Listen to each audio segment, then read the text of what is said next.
Okay, so we're not technically like looking for stuff right now. We're just trying to find the bodies, like strictly. I like the wallpaper in here. Getting tired of this? Mikado, Come on. why are you just standing there? We need to get to the repository. Huh? You mean Indeed. I found them? Ifumi and Taka's bodies had both been hidden in the repository. Okay, their bodies were in the repository. What? Okay, I might be dumb. What's a repository? Oh wait, that's like the... What is it? Is it in here? Sorry, I'm kind of stupid.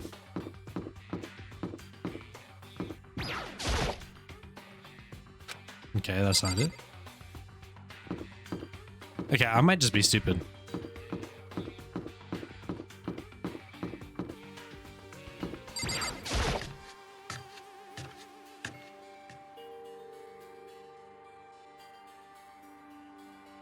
Are the bodies in here somewhere? This is called a repository? I thought this was just the art room. Bleh. I have to wonder where they could have been hidden. Okay, can I go in here now? Up ahead is the repository. The doorknob turned. See, I thought that was just the storage room or art storage room or something like that. I guess it's unlocked. Then I have no choice but to go inside. So I opened the door, and when I entered, I saw another nightmare. The two bodies that had disappeared were right there. The smell of blood made me gag. What I saw before my eyes was unquestionably unavoidable, unwavering reality. And then I heard the announcement for the second time.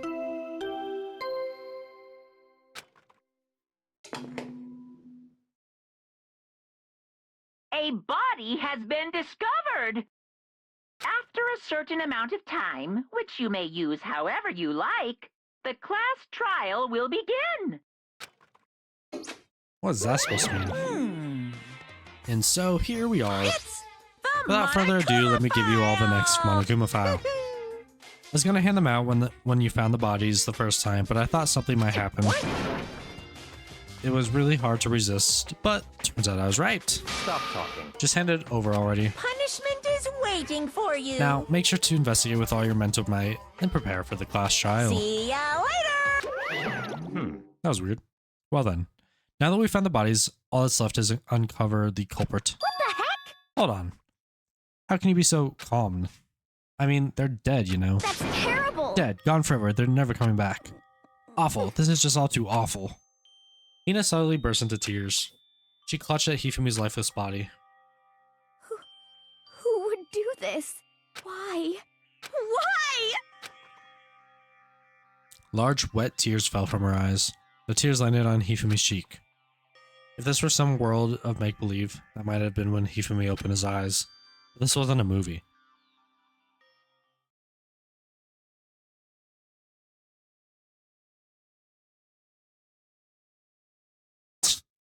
Of course. This wasn't... He's alive again? Where am I? Cold. So cold. Is winter coming? Did you guys expect this to happen? Hifumi! Wake up! Huh? That's right. I remember now. Hope's Peak. Come on, you gotta wake up! I remember before I met you all. I met you all.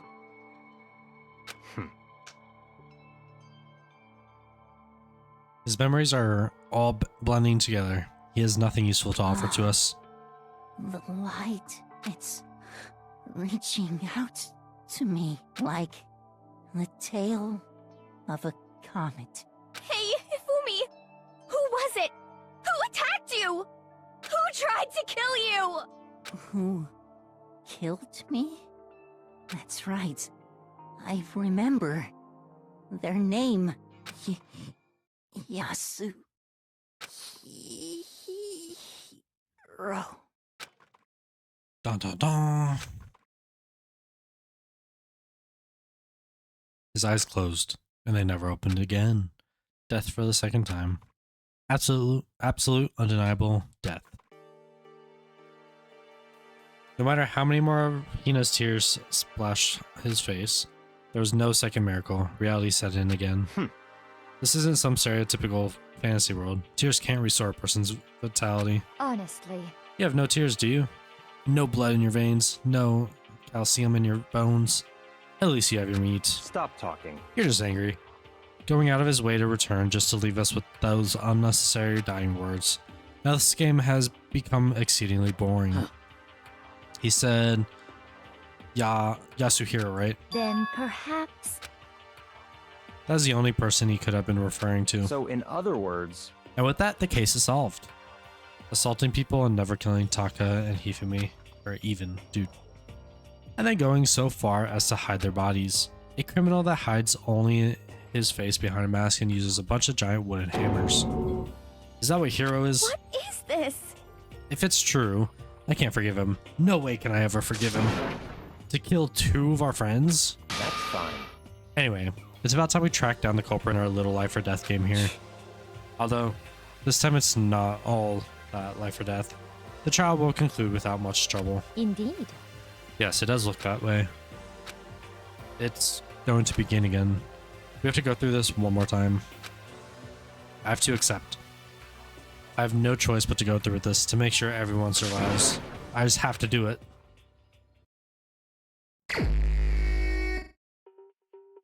First, I better check on the Monokuma file.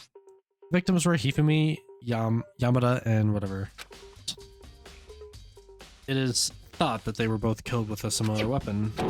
That's it. Very strange. Yeah, it's pretty strange. We got way less information this time than before. That's no problem. After all, the events of this case unfold before our very eyes. We should know more about what happened in the Monokuma file could anyway. Maybe. Well, There's something else that's bothering me. Someone else has been missing for quite a while. Are you talking about Kyoko? perhaps. Without a doubt. She has an alibi from when Celeste and Hifumi were attacked. What if the killer wasn't acting alone? What if they had an accomplice? An accomplice? An accomplice? What are you doing here? Monokuma Don't be rude, I'm here to appears! answer your question. What question? Yep. You're talking about accomplices, right? I'm pretty sure I explained it before, didn't I? During the first class trial? Speaking of which, I'd like to ask the bear, if there is an accomplice, do they also become blackened? So you ask, and so I shall answer. Each murder is allowed to have an accomplice, but only the one who does the killing will get to graduate. So in other words, 2 people can work together, but one of them has no chance of profiting from it. I feel like that's not even worth it, though. Then there's no way anyone would work together, right? Yeah, exactly. Unless you, like, love the person, I guess, other and want them words. to survive. So basically, you can become an accomplice if you want, but there's no gratification in it. So then, So you're saying nobody worked together this time either? Hey, Sorry, can't answer that. It would obstruct the free exchange of information between you guys. I just want to make sure you don't forget, no matter how much you might assist in a murder, only one blackened can be guaranteed. An accomplice gets nothing. So in other words, Then we only need to figure out who that one blackened is that did the killing, right? Just like normal? Well, Okay. Let me take this opportunity to clarify the whole shebang. In this class trial, what you need to determine is the one true blackened who devised the murder plot and put it into action. The true blackened, so just one person? well now. That's enough for explainifying whatever. Now it's down to the final battle between all of you. And the blackened, good luck to all the contestants. So there can only be one blackened. An accomplice wouldn't benefit. And I can't see any way Kyoko would be connected to this case after all. You may be right. If that's true, then Kyoko, where are you? however, As long as she's not connected to the case, it doesn't matter. Let's get back to the investigation. Indeed. I have absolutely no doubt that Hiro is responsible. But for the time being, I suppose it can't hurt to pursue further information. So, You know, don't you think we should consider a certain someone as the suspect just in case? I'm talking about the murderous fiend Genocide Jack. what? What? I'm offended. She's awake. You, what did you? I've been looking all over for you, Master. When I woke up, you were nowhere to be found. You SOB! Anyway, you there, milk sack swimmer girl. Huh? Milk sack? You gotta be kidding! Why do I gotta be a suspect? What the heck? Well, I mean, you are a serial killer. What? So what? I'm like a special guest suspect every time? I have an alibi, you know. She's right about that. When we heard Hifumi's scream, she was with me. And when the bodies disappeared, she was still lying unconscious in the equipment room. Dude, he's actually kind of lucky because he kind of has like a bodyguard no matter what. Does anyone try to attack him? She would be there to like protect him. Plus, Tako's body aside, I can't imagine any way she would have been able to move Hifumi's body. Yep. Besides, I can calculate every move I make. I'm not going to kill someone when everyone knows what I look like. They don't call me a murderous fiend or not for nothing. What are you saying? That's not the kind of thing you should be bragging about. Let's see. On another topic, should we post a guard by the bodies like before? We can't have them disappearing again. So then, Hina and I can handle that. You don't mind, do you, Hina? Sure. I'd be totally useless on this investigation anyway. It's all clear now. Then that's that. Let's begin. This whole thing is so strange. But one of us has an alibi, or all but one of us have an alibi, so figuring out who did it should be obvious, right? But maybe it's just me, but I don't think it's going to be as straightforward as it seems. Let's just start with this. There are hammers of all different sizes hanging on the wall, although some are more like mallets. Mallets? Could the Justice hammers have been disguised using these models? Either way, all the hammers have... Dude, every hammers here have obviously seen a lot of use. They're all covered in debris and chalky stone powder. Wait. For some reason, this one hammer isn't dirty at all. And it's wet. Did someone wash it recently? That's kind of weird. Someone washed some paint off of it? Taka, he'll never move again. According to the Monokuma file, Taka died at my blow to the head. We found Justice Hammer 4 near his body in the equipment room. Is that what was used to kill him? And there's a tarp laid out under his body. Did the killer use this to move Taka's body? That way there wouldn't be any blood left behind while the body was moved. Blue tarp. You gotta be strong to like, especially him, to move him. Hifumi's big cold body is laying on the floor. His really big body.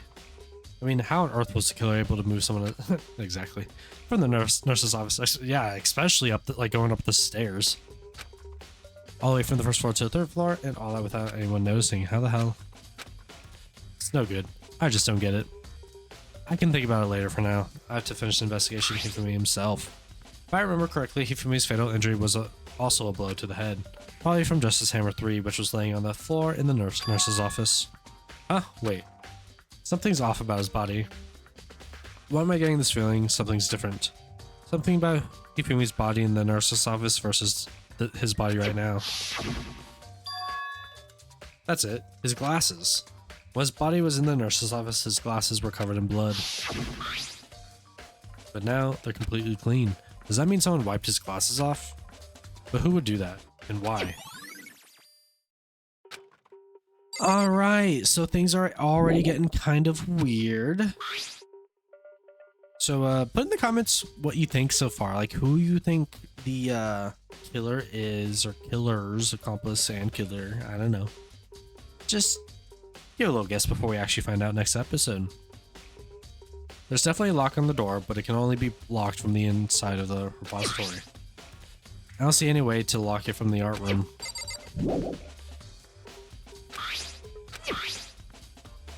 Okay, it's not letting me leave here. I mean, I guess it probably wants us to talk to everyone. So, Hey, Makoto, I've been thinking about something. It's about the repository. What is it? After Hifumi and Taka's bodies disappeared, we split up and looking around, right? I was really scared, so me and Sakura were stuck together. And we came right to the repository too, you know? Look around. But when we got here, the repository was locked. We couldn't get inside. It was locked? And we came here as soon as the search started. So there's no way someone could have beat us here. So if that's true, then who locked it, and why is it unlocked now? I wondered the same thing. The door was locked when the search of the bodies began, but now it's wide open. There might be some secret lurking in here. I'll probably have to leave this area to figure it out. The door can only be locked on the inside repository, which makes me wonder. Ian and Sakura both confirmed that the door was locked after the search of the bodies began. Okay, to unlock it, which is why it's unlocked now. So that certain someone, Hina claims that there's... Was it one of the victims? Dun, dun, dun. Okay. Can I leave here now? Dude, it wants me to talk to everyone. There are many aspects to the incident this time. Too many, to be honest. Considering that it may be good to look back on everything that happened. So then... Would you like my help?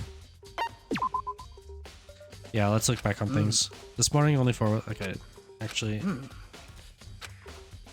I'm actually just gonna skip through all this because we already know all this.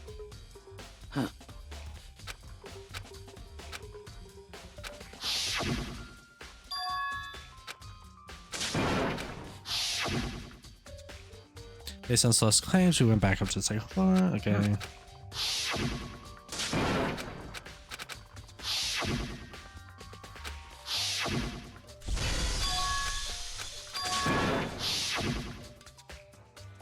At that point, we decided to split up into 2 groups. Okay. Dude, hurry up. I don't want to go through all this.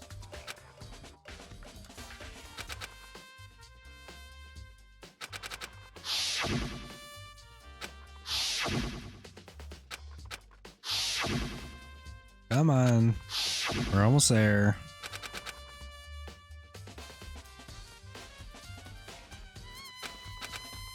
Thank you. That was all for nothing. Let's go. Akuya, do you think Hiro really did it? I don't see how anyone could think otherwise. When the attacks and murders and all disappearances all happened, every one of us had an alibi. And the last thing Hifumi said when he died, yeah, he said Hiro's name. In other words, then there was no room to suspect anyone else. Okay, but if he did too, or if he did do it, why would he hide his identity with that weird costume? Maybe he thought that no matter what happened, he'd be safe as long as his face was covered. Because he's the fool of the century, you see. I mean, he is kind of dumb. But do you really think that that's enough to explain it? I feel like there's a clue hiding in there somewhere. What? And is that it? That's all that bothers you about the case? Well, no, there are a few other things. Like, why did the killer try to hide their bodies? They probably figured that if we couldn't find the bodies, we couldn't complete our investigation. But if that was the case, we find the bodies pretty easily, didn't we? Again, it comes back to the fact that the culprit was a moron. Is that really all there is to it? The other thing that bothers me is, why'd they bother killing 2 people? What? Because all the rules say is, if you can kill someone and get away with it, you graduate, right? So if you're the killer, your #1 priority is not getting caught. But killing 2 people means more clues, more chances you'll get found out. I see. Hold on. Perhaps. I see, so that's what matters. That's what matters. Whatever. Is everything okay? That's enough. Don't talk to me as if we're friends. Huh? What's with the attitude? But you have my appreciation. Goodbye. Thanks to you, I might have some fun with this after all. His mysterious words hung in the air as he left the repository. He talked as if he'd figured something out. But if he did, would I have killed him to tell me what it was? No kidding. Okay. Dude, what else is there for me to, like, look at? Oh, the cart. It's a dolly. It doesn't have a handle. I saw this in the art room before. I guess it's used to move statues around. It's kind of awkward. But if you bend down, it's not too hard to use. Huh? But wait. Wasn't this in the equipment room when we found Taka's body? And look at the wheels. There's a blood stain on it. So there's blood on the wheels and the dolly was moved from the equipment room to the repository. What's the explanation for that? I mean, it was used to, you know, cart the body. There's got to be a clue around here somewhere. Maybe I should check somewhere else. There are some places I already know about. First, the nurse's office where Hifumi was found, and then the equipment room where Taka was found. Okay, so I guess we're going to the equipment room first, since we are closer.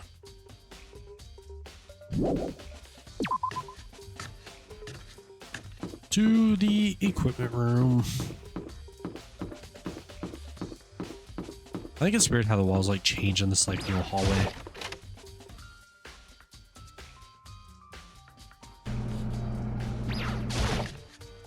All right. Here we are. There's some kind of tire marks going through the pool of blood in the middle of the room. That reminds me about the dolly in the repository. There was blood on the tires. Could that blood have come from here? Which could mean that Taka's body was moved from the equipment room to the repository using the dolly. Both rooms are on the 3rd floor, so that should definitely be possible. But even if the dolly was used to move Taka's body, what about Hifumi? Hifumi's body was in the nurse's office on the 1st floor. Even with the dolly, there's no way to get it up to the 3rd floor. Okay. Just as hammer 4, the weapon that was used to kill Taka, and the body that moved the hammer was just left here. I was sleeping right here when the killer carried the body away. What? I'm super pissed. I missed such an ultimately rare event. Okay, you didn't help at all. Okay, so now we gotta go down to the nurse's office. Can I teleport there?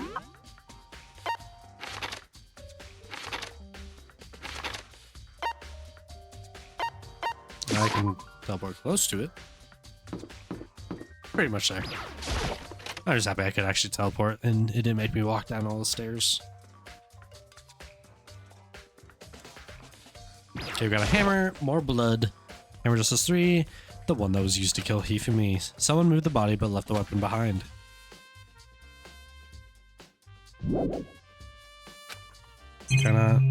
Okay, apparently I can't click that. Just a normal trash can, but wait. Okay, that's why I was checking it again. It's too small to be a handkerchief. It's a glasses cloth, cleaning cloth, and it's got some kind of cartoon character on it. But it's also covered in blood.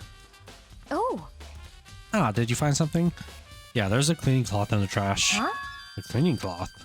It's all bloody. Whoever this belonged to must have used it to wipe up some blood. Who would need to do something like that? I haven't the slightest idea. Yeah, I mean, me either, but I think it might be important. Let me know if you guys are piecing this together. What are you investigating, Celeste? Because I feel like I am kind of investigating together. Not that I've, played it before. I'm not investigating anything precisely speaking. I'm simply going around seeing if Hiro might be hiding somewhere. What about you? Oh, I'm just checking this and that. The main thing on my mind is how someone could have moved Hifumi's body. Let's see. How Hifumi was moved, eh? When it disappeared, you were supposed to be in the nurse's office, right? Yes, indeed. Right. Hina was not feeling well, so I stayed behind to look after her. She seemed to be getting worse, so I took her to the bathroom. When you got back, the body was gone. We could not have been gone for more than a minute or two, though. Yeah, Hina said the same thing. So then the killer was able to get in, move Hifumi's body. Jesus! Body in that short amount of time? Indeed. It would seem so. To carry out someone as big as Hifumi in only a couple of minutes is... I can't think of anything less than impossible.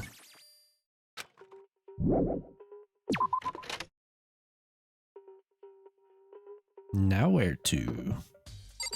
Okay, let's head up to the 2nd floor real quick. I'm gonna check the pool. I swear there's something in the pool that I remember. Unless I'm just going crazy, That could also be it.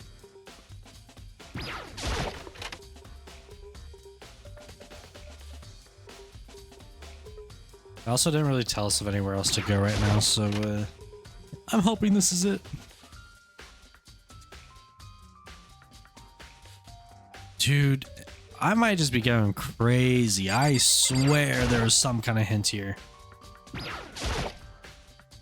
Dang, this sucker sure is big.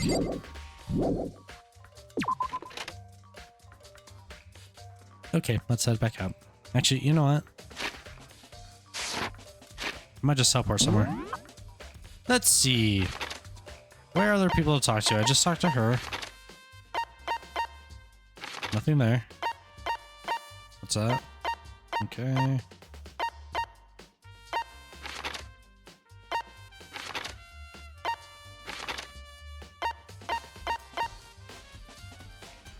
I don't really know where to go right now. Can I go back to the dorms, maybe?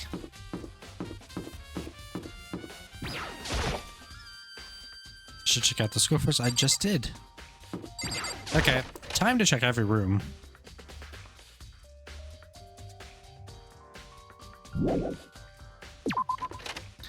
Dude, it's gonna take forever. I don't think there's anything that'd be in these rooms, so I'm probably just gonna skip those. I don't think AV room is gonna be used.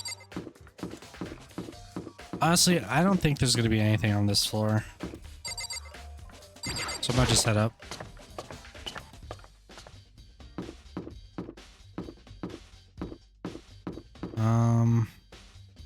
Library maybe? Because I think we did find him in the library, so.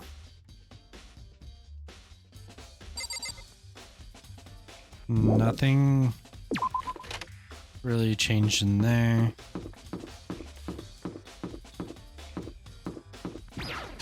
Yeah, I have no idea what I'm looking for right now, to be honest. I don't remember like at all.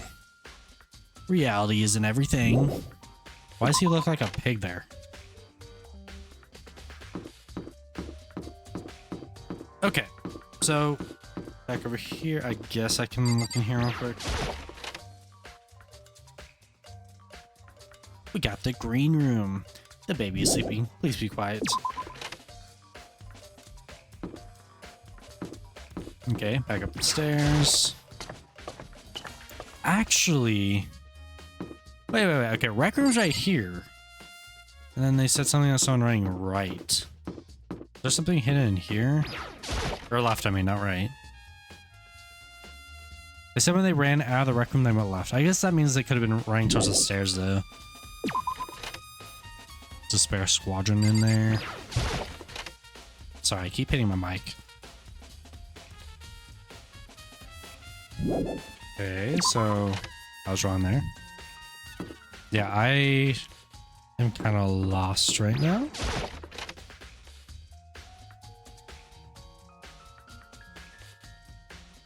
Especially because we can't go...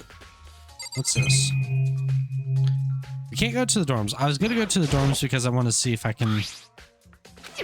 talk to a hero.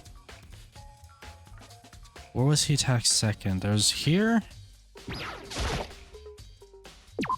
Where was the second one?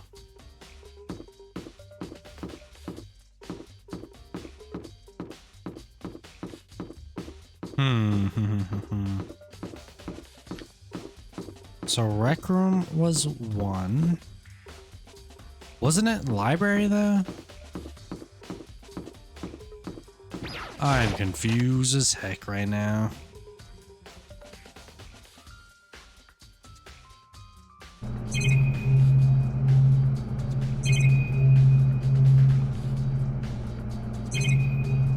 Honestly, I might like pause it until I figure out what to do. Yeah, I'm gonna pause it. Okay, so I came in here, clicked on this.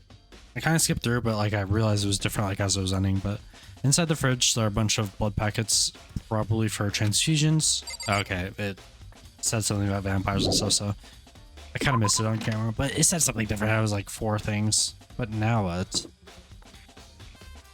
Okay, I came to the boys' bathroom on the 2nd floor. Clicked this and it said this is where the complete clean supplies are stored. Maybe there's some kind of clue here. Guess not. Okay, so that was for nothing then. Dude, I don't know where to go. I mean, the only other place is like the archives here.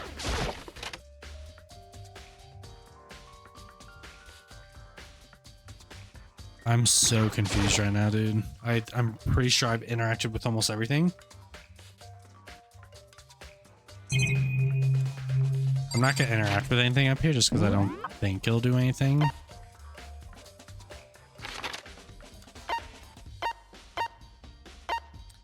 I guess I can check the front door area. Oh, okay. So this is where you were. I've been looking for you. You have? I wanted to thank you for what you did. Not that you meant to, but you ended up making this little game of ours very interesting indeed. You should go to Hero's room. Oh, and let me give you this. Me in the dining hall? This was the note Hiro wrote to get us all to meet up, right? You remember well. Well, the penmanship was pretty remarkable, so it left an impression. It's all clear now. Anyway, this makes it clear, right? This is a trap. What is? Things grow ever more exciting. What are you talking about? I've already repaid my debt. I don't owe you any more explanation. Goodbye. So he said to go to Hiro's room, but what's waiting for me there? I guess we gotta go find out, and we can actually leave this area now.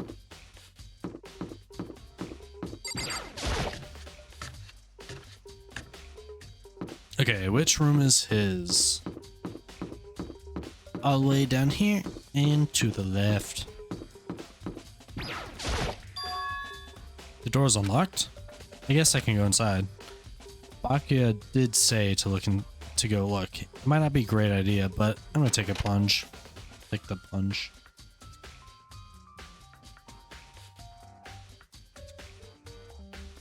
This is Hiro's room. There's all kinds of weird stuff in here. Where'd he even get it all from? More importantly, he still hasn't turned up, which means he can't really complain if I don't get his permission to search his room, right? So let's see, check the bathroom. There's nothing in here. How's the bathroom get this dirty? Okay, so we got some boxes and stuff. I mean, I think this is the only like special thing.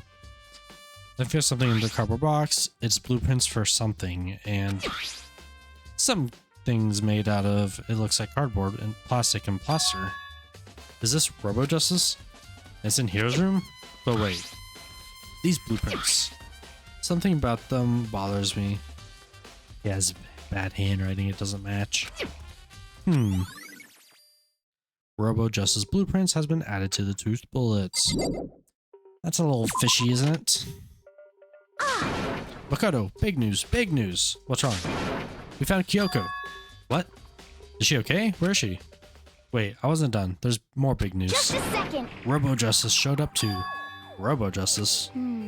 It's Hiro wearing the costume. Okay. Anyway, as soon as you can, head to the pool on the second floor. To think Hiro and Kyoko would turn up at the same time. Anyway, I have to head to the pool. I ran off to the second floor as fast as I could. I knew there was something at the pool, it just wasn't for me to find. So I wasn't crazy. Okay, let's just head over here. Kyoko, and I mean... you, man. I've had the worst day. Hiro? Hiro? Oh, hey, Makoto. Yeah, duh. Who else would I be? That's a good question. Huh? What? Why do I look like this? What? Did someone come along and remodel me while I was sleeping? Was it the Illuminati? Okay, he clearly doesn't know what is happening right now. Robo Justice finally made an appearance, huh? I guess Kyoko's the one that found him. I know we have to talk to her, but... I'm positive? Okay. Let's just talk to her. Oops. Right. I found Hiro. He was jammed into the pool room locker. It looked like he was fast asleep, so I kicked him and he woke up. Don't be mean. I still can't believe you kicked me. You could have been a little more gentle about it. Like, I don't know, press my face or something. What? That's creepy. Anyway, Kyoko, where have you been all this time? You just disappeared all of a sudden without a trace. Wow. There was something I had to check up on. What do you mean? Never mind. I can't never mind. It's nothing. Never mind. Hey, More importantly, she says that, but does she have any idea? Does she know people think she might be spying for the mastermind? and? First of all, Hiro, you need to explain to us why you're dressed like that. I mean... Oh, well, I mean, I have no idea. 1 second, I was asleep, so, or don't even know how that happened when I woke up and then I was here. I don't care. Do something about that costume. It pains me just to look at you. Huh? Well, Let me out of here! I don't know what's up with this thing, but I can't actually get it off. A little help? Why would you make something that you can't take off by yourself? Got it all wrong! I didn't make the stupid freaking thing. It would seem... There's a clasp on the back that keeps you from getting it off. It looks pretty sturdy. I don't think you can get it off on your own. We don't really have a choice. Let's help him. Took everyone's help, but slowly we were able to get Hiro out of the suit. It took a few minutes, but eventually we got all the pieces off. Free at last. Isn't it kind of weird how perfectly the suit fits Hero? So then, More to the point, nobody but Hero would be able to wear that costume. Wait, what? Hold on a sec. honestly, Don't bother trying to act innocent. The blueprints were in your room as well. is that okay? In other words, it was obvious to everyone that you made this costume. That's true, I saw the blueprints myself. Yeah, me too. Could it be? That's obvious. The one who put the costume on and went around attacking everyone That's terrible! was Hero. Shall we tie him up and gag him? Just the worst. Good idea. We won't want him killing anyone else. Tie me up. Hold on, guys. I think that's going a little far. That's right. He may be a suspect, but he deserves fair treatment. Yeah, I mean, attacking blueprints, I have no idea what you guys are talking about. What the heck? You can't talk your way out of this. It's been decided you killed them. What? Killed who? I have no idea what you're talking about. That must be a fake Hero running around. What are you saying? You're the one who can wear this costume. So who else could possibly be the costume attacker? How do you know I'm the only one? Maybe you should try it on for yourself before you convict me. I can't do it. I'm sorry, guys. Fine, if you're gonna be a jerk about it, I will. Without missing a beat, Hina started putting on the Robo Justice costume. Huh. See? Look. See how loose it is? I mean, come on. I'm blind as a bat in here. Can't see my feet at all. I'm surprised you got anywhere in this thing. I'm telling you, it wasn't me! And not to mention, you totally can't bend at the waist. Seems That's not a very nice thing to say. Hmm? I mean, it's not like I made it. I just got caught up in the moment. well, either way. Now we know for sure, right? I mean, it seems pretty clear that nobody but Hero could have fit into this dumb costume. In a huff, Hina took the suit back off again. Ah. Well, now you're all out of excuses. No, see, it's because you're a girl. If it was another guy, then... Makoto, go ahead. Okay. Against my will, I picked up the pieces off the floor and tried putting them on. It's no good. The arms are too long. There's no way I can wear this. Just a second! See, I told you it was impossible. You're absolutely right. It seems this costume was made to fit Hero's body exactly. But... Then, there's another costume. They must have one that looks the same, but fits them. Honestly, If you insist on this line of defense, then show us some evidence. What the heck? Evidence? You claim there's another suit, yes? Then you must find it and show it to us. What the heck? Just the worst. Who cares? Here's the one without an alibi during the whole thing anyways. That's terrible! Which is how we know it was him. What? I mean, is this really true? I have no idea what's happening. Could someone, like, tell me?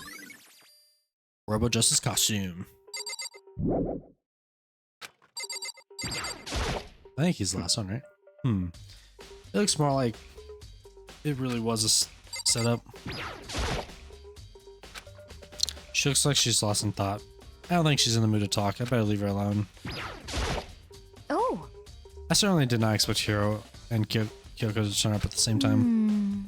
But where has Kyoko been hiding all this time? I have no idea. then Perhaps she really is working for the mastermind. What else would explain her questionable behavior? But you're quite protective of her, yes? That's because she's helped me out so much up until now. If I were the mastermind, that is exactly what I would do to earn your trust. What the heck? There's no talking your way out of this one. You did it. Everyone knows it. What the heck? If you don't tell me what's going on, how am I supposed to understand? I think I figured out that someone's been killed, right? Sorry, I'm moving my mic. Hey, Makoto, who was it? Well, 2 people were killed, Taka and Hifumi. What? 2 people? Just the worst. Why are you freaking out? You did it. I did not.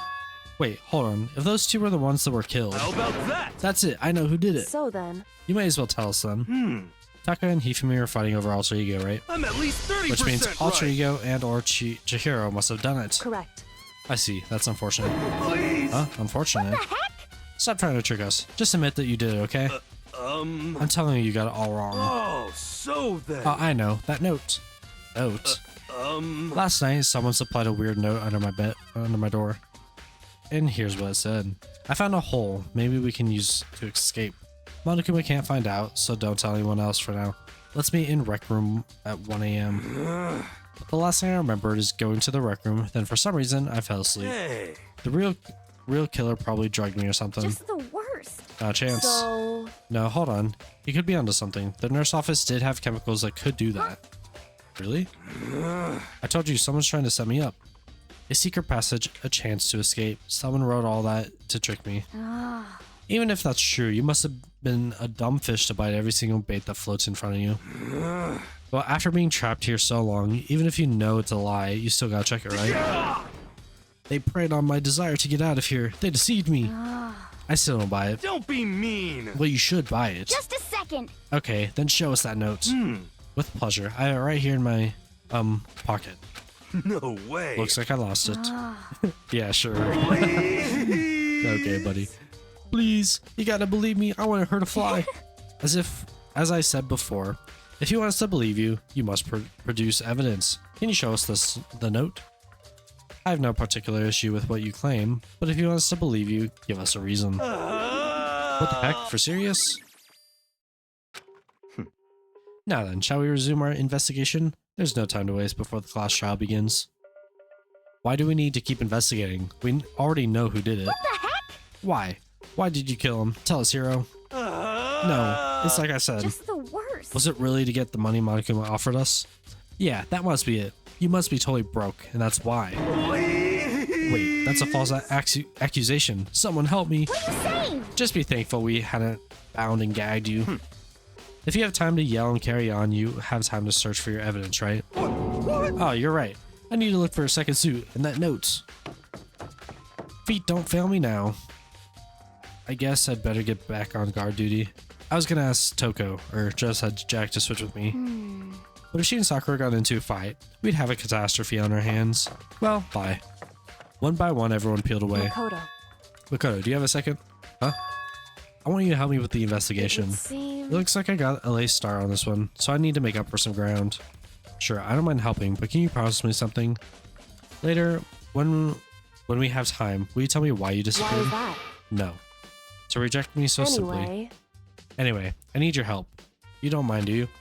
Oh, okay. Shall we go? Thanks. Now then, shall we? What else is there to investigate, though? Stomakoto, first I'd like to examine the corpse. Can't believe I'm hearing that from a girl the same age as me. Correct. Dead bodies don't lie, you know. They tell the truth far more easily than the living. Hey. Wouldn't you agree? How am I supposed to answer? Anyway, we have to hurry before the class trial begins again. Yeah, you're right. Okay then, show me where the bodies are. Oh, I missed the button. They're in the repository. Then I guess we should head there right for now. Okay. Can I teleport?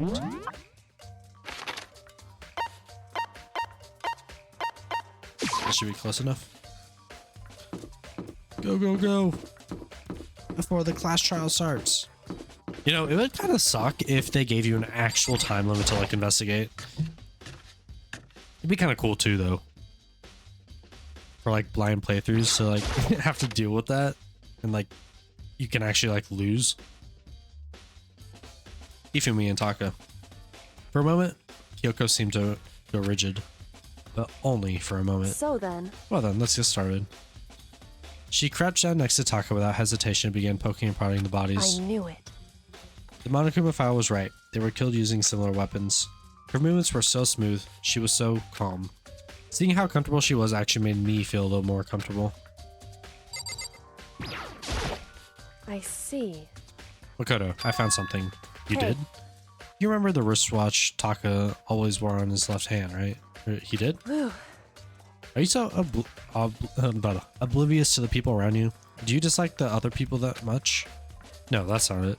Anyway, so you said he had a watch? So then. Take a look. It's broken. You can see the hands aren't moving, right? This most likely broke when he had his encounter with the assailant. And if you notice, the hands are frozen at just past 6 o'clock. So that would mean the watch was broken sometime just after 6. That's right. But last night, Taka's watch definitely wasn't broken.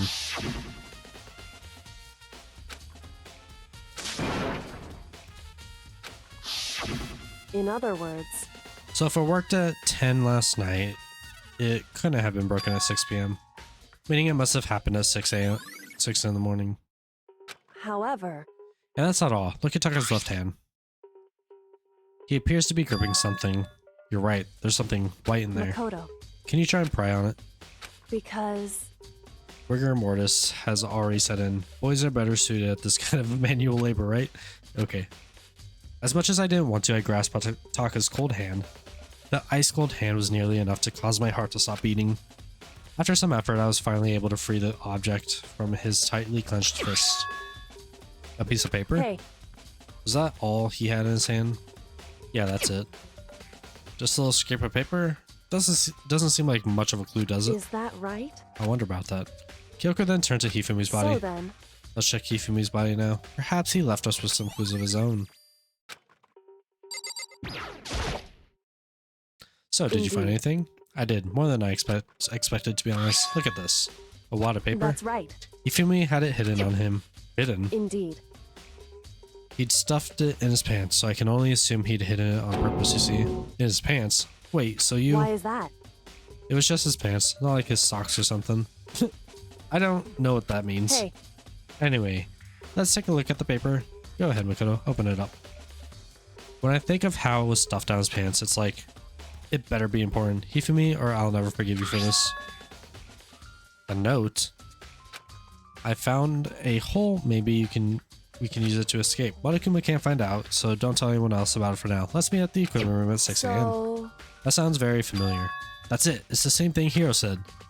Then he was telling us the truth. however, Although it's not exactly the same, is it? Last night, someone slipped a weird note under my door. And here's what it said. I found a hole, maybe we could use it to escape. Monokuma can't find out, so don't tell anyone else for now. Let's meet in Rec Room at 1 a.m. The time is different. Hiro told us that his note said to meet at 1 a.m. But this note they wrote to Hifumi asked to meet at 6 is a.m. that right? Hold on, just because Hifumi had the note doesn't mean it was meant for him. So, Part of it had been torn off, right? I think there's likely some meaning there. There's some meaning to the part of it being ripped. Could you maybe explain it a little bit more? Think carefully. hey, Why would he have been clutching that scrap of paper so tightly? I have no idea. so then, What if it wasn't just a scrap of paper when he was holding it? What if it was something more important? And how would something more important like that become a mere scrap of paper? That's what you need to answer. hey, And while we're at it, I should tell you the other thing. The two victims this time definitely had their e-handbooks on them. So the handbooks have nothing to do with how the murders were carried out. Not that there were any reason to think they were connected to the killings in the first place. So you're saying I don't have to think about the handbooks this time, right? is that right? If you didn't have to think about them at all, I wouldn't have gone out of my way to mention it. All I said was that they weren't used to help carry out the murders. There may come a point, however, where the handbook may play a role. The handbook may play a role? I don't think I understand. But if Kyoko thinks it's important, I better keep it in mind. Bing bong.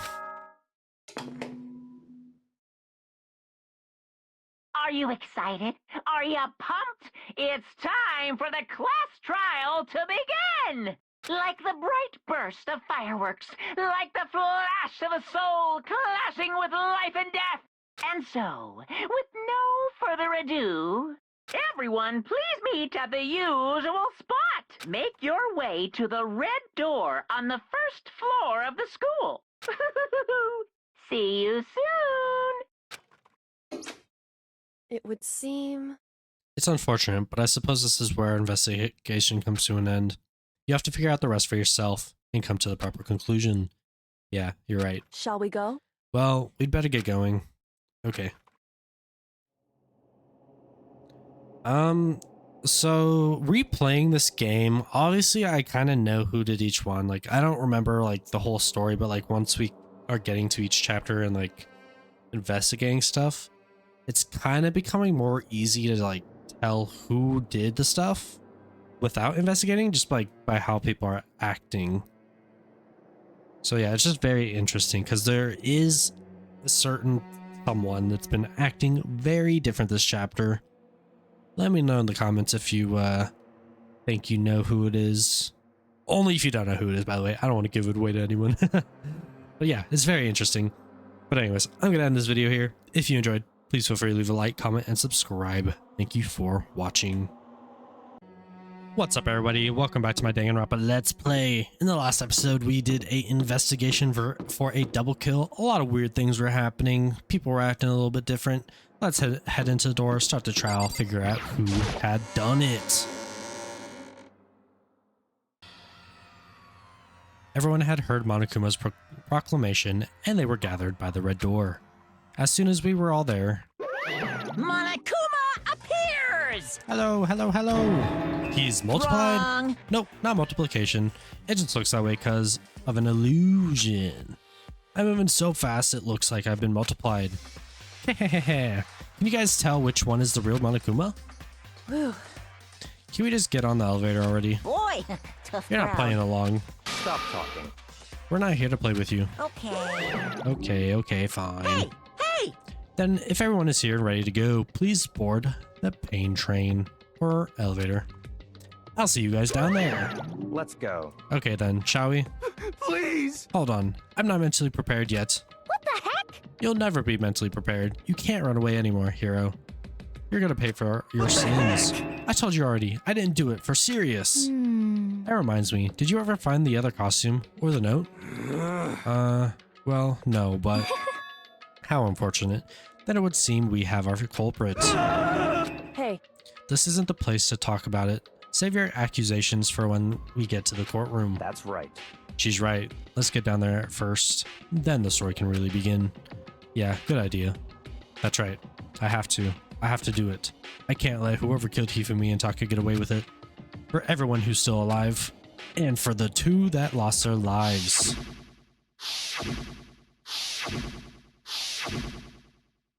The one who killed Hifumi and Taka. The one who killed two of our friends. The killer is... someone right here. Let's get on with it. I took one last deep breath and exhaled slowly. I began to walk towards the elevator. Everyone was aboard. The doors closed on their own, and the steel box began to move. The clunking of the elevator kept us company as we fell further and further down. Oh, I accidentally missed that. Until we settled all this, we couldn't go anywhere. I'm not sure how long it was before the elevator finally came to a stop. The elevator doors slid open, opening it up onto a cruel fate. When I see all you gathered together like this, I realize just how few of you there are left. Your school life is slowly reaching its climax. Just the worst. Only because of you. Why? Why are you making us do such cruel things to each other? What? But what? Do you really hate me so much? But I'm so cute. Come on. Stop goofing around and begin the trial. Don't rush me. Of course, I'm going to start it. I would never be like, stay tuned for the action-packed trial or class trial after this commercial break. I'd never hold out on you like that. Okay, let's begin. Get to your assigned seats. And so the curtain opened once again. A deadly judgment, a deadly deception, a deadly betrayal. A deadly riddle, a deadly defense, a deadly faith. A deadly class trial. Sure, why not? These saves are pretty fast, so might as well. Okay, set skills. Did I get another one? I think I did, from Byakuya. Studies your aim a little, effective during the non-stop debate, and the hangman's gambit. Okay. And I think that's all I have. Yeah. Finish preparations. I wonder if there's one that's like recommended to get at the beginning of the game. Let's begin with a basic explanation of the class trial. So, your votes will determine the results. Okay, I talked about this in the last class trial, but I think I'm just gonna let this autoplay and just not talk when they're talking, and then, you know, talk when it's during the fun stuff, you know? If you can figure out who done it, then only they will receive punishment. But if you pick the wrong one, then I'll punish everyone besides the blackened, and the one that deceived everyone else will graduate. Now then, to begin with... We already know who did it. Was that? It was Hiro. He does not have an alibi for when the murders took place. All right, I got a call there. Had to pause. Sorry. Place, and we found him in that suit. Don't try and deny it. You killed them. I didn't. Someone knocked me out. I was asleep the whole time. I don't know anything about it. Shut your murdering mouth, murderer! Who are you calling a murderer? I am sorry to say, Hero, but we do have evidence. Blueprints for the suit. Parts we assume were used to build it. And all of it was found in your room. You have to admit, the evidence is quite compelling. It points to you as having created the suit and wearing it while committing crime after crime. How many times do I have to tell you? I don't know. I don't know. Is Hero really the killer? Or, before anything else, we have to make that clear.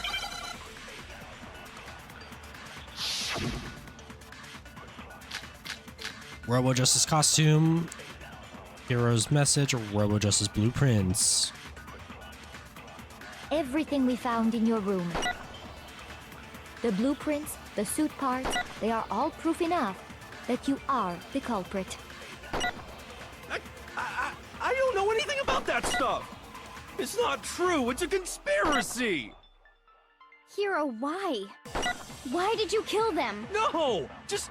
Okay, I need to see what his thing was real quick. No, that wasn't it. It's his account. Receive mysterious. No, that's not the red. I found a hole. Maybe we could. Hold on a second.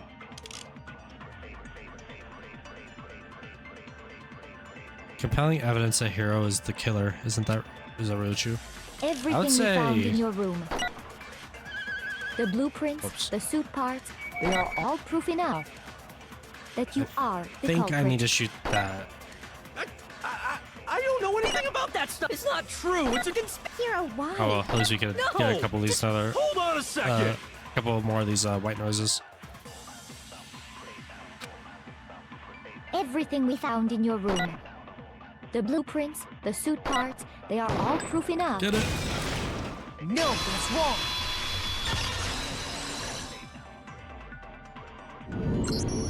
Are we sure Hero really made those blueprints? What do you mean? Handwriting doesn't match. Well, take a look at this. It's the note that Hero wrote, asking everyone to meet up after Alter Ego disappeared. The handwriting's obviously different, wouldn't you say?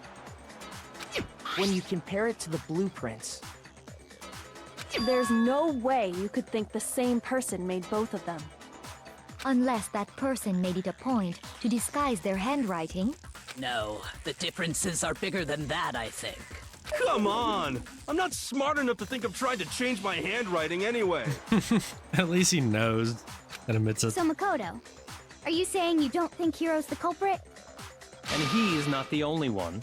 I think Hero's innocent as well. What? Shouldn't you? I mean, for all the other characters, we already know that, like, Makoto helps out a lot in these. We know Byakuya is just smart in general. And then Kyoko is pretty smart in general and knows how to, like, investigate really well. So I would think that they would, like, trust us more on our opinions. Then who was in that Robo-Justice suit? But, I know it's just for the story, you know. Is it like Hero said? Was there really someone running around in a second suit? The suspicious individual hidden within the suit. Go ahead, Makoto. Tell them who it was. And, of course, he passes it off to me. So? Who was in the Robo-Justice suit? The suspicious individual in question on the one that must have been in the suit. It was the Illuminati. No, it was Hero. I got it! Other than Hero, I can't think of anyone else it could have been. Obviously, he was the one in that particular suit. And we never found any kind of second suit. Then there can be no doubt. Hero is the prime suspect. That doesn't make any sense. You just said Hero didn't do it. It makes perfect sense. Hero was the suspicious individual in the suit, but he's not the culprit. So what you're saying is... That's right. The culprit in this case has nothing to do with being in the Robo-Justice suit. What? Now that's a bold assumption. And what reason do you have to make such a statement? You do have a reason, yes? Of course. But before we get to that, there's something else we need to clarify first. So let's get that out of the way. Hey, stop trying to boss us around! All things have a proper order. So what is it? What needs to be clarified? We must clarify the method of transportation for Taka's lifeless body.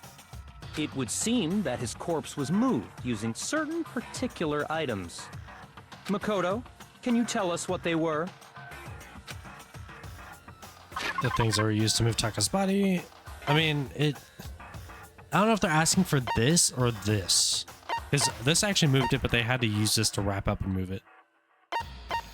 I'm just gonna go down in order. Do this first. I got it! There's still one more thing.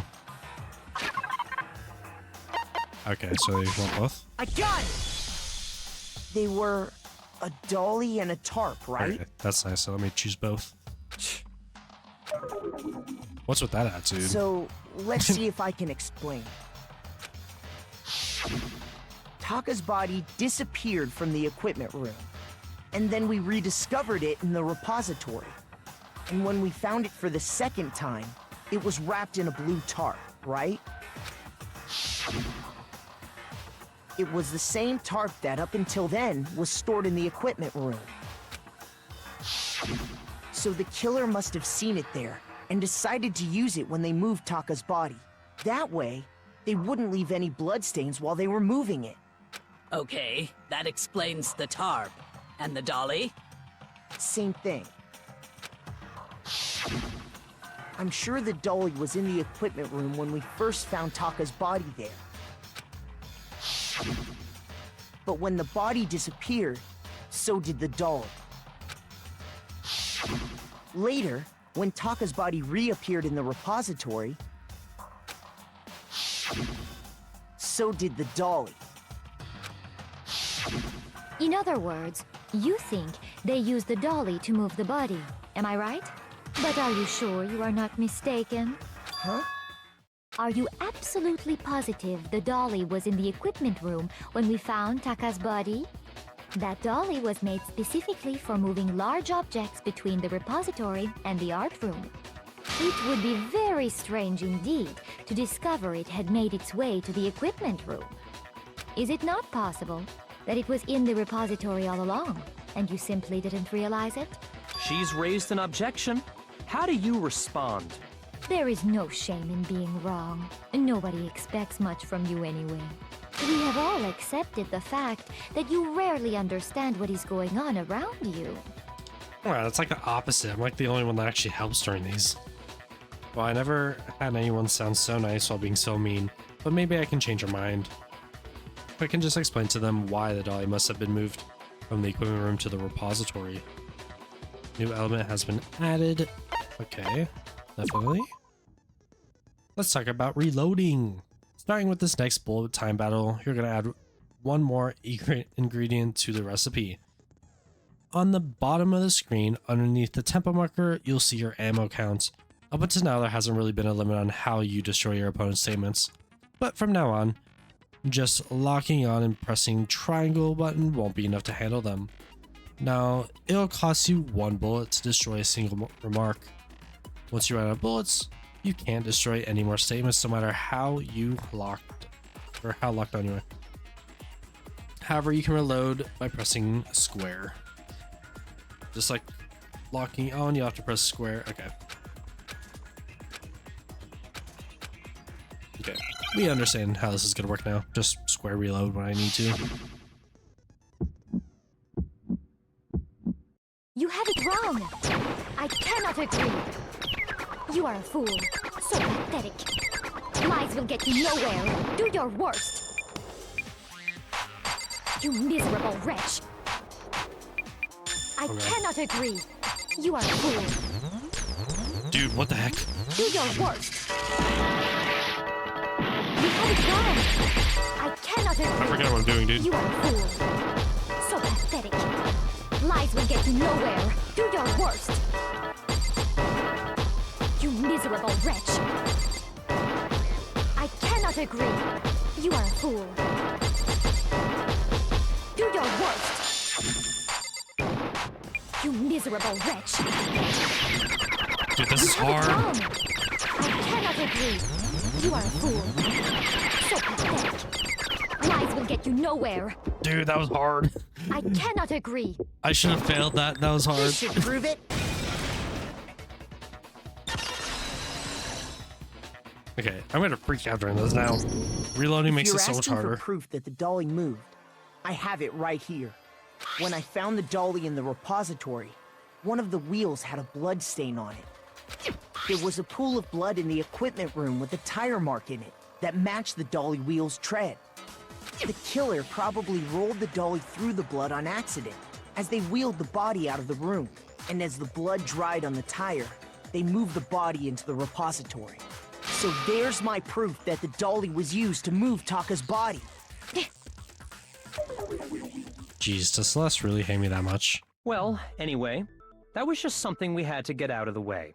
Let's get back to the main subject. Yeah, the subject of how Robo Justice didn't do it. Because if it's not a killer robot, then what kind of robot is it? I'm not sure that really matters. I'd be happy to explain why the occupant of the suit couldn't possibly be the killer. If you look back on how the body was transported, it will become immediately obvious. If I look at how the body was moved, it'll be clear why the person in the suit could have done it. What does it mean by that? It has to be like, so you have to bend down to move the heart thing, whatever it is, the dolly. Yeah.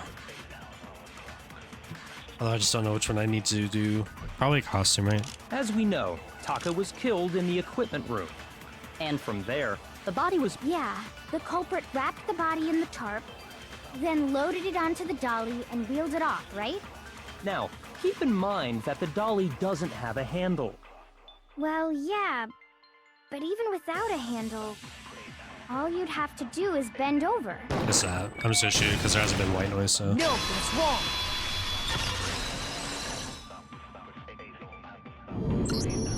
You're absolutely right that you could push a dolly without a handle if you stoop down low.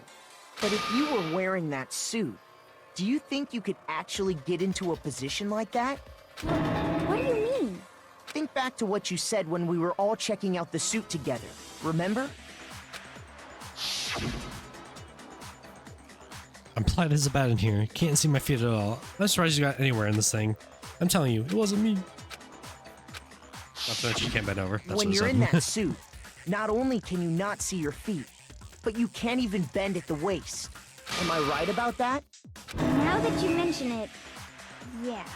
It seems like it'd be awfully hard to push that dolly if you couldn't bend over. Well, what's to stop you from simply pushing the dolly with your feet? When you can't even see your feet? You really think someone could kick the dolly all that way?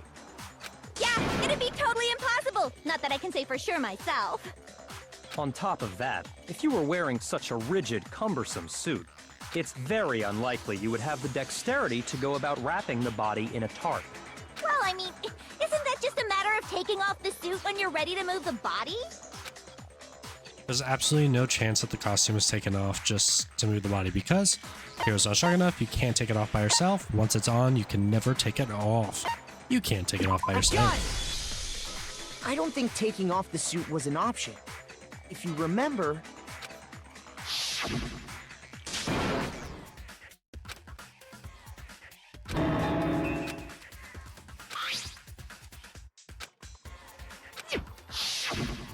That's true. It seems impossible to put the suit on or take it off without help. Then, you really can't take it off by yourself? Hero wasn't just making it up? Of course I wasn't making it up. If he could have gotten it off by himself, I don't think he would have let us see him wearing it. Showing up in the suit was basically an invitation for everyone to suspect it. Yeah, that's right! So, it's really, really true that Robo Justice couldn't have moved the dolly? To be clear, whoever did move the body, it couldn't have been Hero in the robot suit, correct? No, wait. Just a second, if you please. Have you forgotten about the picture that I took? You all got a good look at it, did you not? The image of Hifumi being dragged away by Robo-Justice? If whoever was in that suit is not the culprit, how do you explain that? Besides, do you remember what the now deceased Hifumi said? How'd you get hurt? That guy hit me. What guy? Robo Justice. That's why I decided to call him just now. So long as those facts exist, the proper conclusion is beyond question. The individual inside the suit and the culprit are one and the same. It was Hiro, without a doubt. Yeah. Yeah, that's gotta be right. Hold on a second! It's still far too early to reach that conclusion. Besides, there's no hurry to decide who did it. Before we rush to a verdict, shouldn't we explore every single possibility? Instead of seizing on one viewpoint, the truth is uncovered by analyzing things from every angle. Perhaps, but where do we go from here?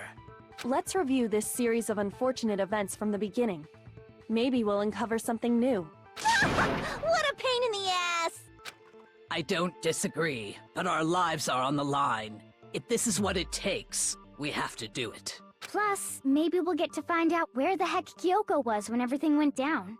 All right then, let's take another look back at what happened. I suppose we could start with this morning. 4 of us gathered together in the dining hall. Makoto, Hina, Kyoko, and myself. We waited there for quite a while, but nobody else showed up, so we went to look for everyone. That was around 8 a.m. And as soon as we split up, Kyoko went missing. Soon after that, Hina found Celeste in the rec room and quickly came to get Makoto and me. It seems I was unconscious for about an hour after I was attacked by my mystery assailant. I know it was an hour because I remember being attacked a little after 7. That was when we saw Celeste's picture and discovered that her assailant had been wearing a strange costume. As it turns out, it was Robo-Justice. It also soon became clear that this same Robo-Justice had abducted Hifumi. We were soon joined in our search by Byakuya and Toko, and then went on to find Hifumi in the library. He was injured, so we took him to the nurse's office and resumed our search for the suspect. But not long after leaving the nurse's office,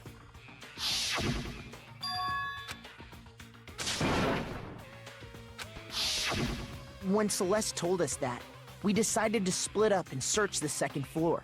And soon after that, I saw someone moving around on the 3rd floor, and I yelled out to everyone as soon as I did.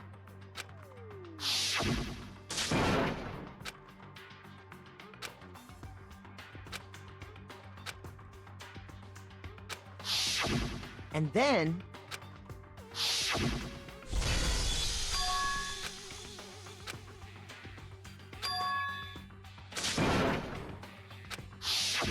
At that point, we decided to divide up into 2 groups. Celeste, Hina, and I went back to the nurse's office, while Sakura, Byakuya, and Toko chased after the suspect. When we got back to the nurse's office, we found Hifumi, dead. And that's when we heard the body discovery announcement. I left Celeste and Hina there and headed back to the 3rd floor to let the others know what had happened.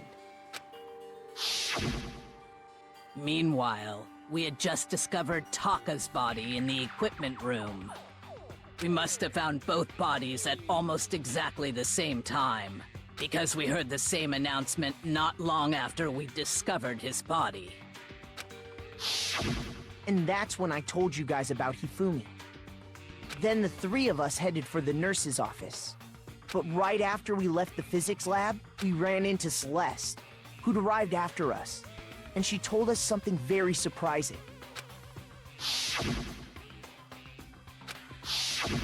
We rushed back to the nurse's office and saw that she was right.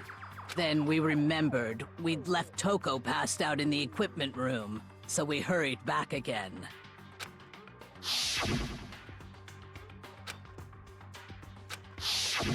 But when we got there, we discovered that now Taka's body had also gone missing. Next thing we knew, we were searching the school for 2 missing dead bodies. And after some time... Celeste informed us that she'd found the bodies, and we all headed to the repository, which is where we rediscovered the corpses.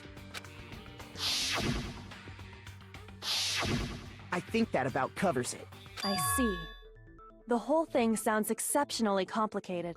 It certainly seems to me that these are not a simple series of connected events. Okay, well, if that's true, then what? Rather than a single series of events, I think we have to consider each murder a separate situation. And from there, we can uncover the contradictions surrounding all of them. Now then, let's get started, beginning with what happened to Taka. The contradictions hidden in what happened to Taka. In order to uncover the truth of this case, I have to find them no matter what. Okay, here's what's gonna happen. I gotta go. I'll come back and record this later, but I'm not gonna have commentary because it's gonna be too late. I don't want to wake my wife up. Just for this episode. I'll be back either at the end of the episode or just in the next episode. I'm not sure. But anyways, if you enjoy, please feel free to leave a like, comment, subscribe. Thank you for watching. Bye.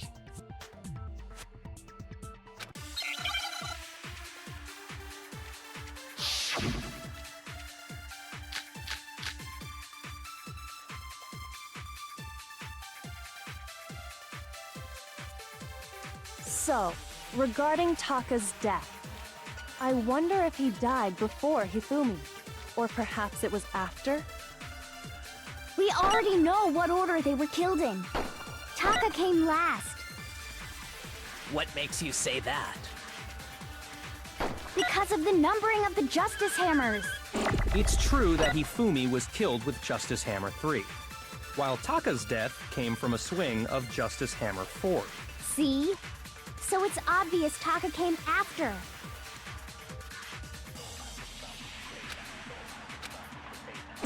So, regarding Taka's death, I wonder if he died before Hifumi, or perhaps it was after. We already know what order they were killed in. No, that's wrong.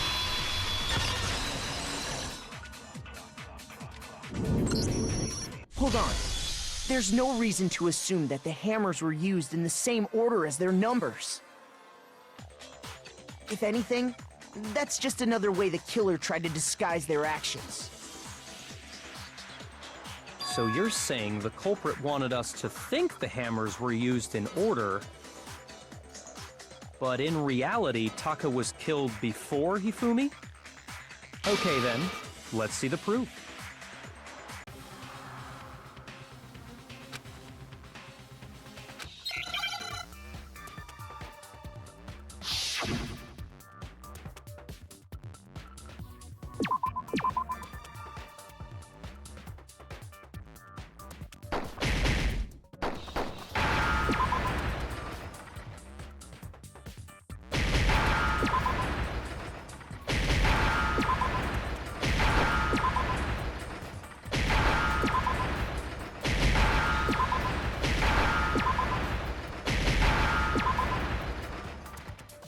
Now I understand.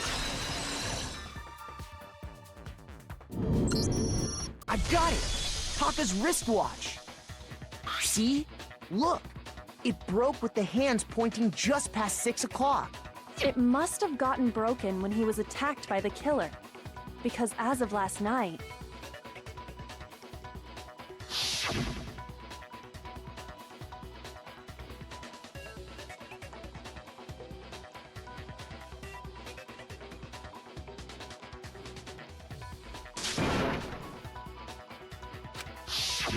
so if it wasn't broken after 6 last night, then he must have been attacked around 6 this morning. And that would be his official time of death. But if that's true, then he was killed well before Hifumi. And before Celeste was attacked this morning, which happened around 7. That's right. Taka was killed before any of the other incidents took place. That simple fact slipped past all of us. We made the wrong assumption about the order of events, all because of those justice hammers. That's exactly why the culprit wrote the numbers on each hammer and had them increase in size. That way, when we saw how they were used in each incident, we'd easily make that wrong assumption. Now, if Taka was killed around 6, then everyone's alibis for his murder go out the window. Because when he was killed, we hadn't met up in the dining hall yet. That may be true in the case of Taka's murder. But all of our alibis still hold true for Hifumi's death. That's right.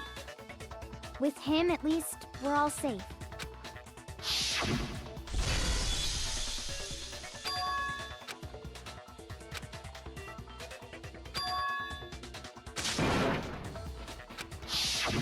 When we heard Hifumi screaming, we were all together. Except for Hiro and Kyoko. Then we all ran down to the nurse's office, and that's where we found his body. That's totally true. We're all in the clear. Oh, I know! They must have recorded him screaming on a tape or something. Then If that's true, where's the tape? I don't know. Don't just go making stuff up. Anyway, we all have rock-solid alibis for when we heard Hifumi scream. Since all of us were there together, clearly none of us could have killed him. And it does not stop there. There was also the moment when we discovered his body had disappeared. When his body vanished from the nurse's office, Hina and I were in the bathroom together, while everyone else was in the equipment room, correct? And then there's the disappearance of Taka's body from the equipment room. At that time, we were all gathered together in the nurse's office because of Hifumi going missing. Well, don't forget, I was passed out in the equipment room the whole time. Wait, then what if Genocide Jill did it? She could have dragged Taka's body out of there right then. Even if she could pull that off, there's no way she could have done the same with Hifumi's body. Because, as we just established, she was passed out in the equipment room when his body disappeared. Besides, I didn't do either of them anyway. In other words, it is impossible that any of us could have killed Hifumi or moved either of their bodies. On the other hand, Hiro and Kyoko had disappeared, so they most certainly could have done those things. So what now? For now, we can't get fixated on who did it, or we'll just keep going around in circles. So instead of who, I propose we start talking about how. In particular, I think we need to figure out how Hifumi's body got moved. That's true. We searched everywhere, but we couldn't figure out how to explain his body disappearing. And according to what Celeste said,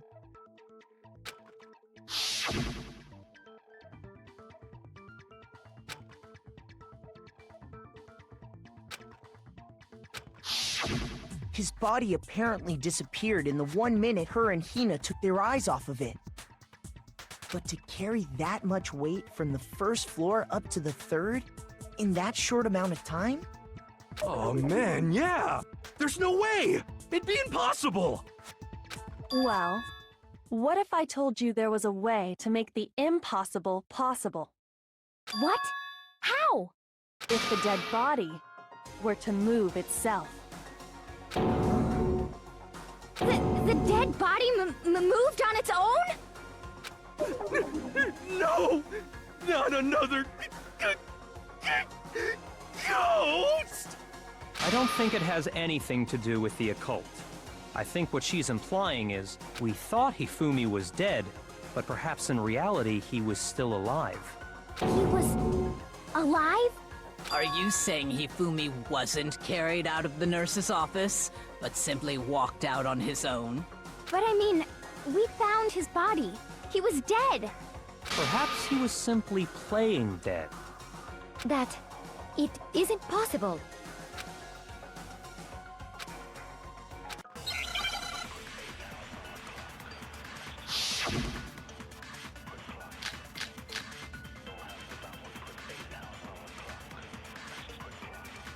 Are you saying that when we first found Hifumi in the nurse's office, there's a chance he was actually still alive?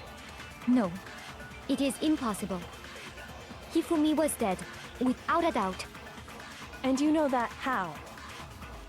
Surely you heard the body discovery announcement along with the rest of us. Hifumi's dead body had been found. And that is why the announcement was made. Are we really so sure about that? Maybe the announcement was intended to signal someone else's discovery.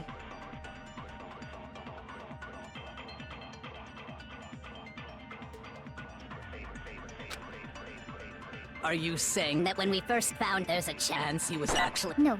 Hifumi was dead, and you know that. Surely you heard the body that Hifumi's dead body had been found, and that is why Are we really so... Maybe the announcement was intended to signal someone else's discovery. Are you saying that when we first found Hifumi in the nurse's office, there's a chance he was actually still alive? No. It is impossible. Hifumi was dead, and you know that. Surely you heard the body discovery at Hifumi's dead body Had been found. No, that's wrong.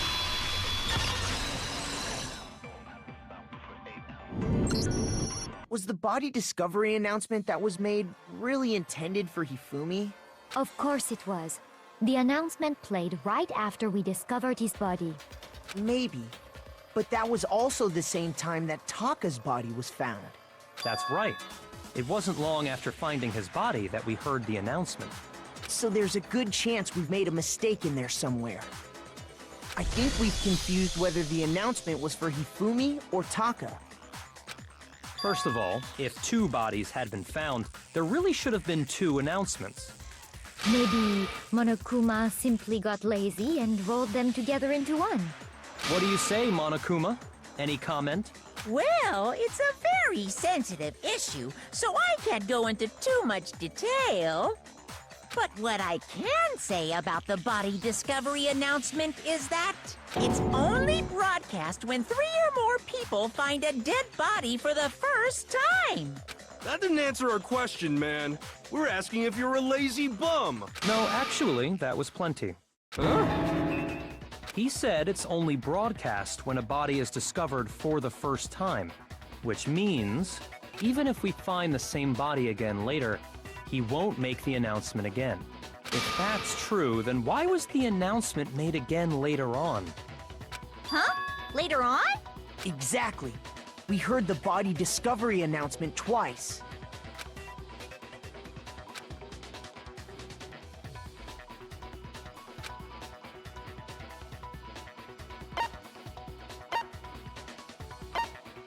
I got it! We heard it a second time in the repository, when we rediscovered the 2 bodies.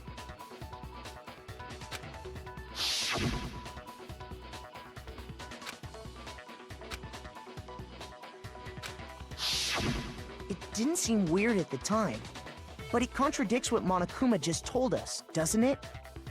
Exactly. If we were actually rediscovering both bodies, the announcement shouldn't have played. Then in reality, when the 2 dead bodies were rediscovered, one of them was actually being discovered for the first time. So, when we found Hifumi the first time in the nurse's office, he wasn't actually dead yet.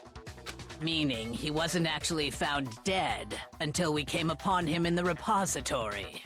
And that's just part of it. There's one other thing that leads me to believe he was still alive in the nurse's office. Oh, I know! Because he was super good at playing dead! Bada bing, bada boom! That is the worst logic I have ever heard. But honestly, I do not think there's anything that can prove he was still alive. Okay then, let's take another look at the events surrounding the discovery of his body. Then it should become clear whether he was really alive or not. This whole thing is pointless.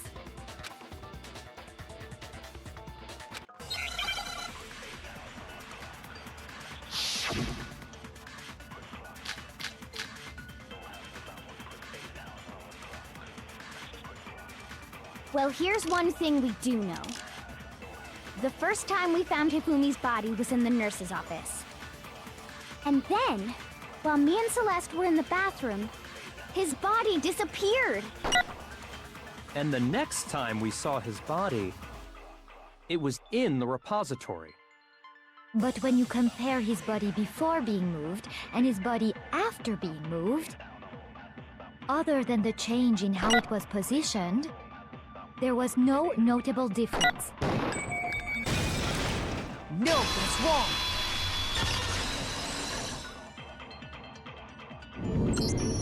In fact, there was one clear difference between Hifumi in the nurse's office and the repository. His glasses. That fact alone proves that he was only playing dead in the beginning. Perhaps you'd like to fill the rest of us in?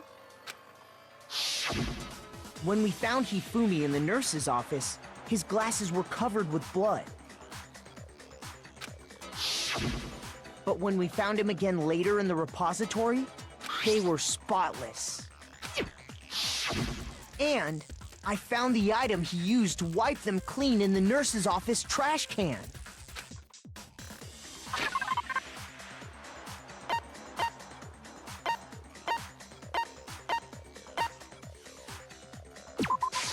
I got it! It was a glasses cleaning cloth featuring a certain cartoon mascot. One look at the bloodstain on the cloth should make things clear. This piece of cloth was used to wipe Hifumi's glasses clean. And the mascot on the cloth is the same one that's on the digital camera, right? And whose digital camera was it? Hifumi's, of course. The character was Princess Piggles. From Demon Angel Pretty Pudgy Princess, I think. I highly doubt anyone but Hifumi would have brought something like this to school. I see your point. And the only people here who wear glasses are... I wouldn't be caught dead using a tacky piece of garbage like that. A few tissues is all I need to keep my glasses clean. Then there's no question. It belonged to Hifumi. So what you're saying is... What exactly? What I'm saying is, the blood on his glasses was wiped away using his own glasses cleaning cloth. Even if that is true, it does not mean he wiped the blood off himself. But who would benefit from a clean pair of glasses other than the glasses owner? That's a good point. Then it must have been him, right? So let's assume that Hifumi was still alive in the nurse's office. He pretends to be dead. Then he stands up and walks out on his own 2 feet. And with that, the impossible task of moving his copious corpse becomes possible, wouldn't you say? But then, if he was just pretending to be dead, what was with all that blood? Was it paint or something? The fridge in the nurse's office contains packs of blood for emergencies. He probably used one of those. He figured if he was gonna play dead, he should go all out, so he just dumped it everywhere! But he got crazy with it and had to wipe his glasses off when he was done! God, what an idiot! And if Hifumi was still alive at that point, the disappearance of Taka's body is easily explained. It should be perfectly obvious who must have moved Taka's corpse.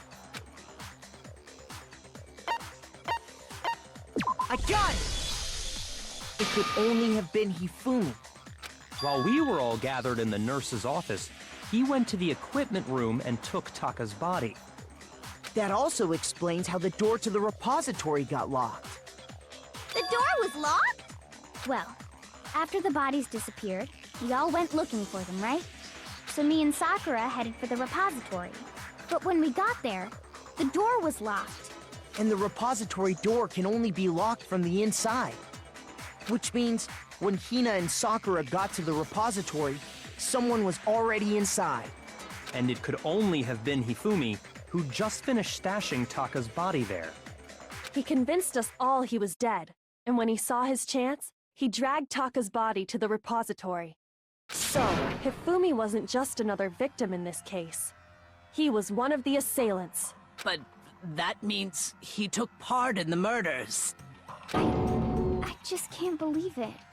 If you're having trouble, would you like me to show you one more piece of evidence? There's more? Oh, absolutely. The single biggest fact pointing to his involvement has yet to be revealed. You know what I'm talking about, right, Makoto? The item he took off of Taka's lifeless body?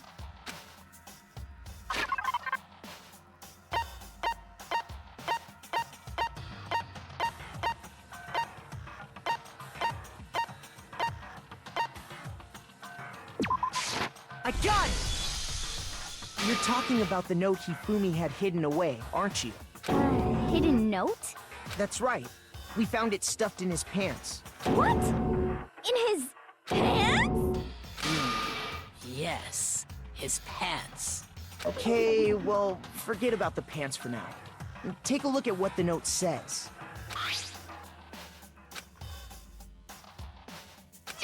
Ah! That's the note I was telling you about! The one that told me where to go! Huh? Wait, this one's a little different. In my note it said, Monokuma can't find out, so don't tell anyone else for now. Let's meet in the rec room at 1 a.m. I see. Then this note isn't the same one Hiro got. It's not the same? In other words, the killer got in touch with another person besides Hiro, and that person could only have been... I got it! That's right! Taka! The killer used this note to draw out Taka and murder him. Hello? Over here! Objection! Objection! I don't really understand what's going on, but Hifumi had that letter, right? So whoever wrote it wasn't drawing out TikTok, they were drawing out Huffy! Just to be clear, TikTok is Taka and Huffy is Hifumi, right? Ugh! Yes! Why must you ruin it every time?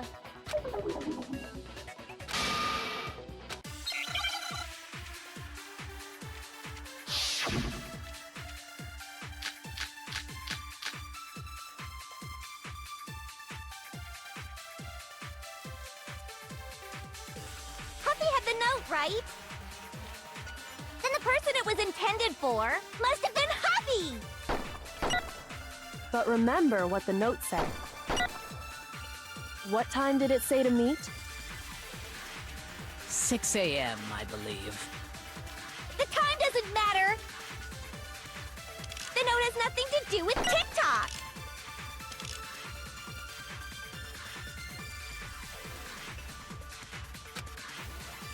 Huffy had the note, right? Then the person it was in must have been Huffy! But remember what the note said. What time did it say? 6 a.m., The time doesn't matter! The note has nothing to do with TikTok!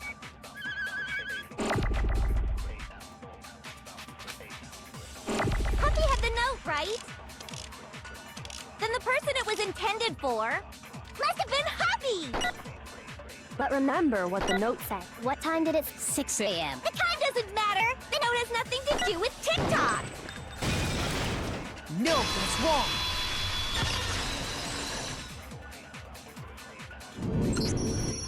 No, there absolutely is a connection. What the hell are you talking about? The note said to meet at 6 a.m., which is the same time Taka was murdered. We've already proven that using his wristwatch. But there's more. Look where the note says to meet. The equipment room, right? Which is where Taka was killed. I see. So, Taka was murdered at both the time and place written in the note. I think that should be plenty to show that this note was definitely meant for Taka. Well, when you put it like that... No further objections! Then someone used that note to trick Taka. Just the same as me. Ugh. The culprit really is a cold-blooded monster. Telling people they found a way out. But if they gave the note to Taka, what was Hifumi doing with it? Stuffed down his pants, no less! Most likely. Hifumi stole it off Taka's corpse after he died. Huh? He stole it? Where's your proof? Go ahead, show us.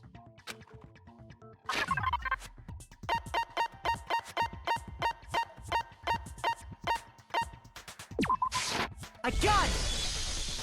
When I searched Taka's body, I saw that his lifeless hand was gripping a small scrap of paper. If I'm right about this, the sheet of paper this piece came from is... I knew it! It fits perfectly with the note we found hidden on Hifumi. Then Taka's scrap and Hifumi's note.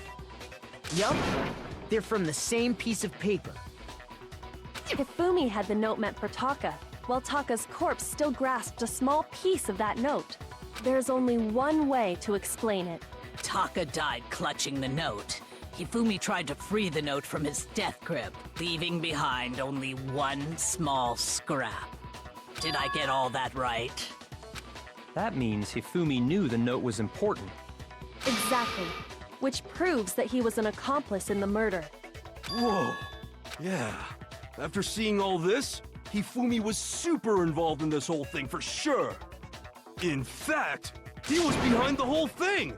In fact, he's still alive! Sorry, no.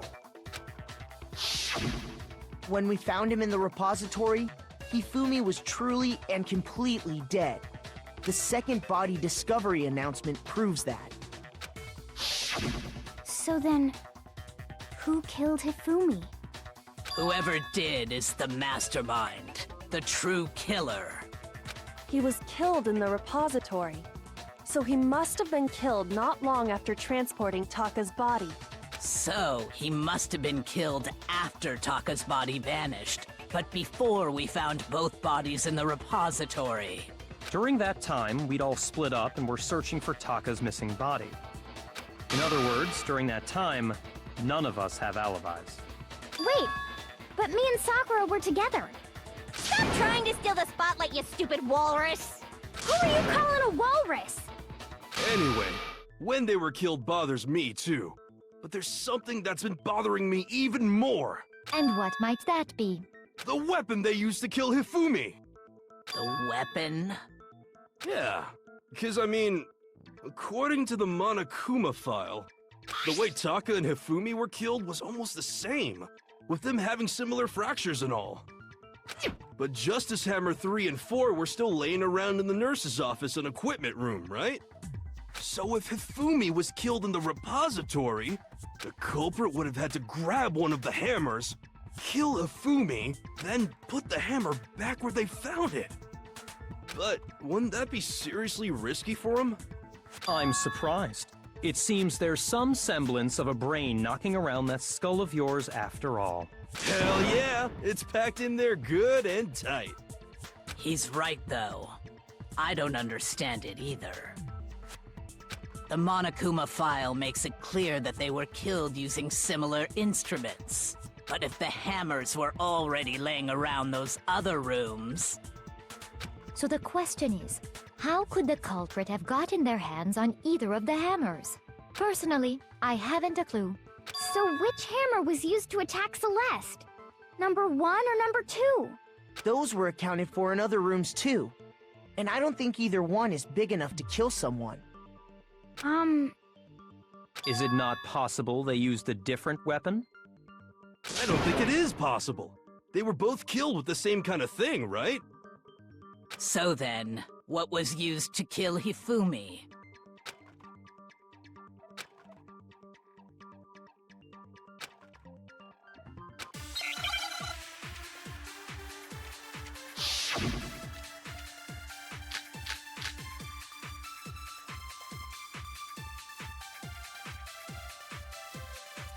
What was used to kill Hifumi?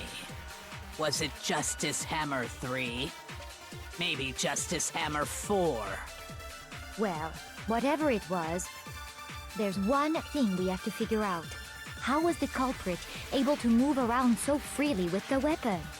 How did nobody witness them carrying it? Sounds like a Justice Hammer 5 is about to make its appearance! Check out murdergear.com/hammertime for more info! Well, one thing seems pretty clear.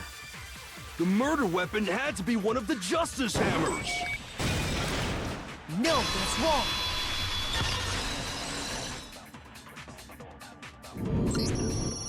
The murder weapon wasn't a Justice Hammer at all. No, it was something completely different. But, seriously? A different weapon? Specifically, a hammer from the repository. The killer could have easily used that to kill Hifumi. Now, all the hammers in the repository were covered in flecks of grit and debris. But for some reason, one of them had been scrubbed clean. Huh? And the reason it had been scrubbed clean was most likely because it was used to commit murder. If the hammer got covered in Hifumi's blood, of course they'd have to clean it off. I'd also like to point out that the repository has all kinds of hammers. Big ones, small ones, and even some flat mallet-like ones. I think whoever made the Justice Hammers used those as a basis for their design. If that's true, that would explain the Monokuma file's note about the wounds being similar. So Hifumi moved Taka's body to the repository, where someone then used a hammer to kill him. And whoever did that is the true killer. The one Hifumi was working with. And the one who betrayed him. Hold on a moment. I still think it's strange to assume someone was working together with him. The way the graduation rule works, there is no benefit to helping someone else carry out a murder. So the idea that anyone would work together like that is simply ludicrous. We talked about this, did we not?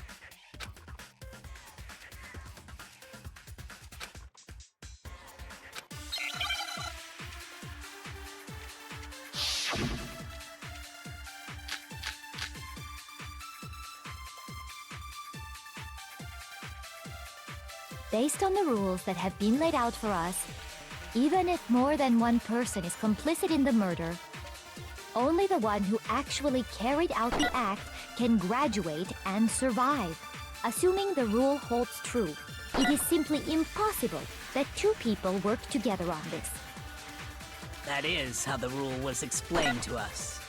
But that only really applies if there's one murder, right? In this case, however, there were two murders.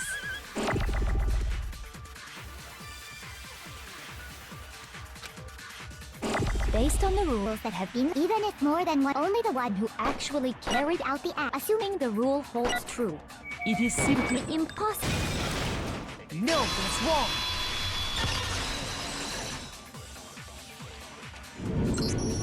Since there were two murders, it's at least plausible that more than one person was involved. What do you mean? If there'd only been one murder, then yes, the idea of an accomplice isn't really worth considering. Naturally, if only one person can be saved per murder, an accomplice has no risk versus reward benefit. Risk versus reward benefit? The payoff for working together. The reward that balances out the risk of taking part in a scheme. There's no point in being someone's accomplice if there's no benefit to you. However, if there were some potential mutual reward for the risk, then cooperation becomes possible. You're saying that two people could act as each other's accomplices to commit two separate murders. I think that's what the true killer told Hifumi. They would each have an accomplice for their crime. And based on the case's events, Hifumi would have been the first one to act, murdering Taka. They made him carry out the first murder so he couldn't back out of helping them later on. So in this case, there wasn't one single person committing multiple murders. Instead, each person killed someone, creating two separate incidents. And it only looked like one person because that's how the true killer designed it to look.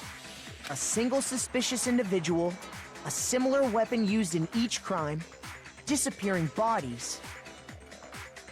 By creating one seamless set of circumstances, they made it look like one person was behind it all. The mastermind picked their target and managed to convince him to go along with their plan. And then, to avoid the no accomplices rule, they simply killed their accomplice. Which, if true, means that betraying Hifumi was part of the plan from the very beginning. That's just awful! How could anyone be so cruel? You think so? I can't help but admire its cunning. Still, their choice of accomplice seems odd.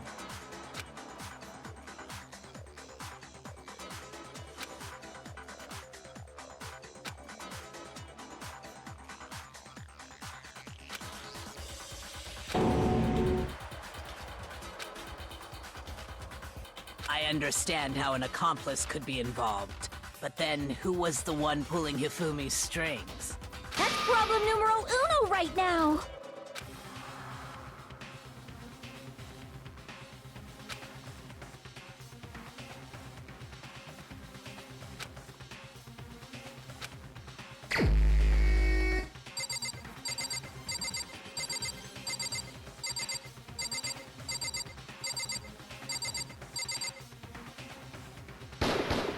Here's my answer. It was Celeste. Ah, so I'm the suspicious individual now, am I? I really do hate this kind of joke. A joke? I wonder. So what you are saying, then, is that I specifically chose to work together with Hifumi. The idea that I would choose to spend any amount of time interacting with him, that I would go within 10 feet of that shit for brains, that lazy, worthless goddamn idiot! Pardonnez-moi. Just to be clear, there is evidence to support it. Is that so? It is. Throughout the investigation, there was certain behavior that was common only to the two of you. Considering what we've learned so far, it only further proves that the two of you were working together.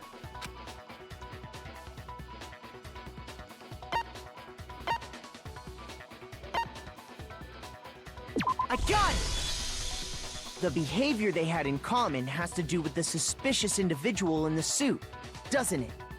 The only ones who ever actually saw Robo-Justice firsthand were Celeste and Hifumi.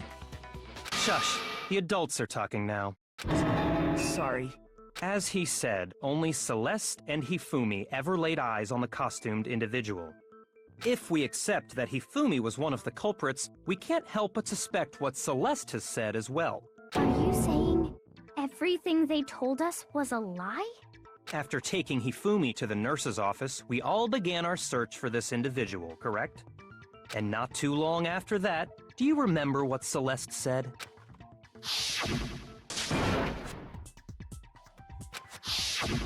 We headed to the second floor specifically because of what she claimed to have seen.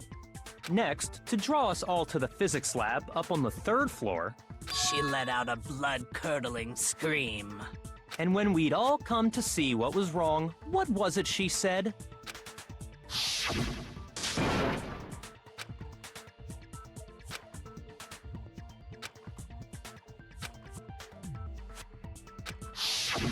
Once she'd done her job of getting us all up to the physics lab, it was time for her partner to get to work.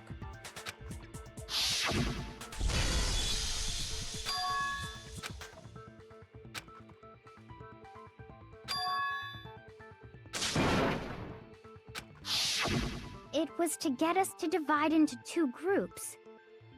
In fact, Celeste was precisely the one who proposed that we split up.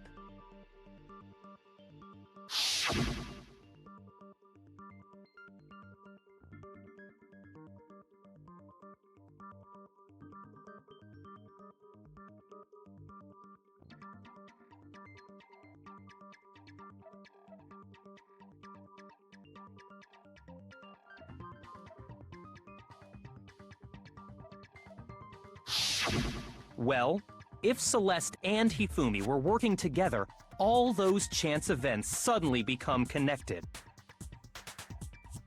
And on top of that, that piercing cry of yours early on.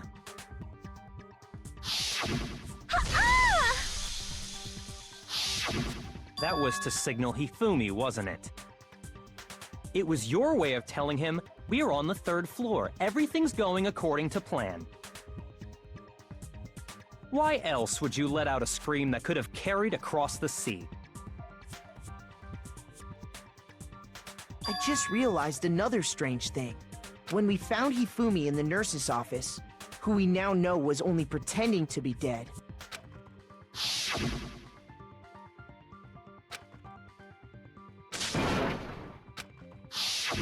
Celeste, you were the first one to say he'd been murdered.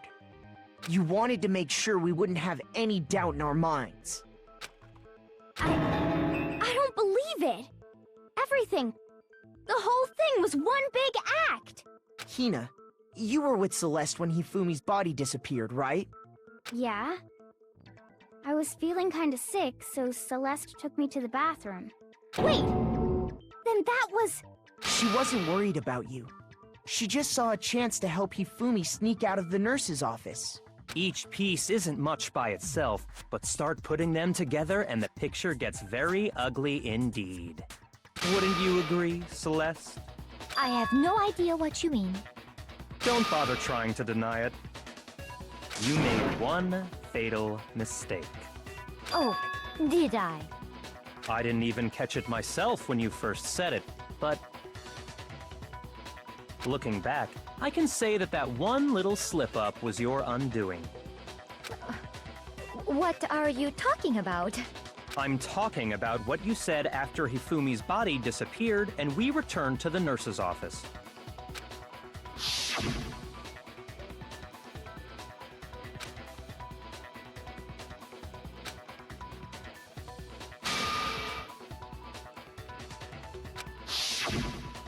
I remember her saying that too, but I don't understand what's so strange about it. Then pay attention.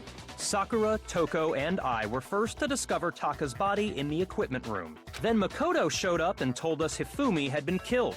So Sakura and I left with Makoto. Once we were in the hall, we ran into Celeste, and the four of us headed to the nurse's office. Now, the entire time we were together, none of us said anything about Taka being dead. Think about it. Celeste's comment doesn't make sense. It was completely out of place. Yeah, I see what you're talking about. Although I don't really get what it means. You hear that, Celeste? Everyone's having some trouble understanding.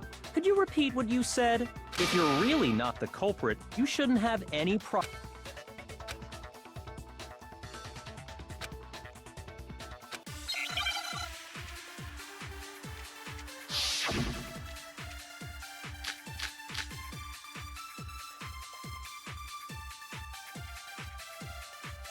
All I said was, they must really be enjoying this.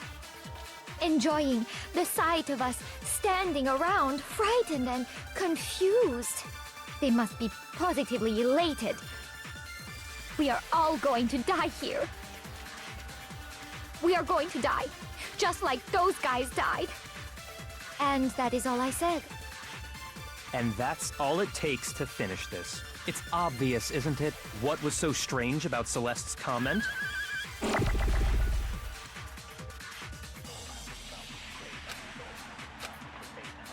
All I said was, they must really enjoying the sight of us. They must be. We are all going to die. We are going to die, just like those guys. No, that's wrong.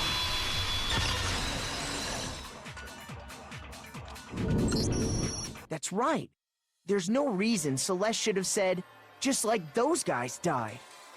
When she said that, none of us had told her Taka was dead. Exactly. And we didn't run into her until after we were all out in the hall. So there was never any chance for her to have seen his body in the equipment room for herself. So how did you know, Celeste? How did you know more than one person had been killed? And how did you know they were both guys? Because Kyoko had also disappeared, right? So she could have been dead too. You all have such vivid imaginations. You know that? Imaginations? You claim that I was lying when I told you about the suspicious person I saw. Then what about the picture I took? How do you explain this picture of the costumed villain dragging Hifumi away? It has to be some kind of setup, right? So let's put the suit on, and then she used the camera's timer to... Have you so quickly forgotten? You are the only one who could have possibly fit into that suit. Plus, I happen to know that this particular camera does not have a timer. In other words, it is an unassailable fact that this is a picture of Hifumi being dragged away. If everything I told you was a lie, how can this picture exist? Simple. Are we sure that's really a picture of the suspect dragging Hifumi away? What could you possibly mean by that? Surely there are other explanations than the one you've offered up. No, there is no other explanation.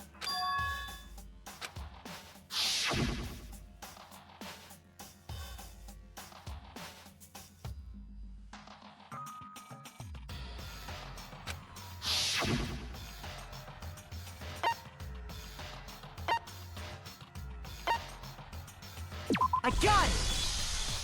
It's not a picture of the suspect dragging Hifumi away. I would say it's a picture of Hifumi dragging the suspect away. That's certainly within the realm of possibility. The one being dragged off in that picture isn't Hifumi, but the person in the robot suit. We've simply been led to believe that it's the other way around. And the strange costume might only exist to lead us astray even farther. If you saw someone wearing something like that in this situation, of course you'd notice and be suspicious. That's what happened! You put me to sleep and made me out to be the bad guy in all this! Such a thing is utterly impossible. Hifumi was dragging him away? Ridiculous. Is it? I don't think it's ridiculous at all. Then shut your mouth and allow me to educate you.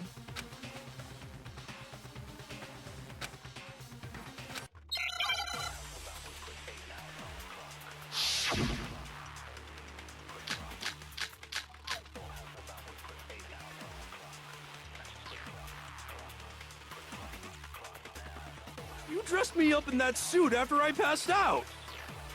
Then you just draped me across Hifumi and had him carry my weight! You tried to make me look like the bad guy! Like I said, ridiculous. As you can see in the picture, the suspect is standing perfectly upright. If the person inside the suit was unconscious, there's no way they could stand up straight like that. Then the fortune-telling idiot is the culprit after all! No way!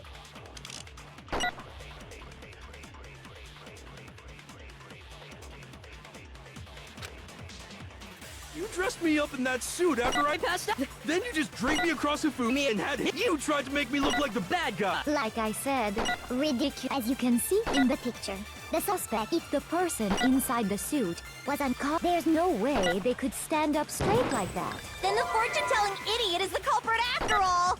No way! You dressed me up in that suit after I passed. Then you just draped me across. You tried to make me look like the. Like I said, as you can see in the picture, that if the person inside the suit, there's no way they could stand up straight. No, that's wrong.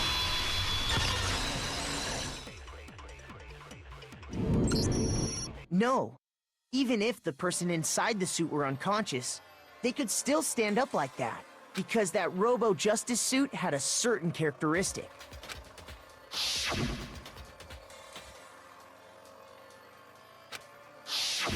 That's right! They totally made a mistake when they made it, so it couldn't bend at the waist. I'm not so sure that was a mistake. I think the suit was designed from the beginning to be used the way it was. Celeste and Hifumi took the suit they'd specially designed and stuffed Hiro into it. That's how they were able to fake that whole thing. The point of it all was to make us believe whoever was in the suit was to blame. Well then, I suppose this is checkmate. Checkmate?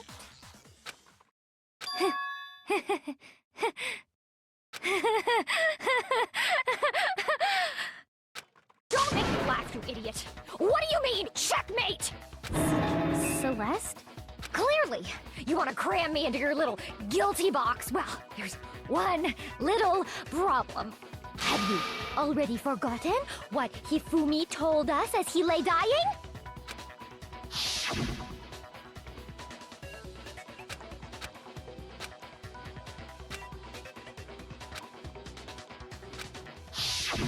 When we asked him who had attacked him, his answer was quite clear, was it not? He said, and I quote, Yasuhiro. In other words, Yasuhiro Hagakure! Wait! But my name isn't really Yasuhiro! It's actually Taro! Your confusing statements don't make any sense. You're only making things more complicated. He did say Yasuhiro, but are we sure he was really pointing the finger at Hiro? What the hell are you talking about? I'll burn you alive! Kyoko, what do you mean by that? Think back to how Hifumi used to talk to us. How did he refer to each of us? I got it! That's right! Our last names! He called us all by our last names! Exactly. I know I heard him say Mr. Naegi more than once, for example. So if Hifumi did mean to say Hiro's name, he would have said his last name, Hagakure. I'm sure it was just incidental. By chance, his first name. Indecent? Don't talk. Random chance. Now isn't that a convenient explanation? No, there's no reason to think he would have said the name any different than normal.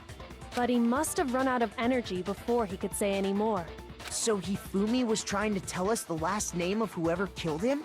But the name he said doesn't apply to anyone here. Well, no. Hold on. There's one person it could apply to, and that's Celeste. She never actually told us what her real name is. What did you just say? To think you'd take your false accusation so far, I don't know whether to laugh or spit! Come on! Enough with your idiotic blather! Yasuhiro is a loser's name! Do I look like a loser to you? Well? Do I? What? I think I've earned the right to be a little on edge. Okay, then fill us in. What's your real name? Make sure your ear holes are wide open and listen up! My real name is Celestia Ludenberg. Could you please stop making me repeat myself over and over again?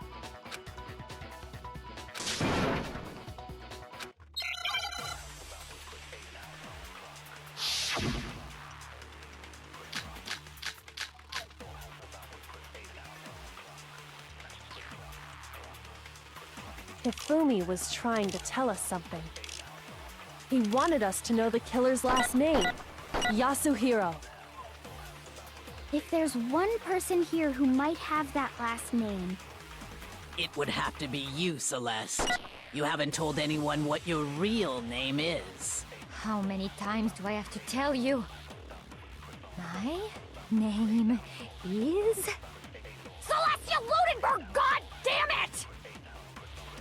How long do you plan to go on pretending? I'm not pretending. It's the truth. And since you have no way to contradict me... No, that's wrong!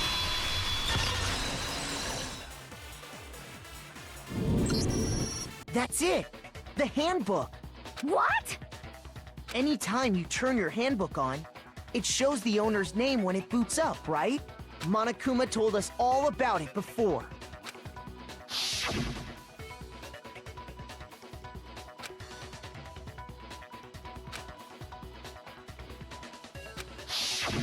So all we have to do is check her handbook, and that'll clear up everything. That's how we can find out Celeste's real name. That's an invasion of privacy. I refuse to cooperate. Celeste, can you please just tell us what really happened? Please, just tell us. Even when I'm put in check, it's just my nature not to give up. Because...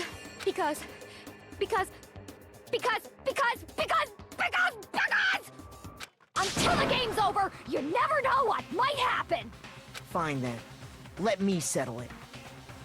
Let me go over the case again, from the beginning, and shed light on all your crimes. And that'll bring everything to an end.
Here's exactly what happened. Before anything, the killer persuaded someone to help carry out the murder. And that person was... Hifumi.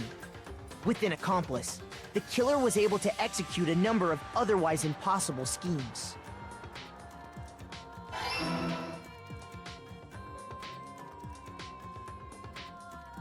First, they convinced someone to meet them in the rec room last night at 1 in the morning. That someone they met with was Hiro. The murderous duo intended to pass Hiro off as the prime suspect, so when they met up with him, they drugged him, knocked him out, and stuffed him into the Robo-Justice suit.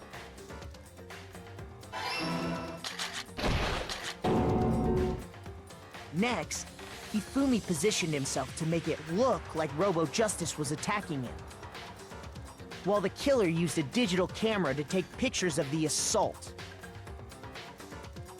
They did all this just to create evidence that would put the suspicion on Hiro. When they were done with him, they shoved him, still unconscious, into the pool room locker.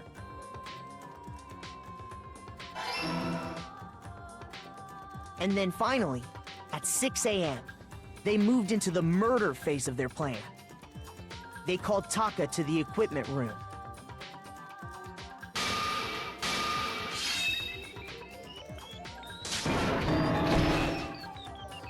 And that's where Hifumi killed him, making it the scene of the first murder. The murder weapon was Justice Hammer 4, which was left there in the equipment room. The reason Hammer number 4 was used was to create confusion about the order of the crimes. So, next they falsified 2 more assault incidents. For these attacks, the killers pretended to be the victims to solidify Robo-Justice as the suspect. The first fake incident was the attack in the rec room. There, the killers wanted us to see Justice Hammer 1 and the Robo-Justice pictures they'd taken. They wanted to make sure we bought the surprise attack story. The second fake incident was the attack in the library. This time, they planted Justice Hammer 2 and an injured Hifumi to sell us that story. With these 2 incidents, the killers were able to create a certain preconception in our minds that the suspect was increasing the size of the hammers and attacking people in order as they did. We fell right into their trap and started looking for the suspect based on that, but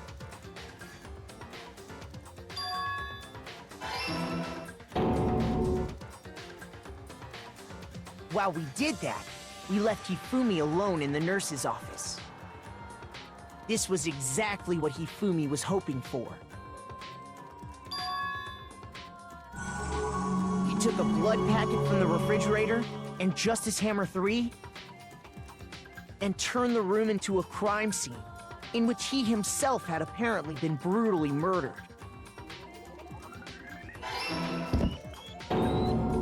He let out a scream to draw us back, and when we returned, that's what we found.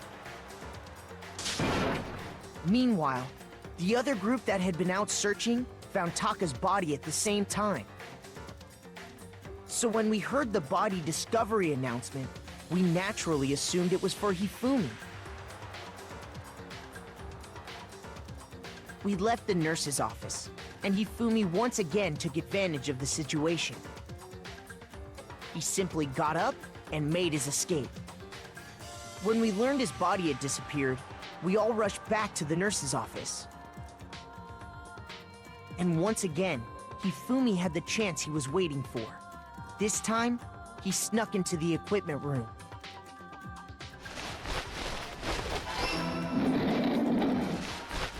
He wrapped Taka's body in a tarp and used the dolly to move it all the way down to the repository.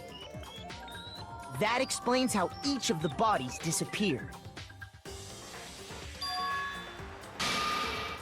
But even Hifumi didn't know what the true killer had in mind for their final act.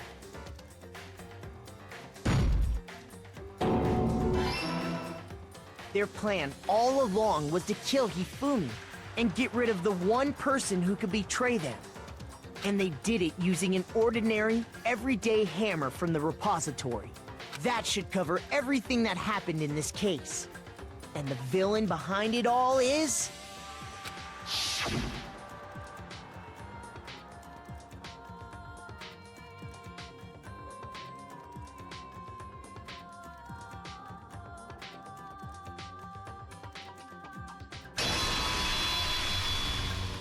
Celeste! Sorry, you lose.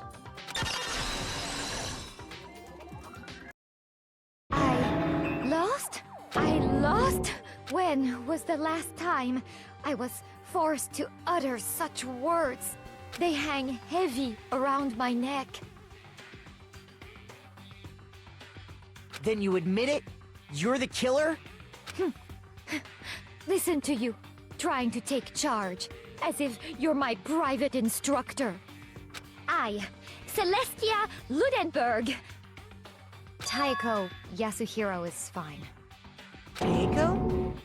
So, you finally accepted it. I'm the kind of person, once I've lost, I don't like things to drag on. Interesting.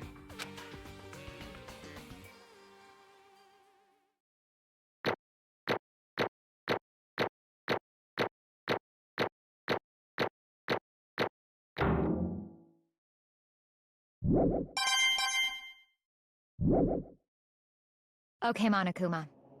I'm ready to begin. Or, no. I suppose this is the end, isn't it? It is indeed the moment we've all been waiting for. Time to vote. Okay? Okay. If you would, please locate your lever and cast your vote. And when the votes are tallied, who will become the blackened? Will you make the right choice or the dreadfully wrong one? What's it gonna be? What's it gonna be?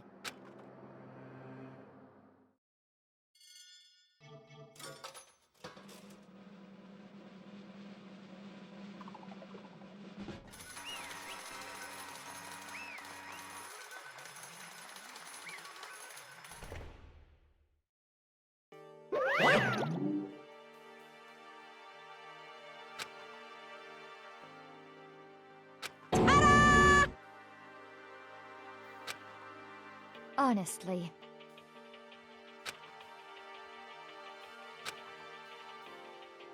I knew it.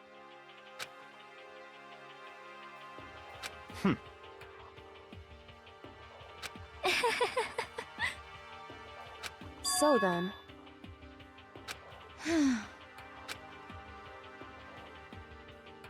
Indeed.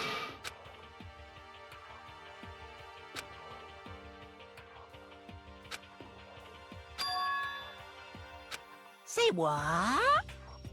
Just a second. In other words... Indeed. I see.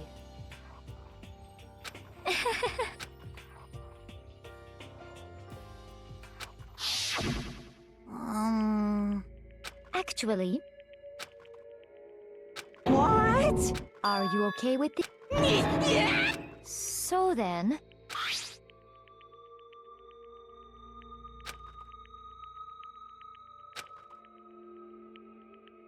Damnation!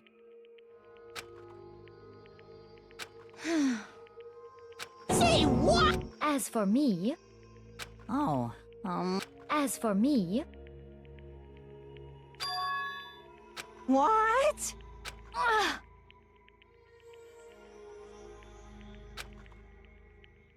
Damnation! Say what?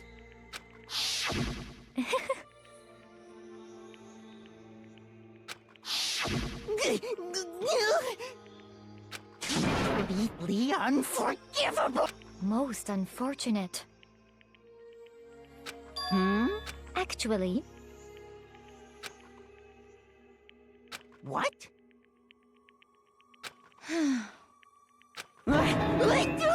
indeed. Honestly, I swear! actually,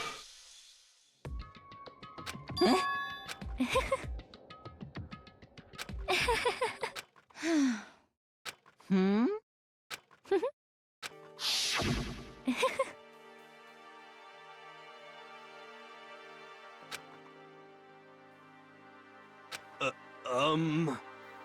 I see. indeed.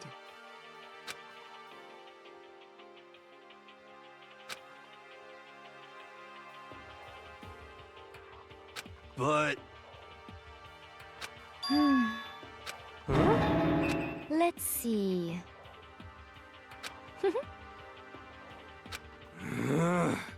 Well,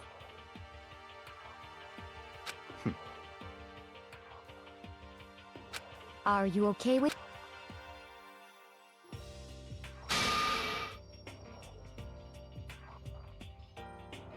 Hmm.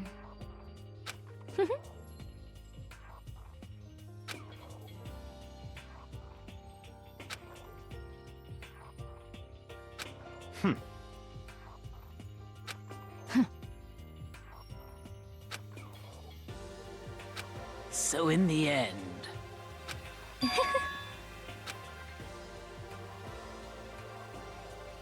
What the heck? Well, Don't be mean!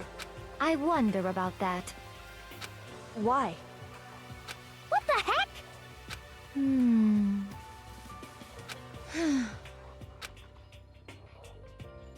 But... You little bitch! Hey! You little bitch! This is fine. Honestly. As for me, isn't it wonderful?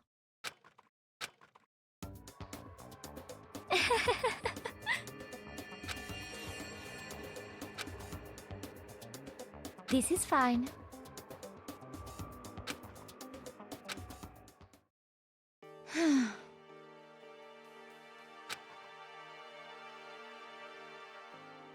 There is nothing to be done. Just the worst. Oh. Do you understand? What is this?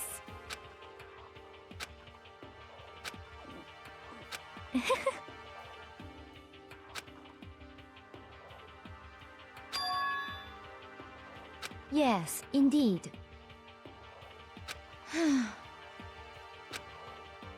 Isn't it wonderful? Hey...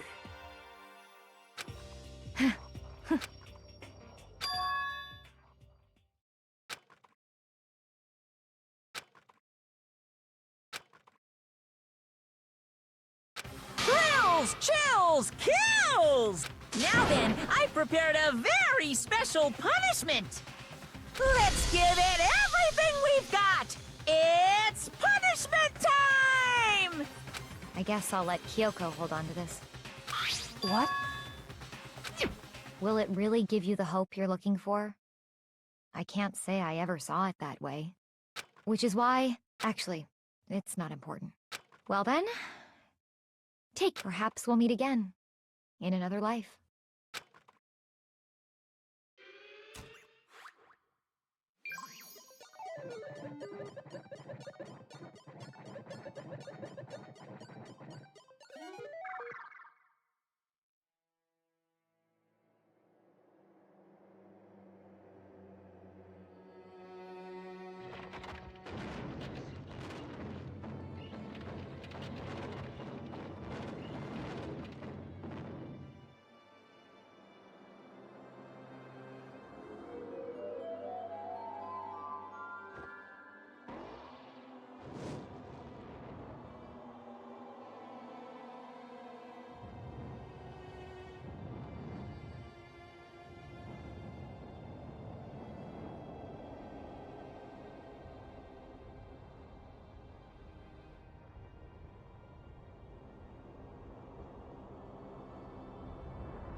time. What are you gonna do? Let me out of here! Too bad.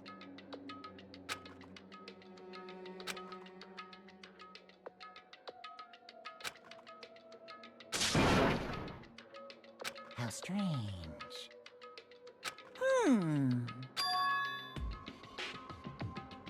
Hey! Hey! Wah-wah? So then, you... Ooh! Hey, Ooh! How exciting!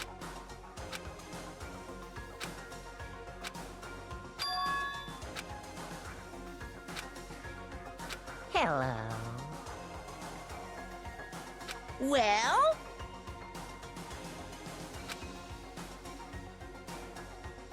See ya later!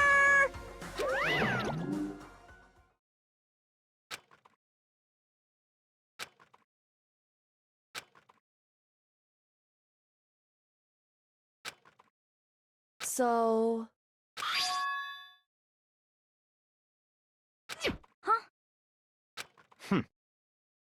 Hey, Indeed.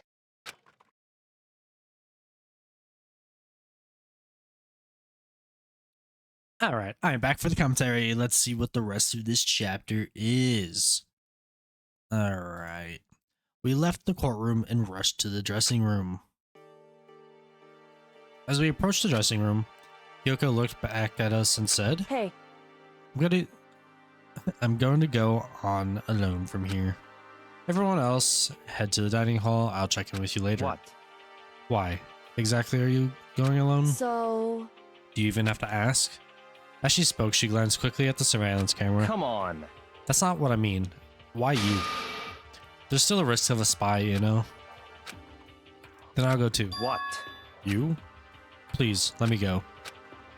Standing here arguing is just going to draw more attention to us. Goodbye. Do whatever you want. Thank you, Byakuya. well then. Then it's up to you now. Yo! I'm gonna go to the dining hall, okay? Huh? So Makoto and Kyoko are gonna go together? Does that mean what I think it means? Okay. Good luck, Makoto. Girls like her are total pushovers when you show a little backbone. I tried to forget what Hina said. Everyone head to the dining hall, leaving me and Kyoko here alone. Shall we go? Well, shall we? Yeah.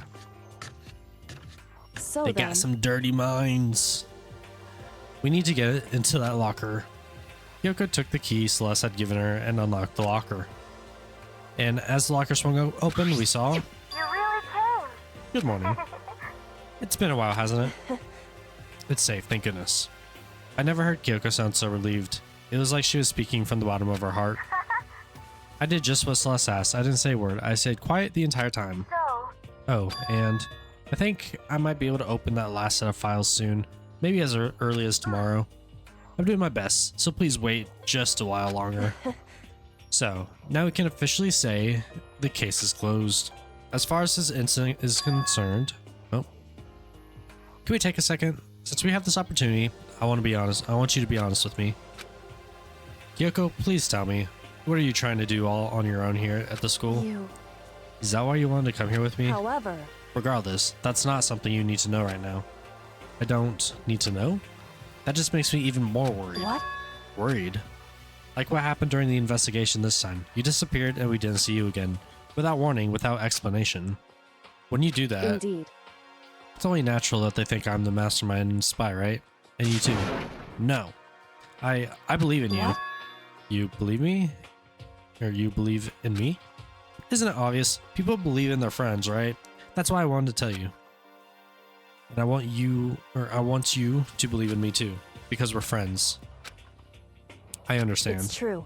Then maybe I can believe in you. Just a little bit more. Then... That's fine. Fine, I'll tell you. I'll tell you why I've been disappearing and where I've been going. Ooh, getting into some good stuff here. You see? What I heard from Kyoko then was, well, frankly, it kind of blew my mind. Right after I told Kyoko I believe in her, she told me a story that was, well, almost unbelievable. I decided I had to confirm what she told me with my own two eyes. So I waited for nighttime to come, and when it did, I went into action. Correct. The boys' bathroom on the second floor doesn't have a surveillance camera monitor in it. And in the storage closet there, way in the back. She said it was way in the back of the boys' bathroom storage closet, but could Kyoko really be right about this? Okay, so you might have been noticing that I've gone into this bathroom a couple times since it's unlocked, and you can kind of see there's a little square on the map. And now we're kind of being directed towards it. You can see that green door right there. Let's just click on it. Just a normal storage closet as far as I can tell. The secret Kyoko told me about, could it really be hidden here? She said it was way in the back of the storage closet, but I mean, seriously? Without thinking, I placed my hand on the back storage closet, and suddenly, as if I were being yanked in, something opened. At the same time as I heard that sound, I fell through the wall. I had no idea what was going on. I'd fallen through the back of the storage closet. Huh? It turned out, the back wall was like a revolting door, and I made my way to the other side. Just like Kyoko had said. Correct.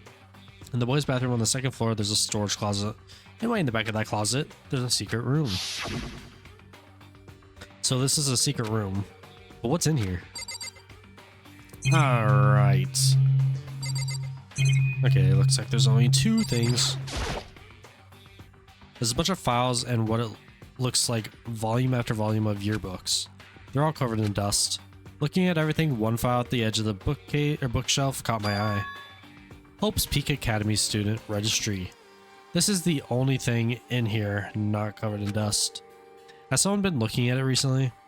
I slipped a file into my hand, and before I had a chance to take a look at it, a slip of paper fell out of the file, and I turned my attention to it. What's this? You must not leave. That's kind of weird. I could understand if it said, like, I can't leave, but you must not leave? What is this? My head feels funny. This is a strange sensation. It's like deja vu. Those words, you must not leave. I've seen them somewhere before, but I can't quite remember. What do I do? Wait, what did I say? What do I know? That's what it said. What don't I know? That's so creepy. A strange sound rang out through my head. I felt like it was shaking my brain back and forth. And then, darkness. I don't understand what's happening. I don't know what started it. It's all over. And with that, I opened my eyes. I didn't know how long it had been. Ow. Apparently something hit me, and I lost consciousness. That's all I understood. The dull, throbbing pain in my head provided that much at least. That was very creepy, but it looks like someone has cleared out the bookshelves. Just a normal desk with normal drawers. An empty bookshelf. Huh? Empty. Gone. It's all gone. The yearbooks, the student registry, and even the note that had fallen on the floor. It's all gone. What does this mean? But my brain refused to do any more work. The insistent pain in my head began to spread across the rest of my body. For now, I should go back to my room, get some rest. My body was heavy with pain and my mind heavy with thought. I dragged myself back towards my room.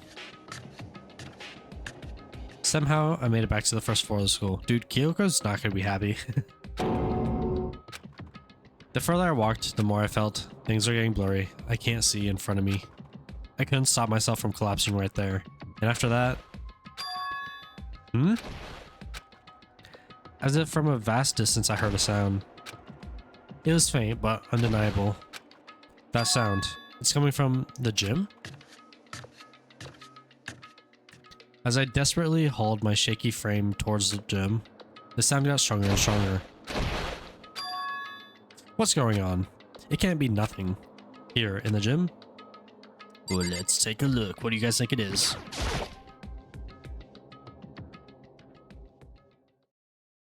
I didn't make a sound as I opened the door to the gym. The sound coming from inside, meanwhile, only intensified that much more.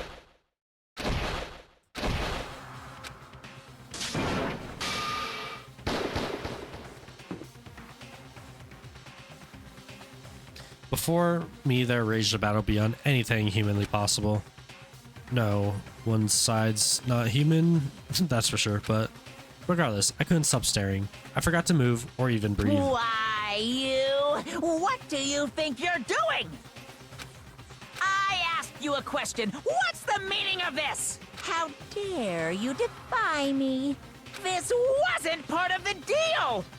Part of a deal? And what possible deal could they be talking about? I've made a decision. I will no longer retreat, no longer compromise, no longer regret. I've made my decision. I'm going to resist you. Okay, but you do realize what will happen if you go through with this, right? You haven't forgotten, have you? What I'm holding hostage? What could he be holding hostage? What am I hearing? A hostage? Then could it be the mastermind spy is Sakura? What? Chapter 3, The Next Generation. Legend, Stand Tall, Galactic Hero. 7 surviving, and we know who the traitor is now.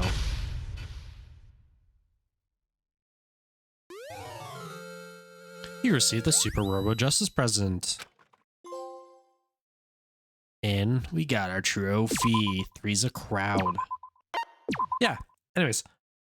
Let me know in the comments if anyone, like, figured out who was the spy or not, or if you even saw that coming, like, in the slightest. Because my first time around, I sure did not expect it to be her. But anyways, I'm gonna end it here. If you enjoyed the video, please feel free to leave a like, comment, and subscribe. It'd really help me out, and I would really appreciate it. Thank you guys for watching. What's up, everybody? Welcome back to my Danganronpa Let's Play. In this episode, we are going to be starting Chapter 3 of the story. We just finished our class trial in the last episode, while also learning a crazy secret, who the spy was. If you didn't see that, go back and watch it. If you did, then let's begin. Leon killed Sayaka. Monokuma killed Junko. Then Leon got executed. Then Mondo killed Chihiro. And then he got executed. Hifumi killed Taka, then Celeste killed Hifumi. Then she got executed. And that brings us up to now. The next morning in the dining hall, the day after Celeste's case. So now there's only 5 of us here. Only a third of the number of people we started with. Indeed. Loneliness has become commonplace. That's it. That's true. Still. What did I see yesterday? I don't understand. Sakura and the mastermind is the mastermind spy? Yeah. I suck at reading, just so you guys know if you are like just coming into the series, so bear with me. Can that really be true? Makoto, are you okay? No, I'm fine. I can't bring it up in front of the others. If I did that, it would just confuse everyone that much more. Okay, in that case, let's eat till we pass out. What do you mean, in that case? Well, because look at how scary everyone looks.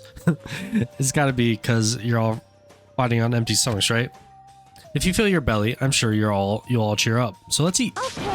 Let's fry up some fish and donuts and eat till we can't stand up. What?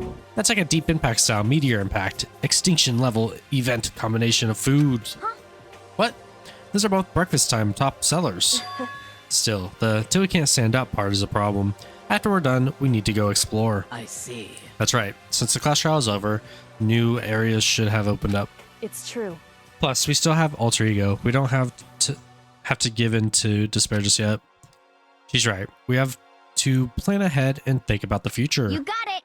Yeah. Think happy thoughts, not deathly thoughts. You know? Like when we're gonna get out of here, right? For serious. When this is all over, I think I want to get reborn for serious. Reborn as someone serious. Well... Hey, are you okay? That sounds like something someone who's about to die would say. I'm totally okay. I'm not gonna die. Why? Because there aren't gonna be any more murders. Huh? What makes you so sure? According to the spirits... I predicted it last night. Since it revealed itself to me from the ether, there's no doubt about it. However... How accurate is your fortune telling anyways? How about that? I can usually hit 20 or 30% on a good day. That seems really low. It's not like some occult mystery. Well, yeah, it's not like it's ESP or whatever. Of course I'm only gonna get it right sometimes. The occult is bullcrap. I told you, my fortune teller isn't like some occult thing. So, Fortune teller isn't a cult. I feel like fortune teller is just people coming up with their opinions on what's gonna happen. They don't actually see anything. You got it all wrong. Of course not. Of course not. Clairvoyance is clairvoyance. Don't put it in the same category as cattle mutilation. Huh? Cattle what? So... He's referring to the urban legend where aliens abduct cows and dissect them as part of their research. Actually... No, you're calling it an urban legend. As a matter of fact, it's true. As a matter of fact, it happened to me. It all happened one day when I went to go get a hamburger. It was a place I'd never been before. They claimed their patties were 100% all beef. So I got a burger to go and headed home. But And before the long, end is nigh. the sky was filled with a mysterious blinding light. Some crazy beam came out of nowhere and locked onto my hamburger. And as soon as the beam touched it, the burger started floating in midair. They must have laced his food with something. And then, still floating there, the entire burger started coming apart. One part of it just vanished, while the rest fell back into my hand. Do you realize what that means? It means the burger wasn't 100% beef. It must have had some pork or something mixed in. Something like 70% pork and 30% beef would be my guess. You can't trick me. So I stormed back into the hamburger place and got up in the manager's grill, and they totally admitted it. It wasn't 100% beef. They totally mixed the ground pork with it. How about that? Now do you see? That is cattle mutilation. I kind of got lost halfway through. I can't tell if you're for the occult or against it. You stink of stupidity. Don't be mean. I stink of... How dare you? Well, you do stink, though. That's fine. That's fine. Anyways. I hope your prediction turns out to be true. Well, at the very least, I won't murder anyone. yeah. Me either. I mean, I would never. Of course. Me either. Indeed. Nor I. That goes for me too. Of course, I could never kill any of my friends. I felt like those words of encouragement were helping us come together as one. After so much sacrifice and hardship, we finally become united. But, Well, to be honest, I wish Byakuya and Toko were here for this too. But they're so hard to deal with. They only think about themselves. Yeah, we're better off without them, I say. That was enough to prove. We were united for the time being, but within that bond hid weakness and fragility. Chapter 4.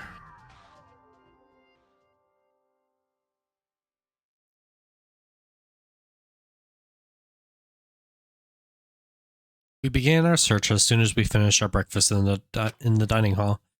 We had to find out what had to open up, what was waiting for us.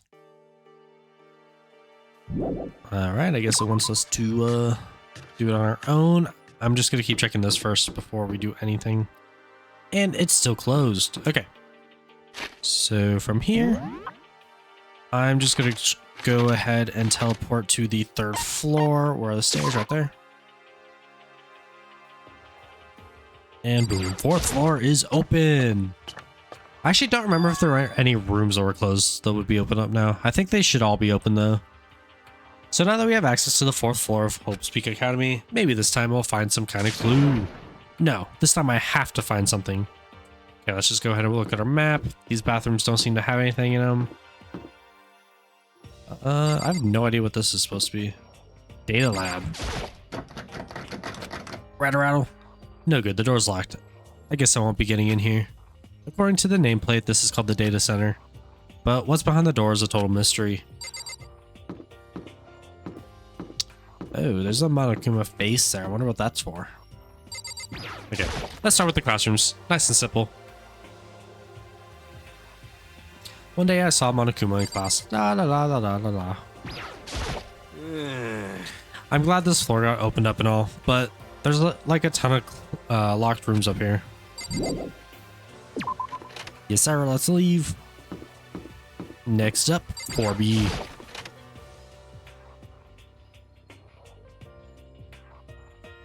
Hello, I'm Monokuma from the school store. I'm very kind.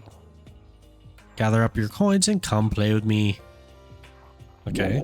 Nothing in here, apparently. There's a 5th floor?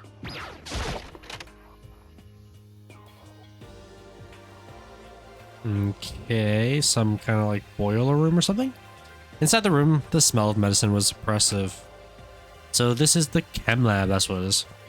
I hope inhaling all this stuff doesn't do permanent damage. Hina and Sakura seem to be lost in a deep but friendly conversation. I need to find out what's going on with Sakura and the mastermind, but I can't while she's with Hina. Huh? You need something? No, it's nothing. You sure? Okay then. Need to find out what's going on with Sakura? Okay. What is it, Makoto? Do you need something? No, it's nothing. Really? Well, okay. Okay, so let's just look around then. I guess this is the only thing though. It's a remarkably big shelf and is stocked with all kinds of medicine. Ah, listen, Makoto, listen. Just take a deep breath and calm down and listen to me. Okay, Hina, just chill out. There's all kinds of stuff we didn't have before. Vitamins, minerals, amino acids, creatine, and what? They even have protein whatever, X. What's that? A high quality protein drink. It's nothing like that cheap swill in the warehouse. It's construct whatever level. Sorry, I can't read or speak. Oh yeah? This is amazing. It's a gold mine. Ah, my prayers have finally been answered. Time to load up some more prayers then. A gold mine, huh? And then is there anything over here to look at? Nope, just a TV. Alright, where's the rest of the people? We're definitely missing a lot of people here. Okay, we've got 2 rooms here and then it looks like a big like music room.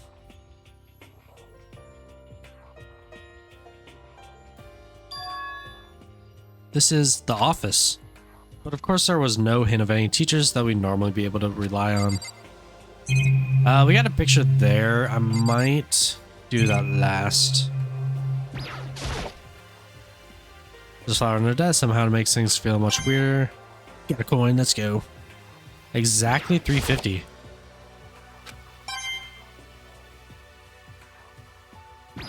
Okay, I don't know if there's actually a point to doing it this way.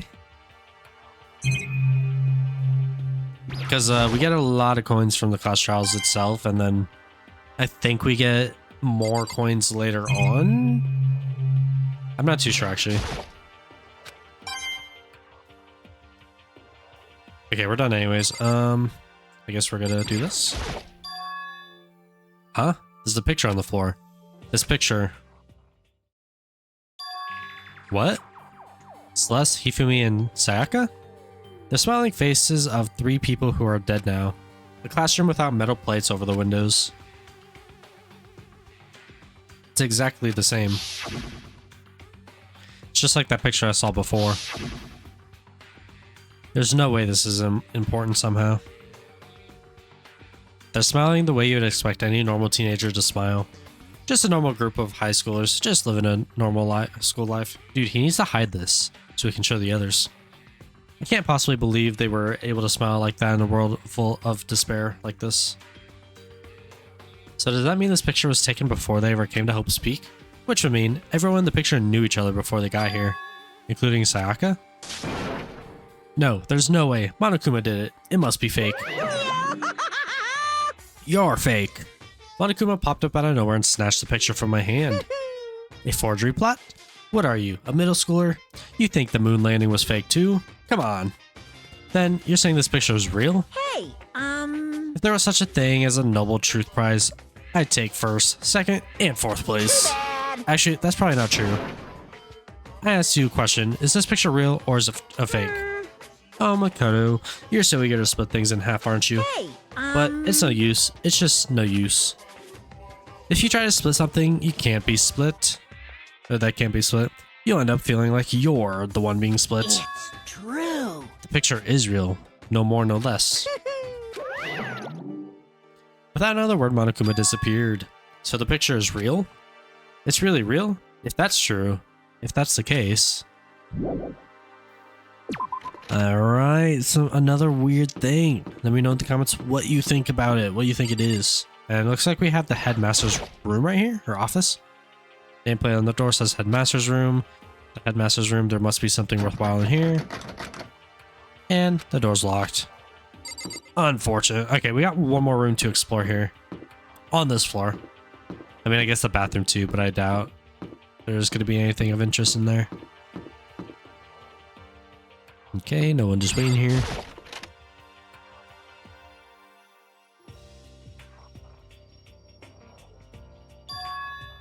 This is the music room. It's hardly even a classroom. It's more like an actual concert hall. Okay, let's just look at this first before we talk to her. This is a grand piano. It seems really old. I bet it's worth a lot of money. Of course, without someone around who can play it, it's totally useless. We got another coin. Let's go. Hey. You know, you haven't told me what you think yet. What I think? So... About the secret room in the boys' bathroom? Ah.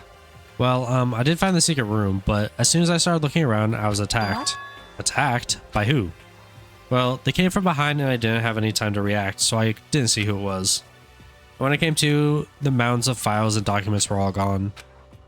I'm sorry. I know how important those were. Fine. It's okay. I already saw what I needed to in there. And I half suspected the mastermind might come after you. What? Because... When I discovered the room, the mastermind must have seen me on the surveillance camera in the hallway. They must have seen me go into the boys' bathroom and not come out again. Still, I wanted you to go and see it. I wanted to see how the mastermind would react. Essentially, I wanted to find out if the mastermind actually knew about that room. It would seem... But to attack you and steal everything in the room, that must mean that there's some kind of unknown clue in there that could reveal the mastermind's identity. Then you knew I was going to get attacked? That doesn't matter. You can handle that kind of thing though, right? After all, you're a boy. What does she think a boy is? Fine, I understand. Then let me ask you something else. Do you know about the note that was left in there? The note that said, you must not leave? Just a second. We shouldn't talk about that. Not here. Kyoko saw a quick glance at the surveillance camera. So... I'm looking into it. If I find out anything, I'll let you know. Listen to me. Is that okay? She made it sound like she was asking, but it was clear I wouldn't have any say in the matter. So then... So now it's your turn. Let's hear your secret. Huh? Did you think I wouldn't notice? You're hiding something. Am I wrong? Am I wrong? That's... What? What's the matter? If you're worried about the camera, why not just write it down? Well, I mean, they could just go either to that secret room or into the Hot Springs place again. Hey. We're friends, so you should be able to trust me. Isn't that what you said before? You're right, that there shouldn't be any secrets between friends, but there's nothing worse than expressing doubt about your friend when you don't have evidence for it. I mean, tell her. If I talk about it now, it could just make things much more worse. Friends shouldn't keep secrets, but there's nothing worse than expressing doubt. Well, dude, tell her. Dude, why give me the choice if I can't tell her? Sorry, I can't tell you, not yet. Correct. So that's your answer. However... But do you think that's fair? You were happy to hear what I had to say, but now you're unwilling to share. I'm sorry, I really am. That's fine. It's Goodbye. fine. Goodbye. She's not happy. With those as her parting words, Kyoko left me standing there alone. I think I made her mad. I've already taken a good look at things around here. There's a lot to think about, but for now I should head back to the dining hall and talk to the others. At least it doesn't like take away our report card progress. That would really suck. Not long after I got to the dining hall, the others began to trickle in. And after a few minutes... So, is this everyone? Well, then. Okay, let's discuss what we all discovered. Yeah, good idea. We'll end with Kyoko. She's mad at us. There's a big shelf in the chem lab on the 4th floor, and it had all kinds of chemicals and stuff. There was an all-star cast of nutrient additives and supplements. You should at least go take a peek. I highly recommend it. I think you and Ogre are probably the only ones interested in that and stuff like that. Oh, but it's not all good stuff though. There was medicine and health stuff, but on top of that, there was also a bunch of different poisons. Poison? They were all labeled clearly though, so it would be hard to grab one by mistake. It's true. Still, we'd better make sure we're careful around there. And we probably shouldn't tell Byakuya or Toko about the poison, right? Huh? What do you mean? Well, just in case. You know what I'm trying to say. Just in case. Yeah, I think you're right. However, It's Byakuya. It won't be long before he discovers it himself. But to put something as dangerous as poison right out in the open, that's absolutely the work of the mastermind. I mean, yeah, he's trying to make us kill each other. I found a couple rooms on the 4th floor, but they were locked. The data center and headmaster's room. The headmaster's room? That sounds like exactly the kind of place that we'd find some clues. If we can somehow unlock the door and get inside, who cares about the stupid lock? How about that? It should be no problem for the world's strongest missing link to knock down one measly door. What was that? What? No, please continue. Did you say I've got the nicest butt on the block? The curviest hips in town? Is that what you said? What the heck? Oh, no, I didn't. Hey, Then what did you say? Because I know you weren't talking about tearing down the door to the headmaster's room. unbelievable. Knocking down your headmaster's door? What kind of war on education are you trying to start Your here? teacher had That's such my faith in my you. room, you know. And this It is how you now, repay anyways. me? And you're thinking of With busting it me. down. You seriously don't want to piss me off? You have any idea how much bacteria lives on a single bear claw?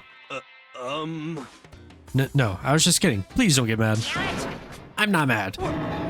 You're totally mad. This is kind of I was hoping I wouldn't have to add a rule for this, but if you're gonna go around having those thoughts, I have no choice but to add to the school regulations. Seriously? bad. Breaking down a locked door is prohibited. There, that's a rule now, you jerks. The new rule has been added to the regulations. Is he gone? Phew, man, I was scared for my life. I was sure he was gonna kill me for serious. But if he would go out of his way to make a rule like that, there's no doubt that something important must be hidden in the headmaster's room. But now that it's a rule, there's nothing we could do. Metal sheets had been attached to all the windows on the 4th floor. None of them budged an inch. in other words, Just like everywhere else. Escape from the 4th floor seems unlikely. That was to be expected, though. Kyoko? She's ignoring me. so, Hey, Makoto. Does Kyoko look upset to you? right. She is, isn't she? She's totally mad. Yeah, it looks like that. Or look... whatever. What's your deal? I bet it's your fault, isn't it? You must have done something to her. Like, this is bad. So, has everyone said what they need to say? I think so. For serious. But it looks like no one found any clues at all, let alone a way out of here. I haven't been this depressed since my house burned to the ground. Someone, do something to cheer me up. Can I say How something? about that? It's because my dad was smoking in bed. No, I have something I'd like to report. So you all remember, right? You remember when I found the picture on the 3rd floor the other day? Perhaps. You mean the one that showed Mondo, Chihiro, and Leon all together, right? Huh? Yeah, I remember. What about it? Well, I found another one, another picture, almost just like that one. Another one? But this time the picture was Celeste, Hifumi, and Sayaka. Huh? And they were smiling. And the classroom in the picture didn't have any metal covering the windows. So the picture of Mondo, Chihiro, and Leon wasn't the only one. Now you found one that had Celeste, Hifumi, and Sayaka. But how can that... Conspiracy! Monokuma must have faked it. But if the picture is real, then everyone who was in it, there would have to be some kind of hidden connection there, don't you think? Some deeper truth that we just don't understand.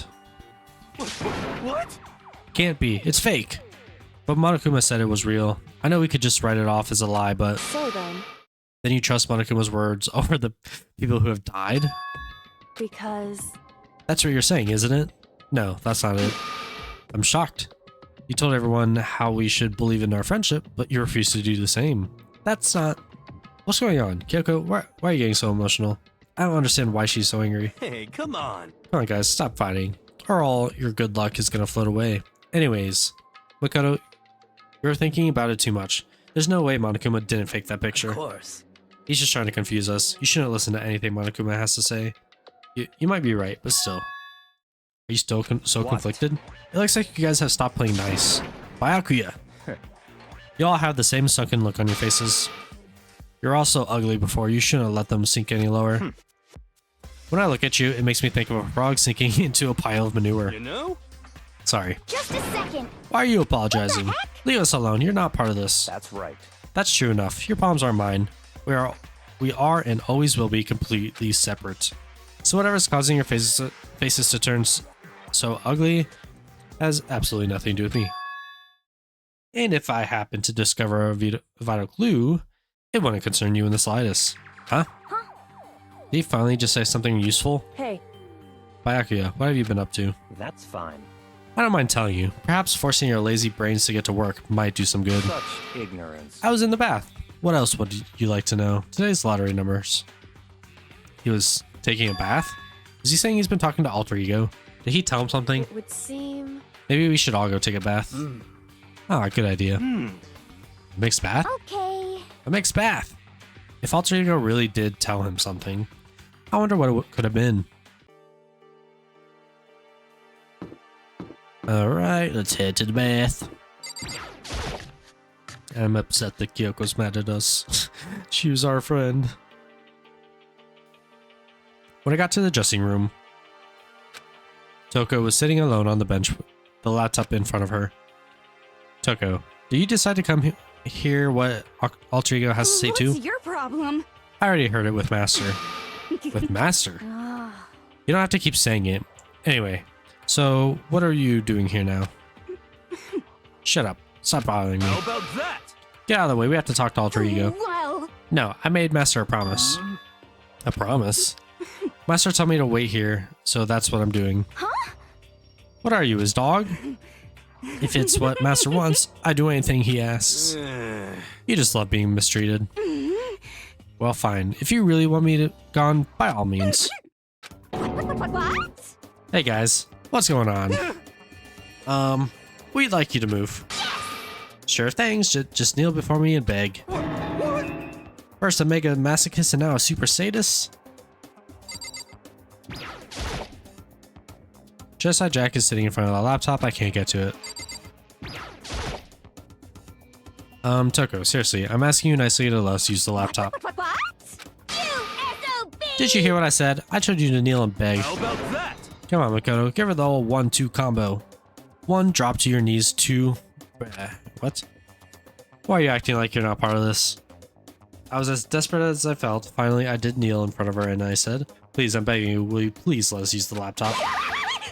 I'm Such an ultra miraculous feeling of happiness. All my pet anger at Master for abusing me is evaporating. So even you realize it's abuse. That should be enough, right? Hurry up and let us talk to Alter Ego. Okay. You really came. Everyone, come closer. I already told Byakuya, but I was finally able to crack open all the files that were on this laptop. Sorry to have kept you all waiting. Correct. Just what I thought. I see. Finally, the time has come. I'm starting to get kind of nervous. I felt the same way resting on the keyboard. My hands had started to shake. Just a second. Move. The seeing world was like a sharpened blade. Wounded, I moved, let her take over. So then... Here we go. Kyoko began typing, the words appearing as fast as I could read them. Can you tell us what you found out? Leave it to me. Sure, I analyzed the files and extracted all the useful information I could find. One particularly important fact I discovered was that a certain plan had been put into effect here. To isolate the students of Hope's Peak Academy and create a communal life for them. That was the stated goal of the plan. But it was meant to be more than just a normal school life. The students were intended to live out the rest of their lives here. I see. It's exactly the situation we found ourselves in. It's quite unthinkable, isn't it? And what's more, the one who came up with the plan was none other than the administrators of Hope's Peak themselves. What? Wait, hold on. Then the reason we've been in prison here, it wasn't the work of some psycho freak or criminal organization or whatever. No way! It was the school itself? That doesn't make any sense. Why would they do that? Just a second. I don't think Alter Ego is finished. Perhaps we should hear the rest. That's right. It seems that the reason they devised this plan was because of what happened 1 year ago. This is how they described the event. They said it was the biggest, most awful, most tragic event in human history. What does that mean? What? Yeah, what kind of name is that for something? You see, otherwise known as the tragedy. It was apparently some sort of devastating occurrence. Because of the tragedy, Hope's Peak Academy was forced to discontinue its role as a school and close down. I see. Things are finally starting to make sense. What this means is 1 year ago, this tragedy took place. And whatever it was, it forced Hope's Peak to shut down. From there, they decided to use the school as a kind of staging ground. That's right. They plan to sequencer the students here, where they would live out the rest of their lives. So, But why would Hope's Peak administrators want to shut everyone in like that? Hey, And what could this tragic event have possibly been? In a flash, Kyoko had typed their question into the computer, and the answer we got was, sorry, I don't know. If that information was ever on this computer, it's gone now. I'm totally useless, I'm sorry. And that's all he said. Then, is this really the end? We get halfway through the answer and that's it. Indeed. It would appear so. Disappointing. Oh wait, So, there's one thing I forgot to mention. I think it might be important. I believe it has to do with the mastermind. The mastermind? Kyoko's fingers moved even faster than they had so far. Did you figure out the mastermind's identity? sorry. No, that I still don't know, but I did find a clue, I think. The one leading the Hope's Peak staff, the one who finalized the project to isolate you, was the Hope's Peak headmaster. So that same person may very well be the mastermind who planned all this out. And according to the files, the headmaster is a man in his late 30s. It seems possible, even likely, that he's somewhere in the school right The now. headmaster? The headmaster is here in the school? Okay. Then that's gotta be the mastermind. I mean, Monokuma's been calling himself the headmaster, right? perhaps. Which makes the real headmaster that much more suspicious. Serious. But if we break down the door to his room, we're dead, right? So, what are we supposed to do? I found a way. Huh? No matter what it takes, I will find the headmaster. No matter what? No matter the cost. so, Kyoko, what's going on? I can't explain why. I just know that I have to find him. She has to. Kyoko, what's going on with you? When she heard about the headmaster, her reaction was almost violent. So then, We should see if Alter Ego has any more information. That seemed to be her attempt to regain her composure, and she started typing again. Did you learn anything else? I'm sorry, that's everything I found. All the information on this laptop seems to be pretty old, so that's all I can do from here. Sorry. I'm really sorry. Then it really is all over. Wait, Alter Ego seems to have more to say. So, Well, it's kind of a different topic, but I was wondering about something. I haven't seen Celeste, Hifumi, or Taka since yesterday. A heavy silence fell across the room. The only sound was the flat, precise clicking of keys as Kyoko typed. They're all dead. What? I see. Certainly I knew that was a possibility, but okay then. it really happened. Sorry. Oh, sorry. There's no point in me getting depressed over things I can't do anything about. anyway, Well then, I guess that's it. That's it. A simple phrase that held so much meaning. She began typing again. You've done your job, thank you. I see. I'm done? I guess I am, huh? Okay then. Then maybe I'll take a little rest. I'm kinda tired. Goodbye, everyone. See you later. With that, the laptop entered sleep mode. I see. So Alter Ego did everything he could. indeed. You won't have to talk to him all that much anymore. But I kind of feel sorry for him. But Feel sorry, but he's just a computer program, right? well, I know, but still, he did everything he could for us, you know? I mean, yeah, it did. But that's what a computer program is designed to do. You don't tell a computer good job every time you shut it down, do you? Well, no. But when we talked to Alter Ego, I guess I just didn't see it that way. I know what you mean. I feel the same way. hey, Hey, come on. It's just a program. You can tell the difference between a program and a friend, right? Well, you know, what's the difference between us and that program, really? Huh? I started thinking about how you would differentiate a person and an AI. Alter Ego isn't human. I know that. It's just a program running on a computer. But at the same time, I couldn't help but think of him as our friend. that's right. Yeah, he's no different from us. He's still our friend. I think maybe I understand where you're coming from. Then there's no problem calling him a friend. After all, the more friends, the more merrier, right? how about that?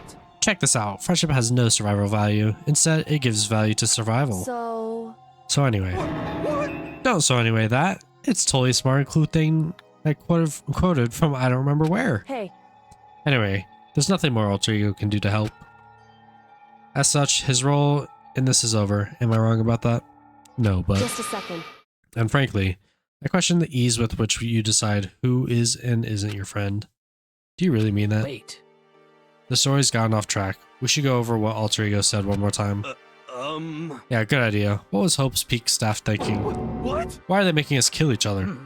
Alter Ego said that what happened 1 year ago is what started everything. Well, Yeah, he said it was the biggest, most awful, most hopeless event in human history, right? Must have been a huge incident, whatever it was. But did something like that really happen a year ago? I don't remember anything happening that you could describe that way. What about you guys? I don't really watch the news, so... I'm sorry. Sorry, nothing comes to mind. Anyway, The event led to the closing of Hope's at the Peak. very least, If nothing else, it must have had some kind of connection to the school. Maybe all the students here were killed or something. However, That kind of catastrophe would have been all over the news. At least one of us would remember that. Then maybe they covered it up. That would explain why none of us knew what the school had been shut down. I see. Totally covering up something like that. I suppose it's not totally impossible. What the heck? What's wrong with our government? Our taxes paid their salaries. They should be handling stuff like that. anyway, Maybe. But right now, there's only one path open to us. so We have to find the headmasters of Hope's Peak Academy. We have to find him and make him tell us everything. no matter what, As long as we can get our hands on him, I think... Kyoko? When she said headmaster, I got that feeling again. But even that is a problem, not so easily solved. Yeah, you're right. so then, Well, our business is done here, so for now we should get out of here. Oh yeah, good idea. Then Achoo. Huh? Is it really that dusty? Wait, I mean... Oh no. I'm not waiting anymore. I'm not guarding it. Bakuga's gonna be so mad at me. Let's avoid getting involved any further. Good call. But as we left the dressing room, someone was there waiting for us. Our heart is pounding, or pounding away. It's pounding with anger. You're not so mad about the whole breaking into the headmaster's room thing, are you? Oh, that little matter doesn't matter even a little. I'm a little jealous of you guys enjoying an indecent mixed bath, but that doesn't matter either. It's building. I feel it building. My head's about to boil over with rage. Please. Don't get so angry. Here, let me help you center your chakra. This is on the walls of your brain, okay? When you do something to me, I do it right back. An eye for an eye, a fang for a fang. Fang for a fang? Be careful, he just chanted an incantation of devastation. No, it's just a saying. Oh, I see. But what's he talking about?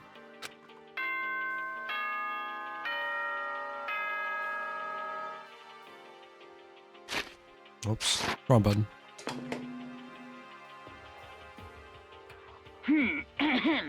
This is a school announcement. It is now 10 p.m. As such, it is officially nighttime. Soon the doors to the dining hall will be locked, and entry at that point is strictly prohibited. Okay then, sweet dreams, everyone. Good night, sleep tight. Don't let the bed bugs bite. correct. So it's nighttime. Hey, What does everyone want to do? Celeste was the one who suggested our nighttime rule, but she's gone now. I think we should still avoid being out at nighttime. I know it'll make me feel better that way. I agree. it's true. Very well then. In that case, time for bed. So everyone headed back to their rooms. Monokuma's parting words left me feeling anxious the rest of the night.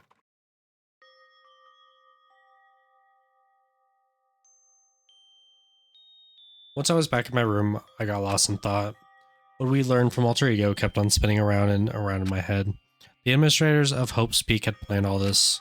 They did it because of the tragedy which had happened a year ago. And apparently the headmaster is the one behind it all, the mastermind.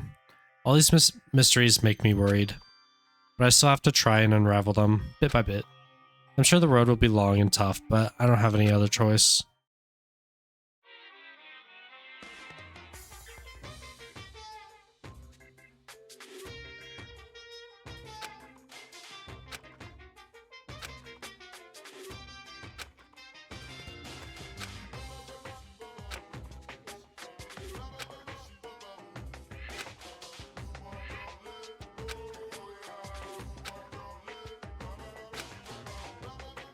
And that's the secret origin story of Monokuma.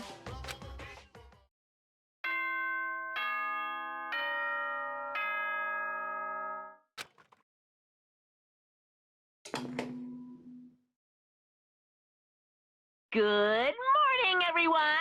It is now 7 a.m., and nighttime is officially over. Time to rise and shine! Get ready to greet another beautiful day! First things first, I need to head to the dining hall.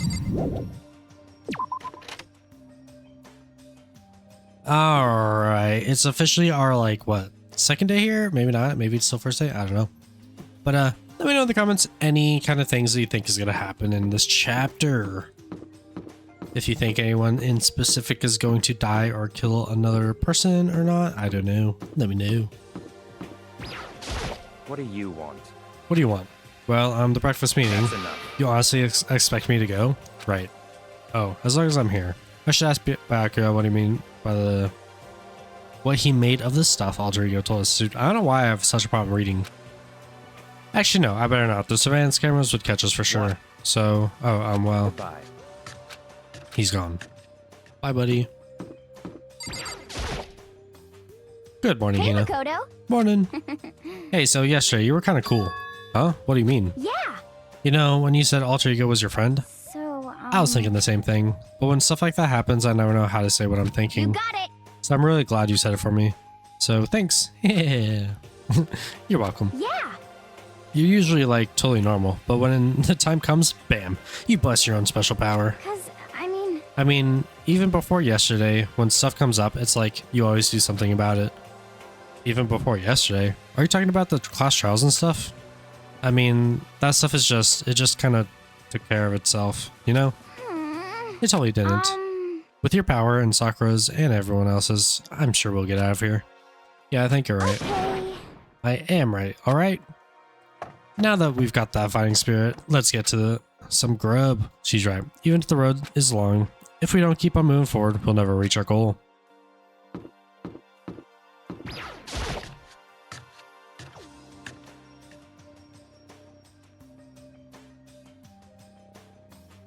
As I entered the dining hall, the first thing I saw was her. What are you staring at? Oh, Toko. What's your problem? What, you think your eyes will just rot by looking at me? Fine, then don't look at me. I think he's just surprised to see you at the breakfast meeting is all. Indeed, it's quite a while since you joined us. Yeah, what made you change your mind? Byakuya said he likes a girl who has some meat on her bones. So, I'm gonna start eating. I'm gonna force it down into my stomach. I'm gonna eat till I drop. Okay. I refuse to lose. Hina. I wouldn't do that if I were you. Well, other than that, it looks like Kyoko isn't here. You know? Oh, she said she'd come by later. Later? You know? Yeah, after you leave. She's not even trying to hide it anymore.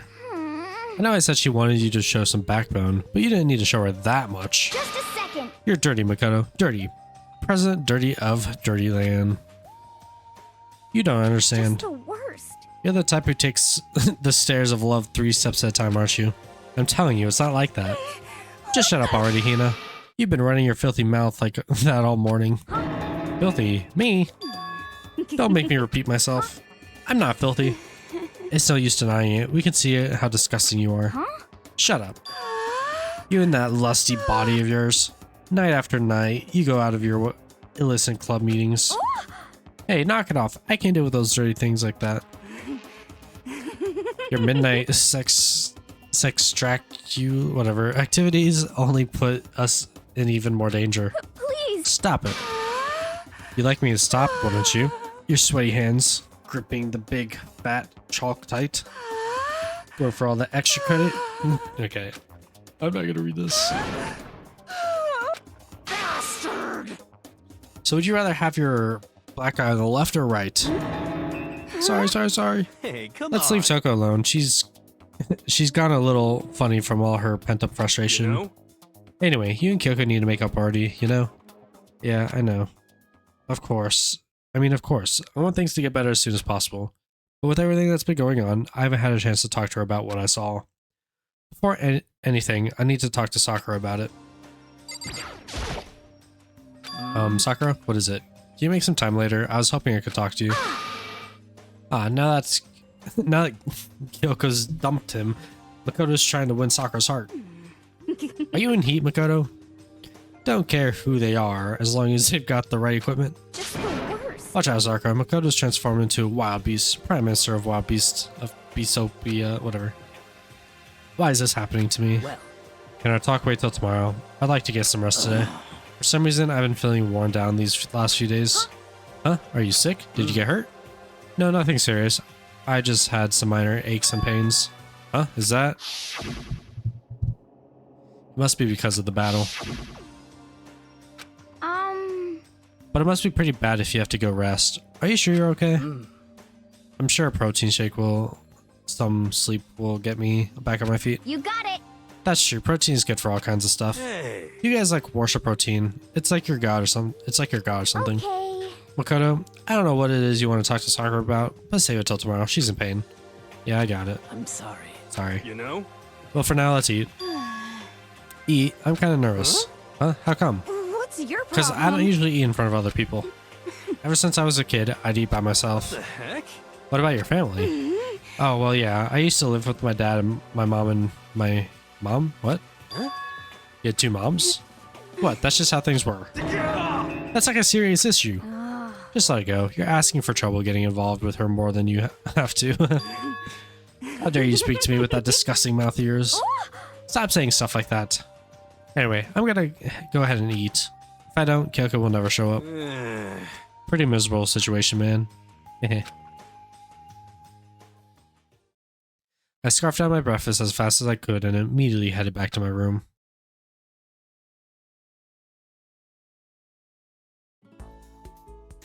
I'll have to wait till tomorrow to confront Sakura about what I saw, but in a way, I'm kind of relieved. It takes a lot of courage to stand face to face with Sakura and accuse her of something. Free time. Okay, we are working on Byakuya, I'm pretty sure. So we need to figure out where he is. Who's this? That's Sakura.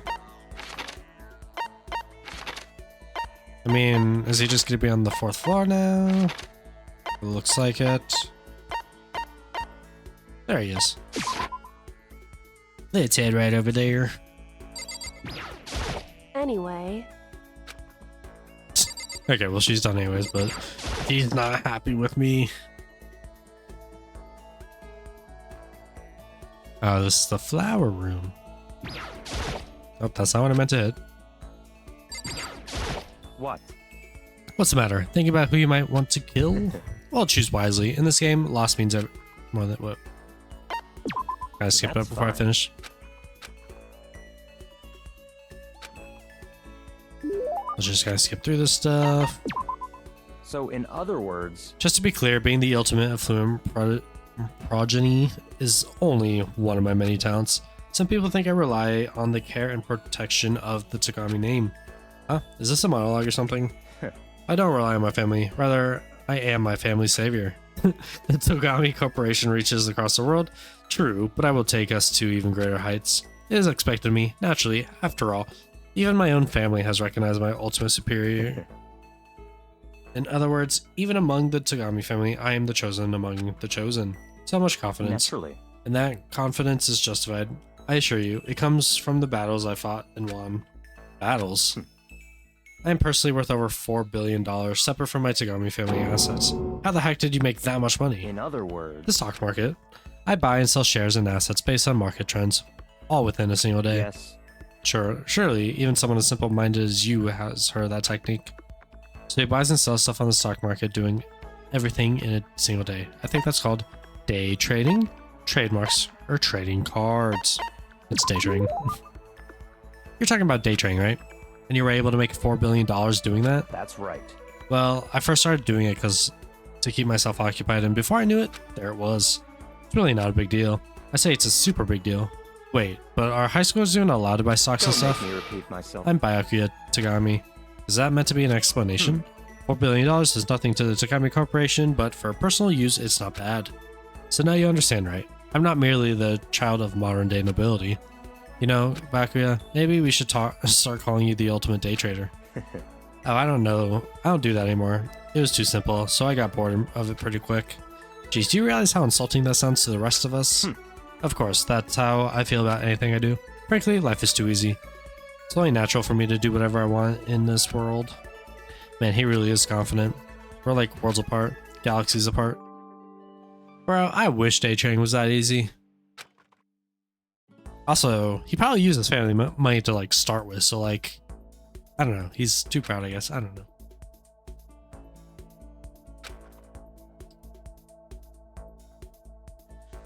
Okay, we still have the second half of the day. Actually, what did that say? I think I'm still in free time, right? Doesn't have to say it 2 times. Warehouse? What's he doing in there? Of course she's near. Stalking him.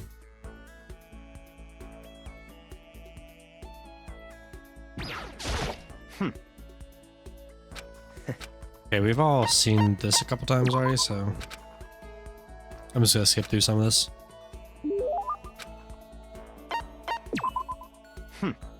Listen, Makoto, I wanted to ask you something. What could Byaku wants to talk to me about? I have a bad feeling about this.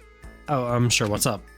You know, only a chosen few, perhaps 1% of us, are able to succeed in life. So, in other words, for the other 99%, their dreams never come true. Some never even have a dream in the first place.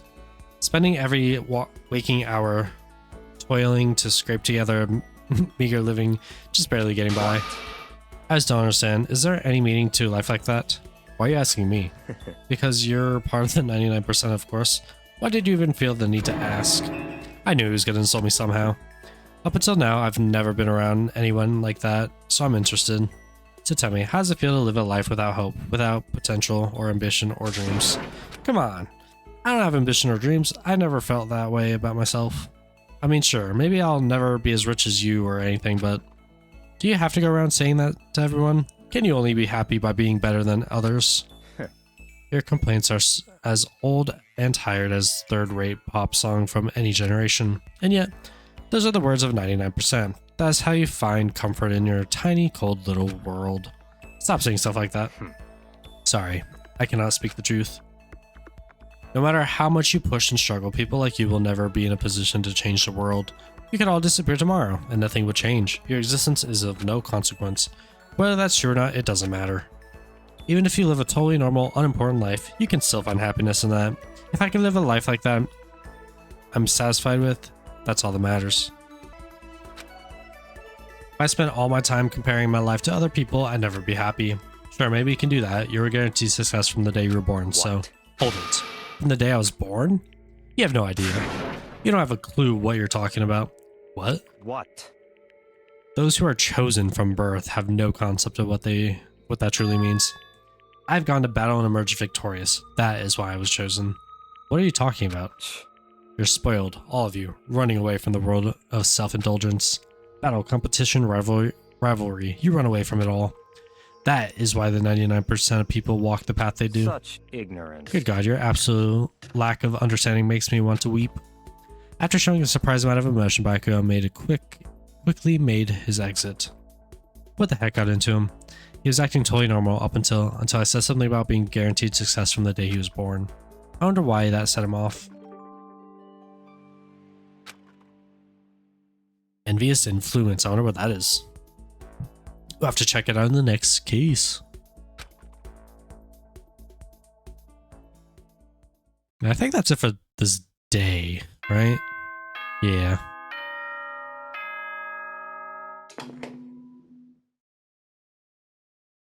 Attention, attention! Please gather in the gym as soon as you possibly can. Quickly, quickly, quickly, quickly! Okay, I guess it's not the end of the day, but oh well. He made a special announcement to ask us to come to the gym. And he sounded pretty serious about it too. Alright. Let's just teleport there, I guess.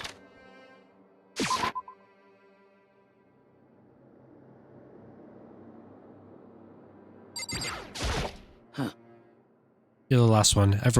Everyone else is already inside. Aren't you gonna go in? However, I have a bad feeling about this.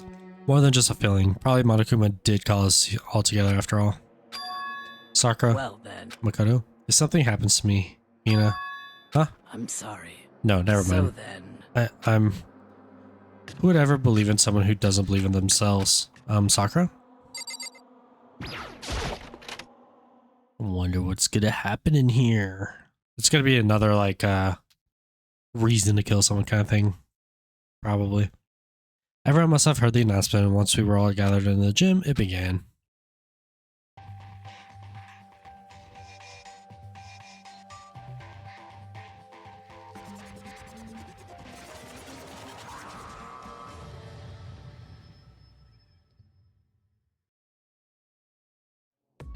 Well? Okay, let's get the show on the road. You're about to give us your next motive presentation, aren't you? That's right. You got us all together to present another motive, right? Is he right? Huh? We have to go through this again? No, not again. I can't take it anymore. See. I'm impressed by your level of dismay. You finally see just how long on this totem pole of life you really are. No. No, no, no. No, no, no, no, no, no, no, no, no. That's not it at all. We're not here to talk about motive. The reason I gathered you all here is so that I could get rid of my grudge. Your grudge? Why? We have a grudge against you, of course, but I don't recall you ever having a grudge against us. I told you yesterday, didn't I? An eye for an eye, a fang for a fang. Stop being around the bush, just tell us what you're talking about. Well, Byakuya, you've already told everyone how one of you might be working as a spy for me, right? Come on. Yeah, so what about it? In other words... Well, today, I'd like to tell you about that spy. What? Hey, So guess what? The spy is actually Sakura Ogami. He said it so openly, it made it sound like it wasn't that big of a deal, even though he just revealed a huge secret. What? What did you just say? He said the spy was Sakura? What is this? What are you talking about? You're a liar. There's no way Sakura would be a spy, right, Sakura? Huh? Sakura? And I might just make Sakura fulfill the promise she made sometime soon. And if she doesn't, I can't be responsible for what might happen to the hostage of mine. Anyway, that's all I wanted to say. What you guys choose to do with that information is up to you.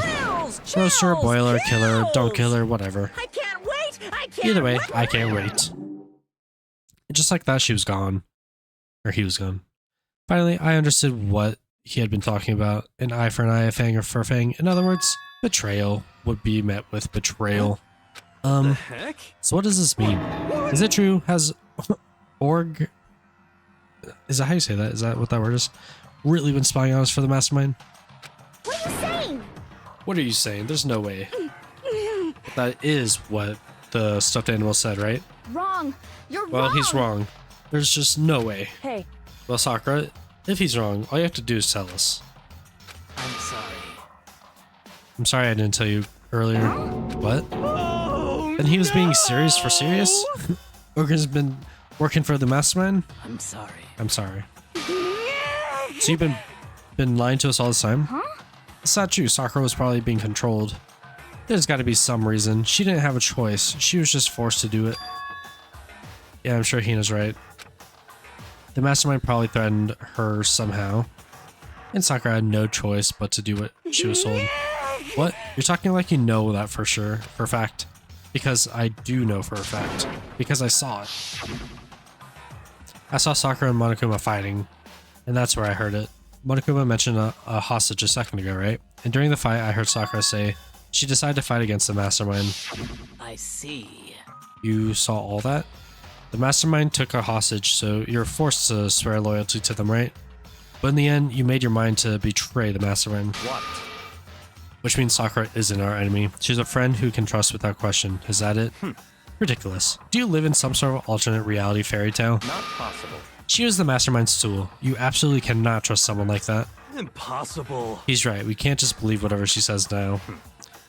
How can we even be sure she really did betray the mastermind? Maybe this is a double bluff and she's been doing exactly what the mastermind wants. What are you saying? Sakura would never do that. Okay then, Sakura, if you really have to cut ties with the mastermind, tell us who they really are. Well, I'm sorry. sorry, I can't. Even I don't know that. What? You don't know? That just makes you all the more suspicious. Please.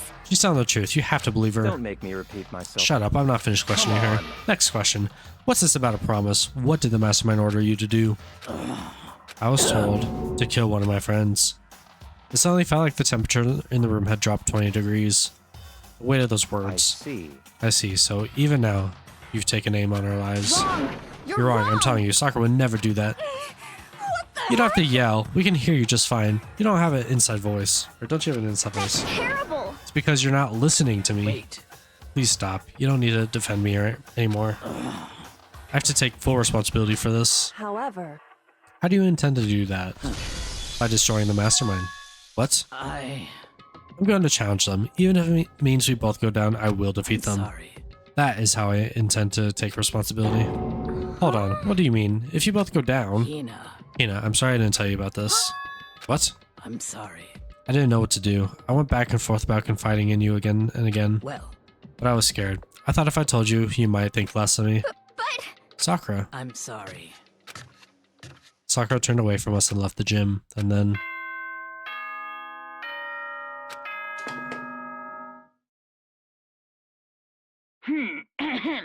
This is a school announcement. It is now 10 p.m. As such, it is officially nighttime. Soon the doors to the dining hall will be locked, and entry at that point is strictly prohibited. Okay then. Sweet dreams, everyone. Good night. Sleep tight. Don't let the bed bugs bite. Well, it's nighttime. We should all go to bed. no way. Hold on, this whole thing with Sakura Don't is make me repeat myself. over. She's our enemy. There's nothing more to That's discuss. terrible. No, Sakura's not our enemy. Why? Why? Why doesn't anyone understand her? What?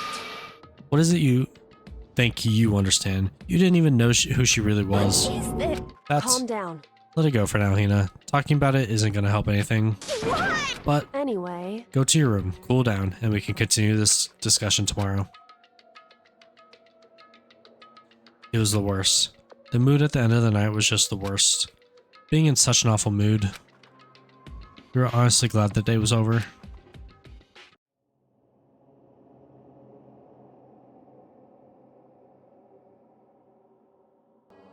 Sakura is the spy. She's the traitor. Byakuya said Sakura is the enemy, but he's wrong. She's not my enemy, she's my friend, without a doubt. But what can I do? What can I do to make everyone believe in Sakura? How?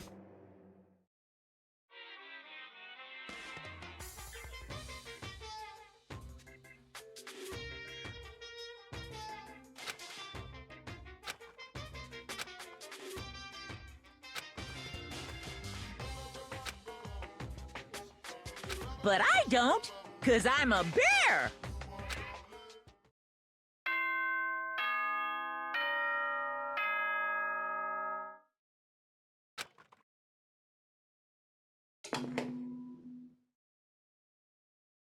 Good morning, everyone! It is now 7 a.m. and nighttime is officially over. Time to rise and shine! Get ready to greet another beautiful day!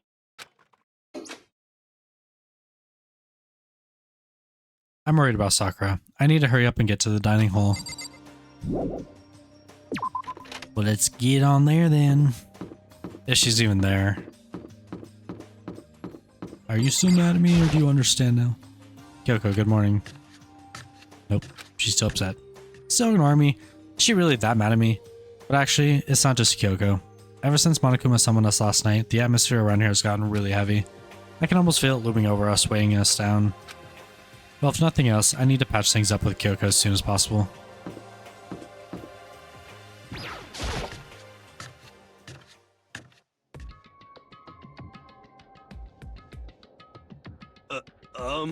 Ah, Makoto, are you okay? Huh? What do you mean? You were late, so we were worried about you. What a dullard. Toko, Byakuya, what are you doing here? What the heck? They're taking refuge here. Refuge? Such ignorance. Don't make that stupid face. We have to protect ourselves against the Mastermind's tool. The Mastermind's... Are you talking about Sakura? That's when I finally noticed. The only one that wasn't in the dining hall was Sakura. Huh? Where is Sakura? Stop talking. All I know is, if she were here, I wouldn't be. The only reason I went out of my way to join the rest of you was as a safeguard against the threat. What is this? Why? Why do you hate her so much? Naturally. Isn't it obvious? Because she makes things unfair. Unfair? The game should be fair to all players. The existence of a spy for the mastermind upsets that balance. What the heck? That's a stupid reason. What did Stupid. you say? This is a life or death game, is it not? That's terrible. It is stupid. You're a stupid idiot. Hey, Before you get too far into your argument, maybe you should stop and think things through. Why did the mastermind reveal that Sakura was the spy to us? They were getting revenge on her, right? Like Monokuma said, an eye for an eye. however, That may be part of it, but it's not the whole picture. Revealing that fact was also meant to serve as a motive. The next motive the mastermind wants to give us. The chaos and confusion born from suspicion, the hatred. in other words, In other words, this right here, the fighting, the bickering, is a trap the mastermind laid for us. Knowing that, will you still stand there and argue like children? But That's not what I'm trying to do. It's just... I mean, how can I get you guys to believe in Sakura again? If she really can beat the mastermind like she said, that'd go a long way in my mind. insane. Idiot. You'd really ask her to do something so dangerous? What if something terrible happens to her? It wouldn't matter. Huh? What? If Sakura were to die, that's one less person for the mastermind to control. I have no problem with that. Hold on, Byakuya. In fact, if she did die, that would settle this entire issue, wouldn't it? It would put the whole problem to rest. What the hell? You disgust me. You're a monster. To say something like that, it should have been you. Jesus. You should have been the one to die. What? I should have died? Interesting. Then are you planning to take care of that yourself? Go ahead, try it, if you dare. That's how it works here, after all. What is this? You think I can't do it? Hina, calm down. that's right. This is exactly what the mastermind wants, and it's exactly what Sakura doesn't want. What's wrong? Lost your nerve? I'm leaving. I'll be in my room. Trembling with anger, Hina ran off. That stupid cow. How dare she? She should die 1,000 deaths, no, a million. So she was just another hysterical little girl. Hardly worth my attention. Just a second. It's what other people call having feelings, Byakuya. And all you can do is mock them for it. What's wrong with that? Hey, A friendly word of warning. Someday that attitude is gonna come back and bite you I hard. don't have time to play with you. And I will happily elude its attempts. So, you know, how about we, eat? Or maybe now's not a good time. You know? Without a word, each of us left the dining hall. We headed back to our rooms one by one.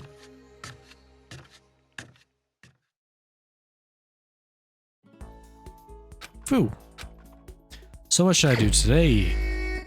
Alright, let's go find Byakuya, who's being kind of a bastard right now. Where is he at?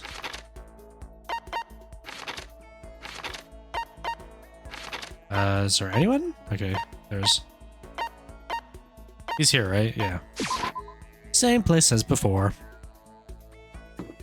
Hold on, I actually want to see if she, like, lets me talk to her now. Or is she still mad? anyway, Okay, she's still mad. I'm sorry. Okay, so these next two talkings with him, I don't think is going to get us anywhere, so I'm just going to skip through most of it. Like, fast forward wise. It's...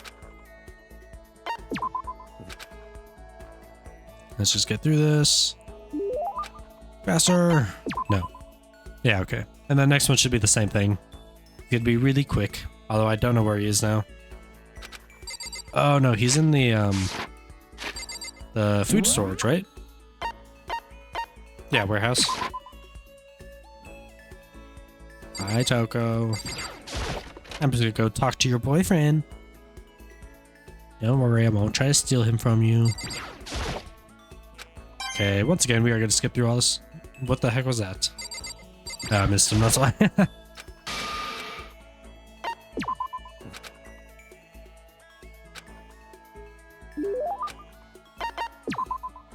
All right.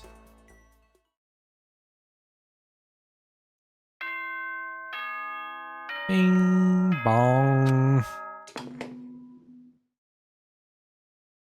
This is a school announcement. It is now 10 p.m. As such, It is officially nighttime.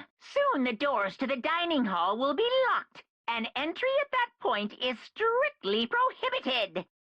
Okay then. Sweet dreams, everyone. Good night. Sleep tight. Don't let the bed bugs bite. Nighttime already. Tonight feels somehow uneasy. We still haven't settled things with Sakura. Everyone's in a terrible mood. I just hope nothing happens tonight. Monokuma Theater. Also trial for some reason.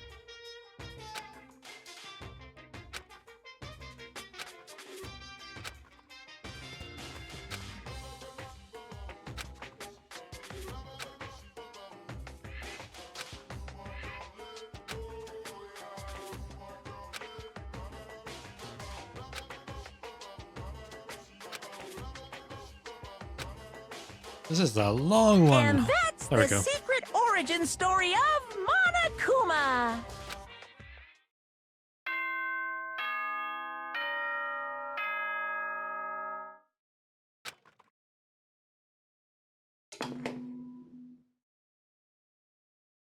Good morning, everyone. It is now 7 a.m. and nighttime is officially over. Time to rise and shine. Get ready to greet another beautiful day. I need to do something about Sakura. I'd better get to the dining hall and talk to the others one more time. No, I guess we'll just go out the normal way, actually. Just in case there's anyone for us to talk to. Or not, okay. Huh? Is that someone screaming? I think it came from the dining hall. Go, go, go, hurry! What happened? Is it more fighting again? Makoto, we got a big problem, man. What's wrong? Look! Hero's fingers shook as he pointed. Hina! Uh-oh, that's not good. Are you okay? What happened? She killed her. Genocide Jill killed Hina! She's not dead. You've gotta be kidding! Open your eyes. No way she's dead. Why? What happened? Well, Toko and Hina just all of a sudden they were yelling and then they knocked the pepper off the table. And that led to a sneeze. SOB! Her giant balloons are a little too perfect, aren't they? I might be flat, but at least mine are real. And look at my shapely collarbone. Doesn't it totally set you on fire? Totally Anyway, not adorable. You told...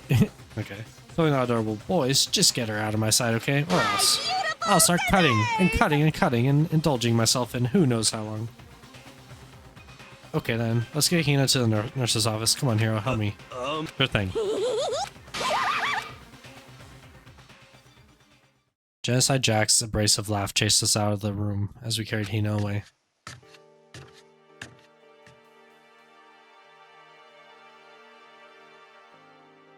By the time I finished taking care of Hina's injury in the nurse's office, she seemed to have finally regained her composure. Sorry. Thank you. Are you sure you're feeling better? Yeah, it really was just a scratch. But still, that was super close. If I hadn't yelled out, you'd be dead right now. It's all thanks to me, you know. Yes, well, 1,000 thanks to you, sir.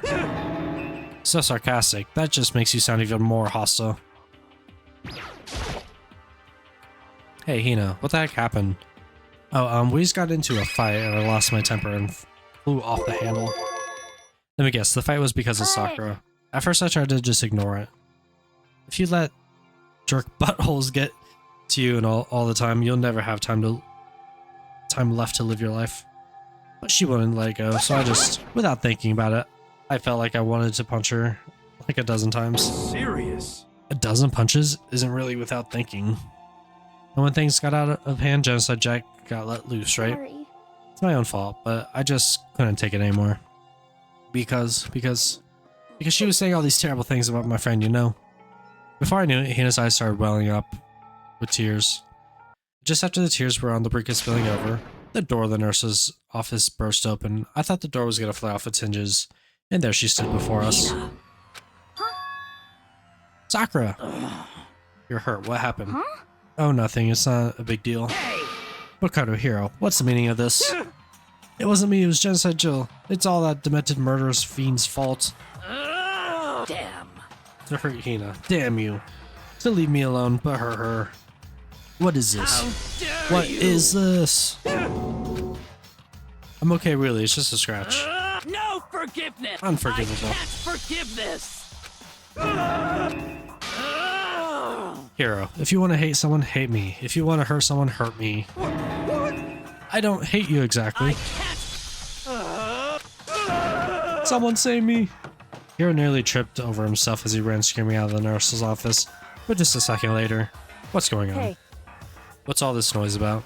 Kyoko stood in the doorway at the nurse's office, taking Hero's spot in the room. It would seem... I gather that something happened. Kyoko, please, you have to stop Sakura. Wait. You don't need to stop me. I'm okay. I'm not going to do anything. I'm drawing a line right here and now. Drawing a line. Goodbye. Wait, Sakura. Hina sprang into action, leaving the nurse's office to chase after Sakura. The only ones left were... Please forgive me. Kyoko? Are you still mad? Yeah, I figured. That's fine. It's fine. Huh? Whew. About that issue we discussed earlier, it doesn't matter anymore. Then do you forgive me for not being able to talk about In it? other words, You could have told me about Sakura and Monokuma fighting, but you stayed quiet. You were only thinking of Sakura, and that's why you didn't tell me, right?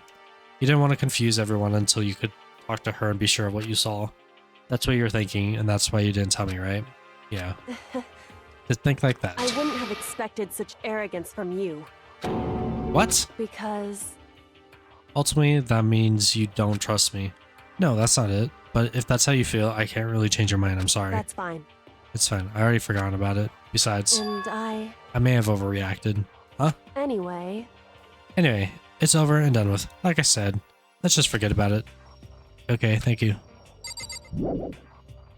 There's no point in going anywhere right now. whew. That issue we discussed, something... talk to you about something else. What is it you want to talk to me about? Indeed. Actually, I'd like you to come somewhere with me. I have business there. So... Where? Just come with me and you'll find out. I guess, but... Shall we go? Well then, shall we get going? With her typical indifferences, Kyoko turned and walked away, setting a brisk pace. Ah, Kyoko! I hurried to catch up with her. Where on earth is she taking us? I actually don't know. She walked ahead in silence, and in silence I chased her. And eventually we arrived.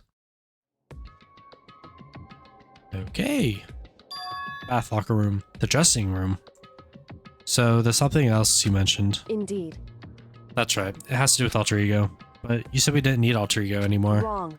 I didn't say we didn't need him. I just said he had done his job. Besides, it's not us that needs alter ego. He has business with us. Huh? Right. Alter ego asked me to bring others to come see him. Apparently, he has something he wants to talk to us about. Alter ego wants to ask us something? Hello. Oh, so it's just the two of you, Kyoko and Makoto? Kyoko's fingers glided across the keyboard. It's two not enough? No, it's okay. Two should be plenty. What is it he wants to ask us? Let's find out, shall we? Kyoko typed in the question. What did you want to ask us? Oh yeah, so I'd like you to take me somewhere where you can connect me to the school network. What? What? Kyoko and I quickly glanced at each other. She replied, why? Well, you said my job was done, right? But just to stop here. Saying I finished my work. I don't want that. I want to keep being helpful to everyone. I want to work as hard as everyone else is so that we can all get out of here. That's what Master would want to do. So, to help everyone else to solve the mystery of the school, the only way I can help is if you connect me to the school network. But if you did that, that's basically suicide. I'm positive the mastermind would find out about it. They'd find you and they'd... You agree, right, Kyoko? I realize how dangerous it could be, but still, I have to do this. I'm scared, but I can handle it. I don't really understand why, but when I think about everyone else, my courage starts to grow. You might think I'm just some inhuman AI, but it's true. So it's okay. If it's for the sake of everyone else, I won't be afraid. I couldn't help but to get lost in that voice. It was too committed, too admirable, too fragile. Hey. You remember what you asked before, Makoto? You asked what the difference is between a person and a program, right? Yeah. Certainly. When I talk to Alter Ego, I don't know. I have no idea how to answer that question. I think maybe that's a question even the program's creator can't answer. But I can say this. There's no question that Alter Ego is our friend, Kyoko. To be honest, I didn't want Alter Ego to push himself anymore. Because if we take any more risks, the mastermind really will notice it. But Makoto. Let's do it, Makoto. Let's connect Alter Ego to the network. But hey, he's our friend, so I wanted to take his feelings into consideration. And he says that he wants to fight alongside his friends. Now, if you were in his place, could you just sit by and do nothing in his situation? If you saw everyone else fighting and doing their best, could you just look the other way? Or would you stand up? Stand up tall next to everyone else and tell them you're their friend. So, Hey, are you guys fighting? If it's about me, please don't. I want to believe in myself. I want to be able to say, I know I can do this. So please, let me try. Listen. And besides, there's one place where the mastermind might not notice. One place. That's right. Remember the other place besides here where there's no surveillance cameras? A room without surveillance camera. The secret room. That's it, the secret room you told me about. I definitely remember there was no surveillance camera in there. And I do believe you could connect to the network from there. I remember seeing the Ethernet port on the wall. However, just because there's no camera there, it doesn't mean there's no danger. There's no way to be sure the mastermind isn't monitoring the network somehow. We'll also have to move Alter Ego, and the mastermind may spot us going into the secret room. If they pick up on any habits, then it's all over. You're right. That's what we have to do. But despite all that, I still think we need to try, because it's our best chance of finding away any clues. Kyoko. In that case, will you let me carry him? There's no way you could hide him when you're wearing that, so let me do it. It's true. Okay then, I'll leave it to you, thank you. So then... Then, let's get started. It's gonna be a little cramped for you, Alter Ego. Bear with us, okay? We started packing him up right away. I closed the laptop and stuffed him underneath my jacket. It tickles. You can't talk right now. We're gonna move you to another room until we get there. You have to be absolutely silent, okay? Understood. Your command has been implemented. Wait, he would have to type that though. Good. To have him react like a machine like that all of a sudden, I don't know how to react. Makoto. In the secret room, there are a bunch of different cables in one of the desk drawers, so there might be a network cable in there. However, assuming the mastermind hasn't taken it already. Well, all we can do is go and check for ourselves. It's true. Agreed. Let's head to the secret room. Oh, I'm walking there myself. I mean, I probably could have just teleported there, but I'm already like here, so there's probably not really a point. It would just save like 5 seconds probably.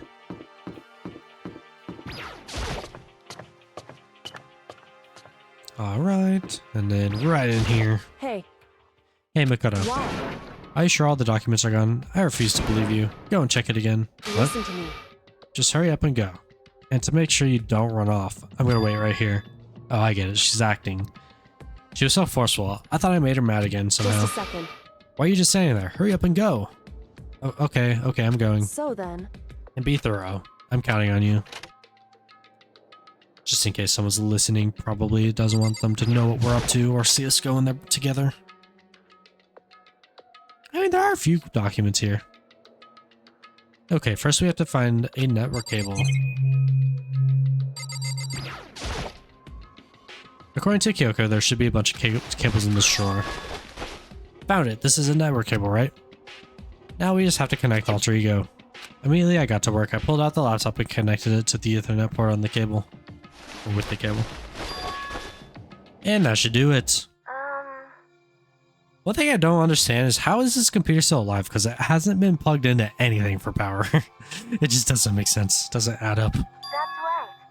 Yeah, I think it worked. Leave it to me. Just leave the rest to me. I swear I'll find something. I might even be able to connect to the outside world. If I can, I'll see if I can call for help. So please, just wait a little while longer. Just hold tight and put your faith in me. As I was about to leave, I decided to leave him with one last thing. No matter what, we're going to get out of here. You and all the rest of us as friends. Friends? Even me? Thank you.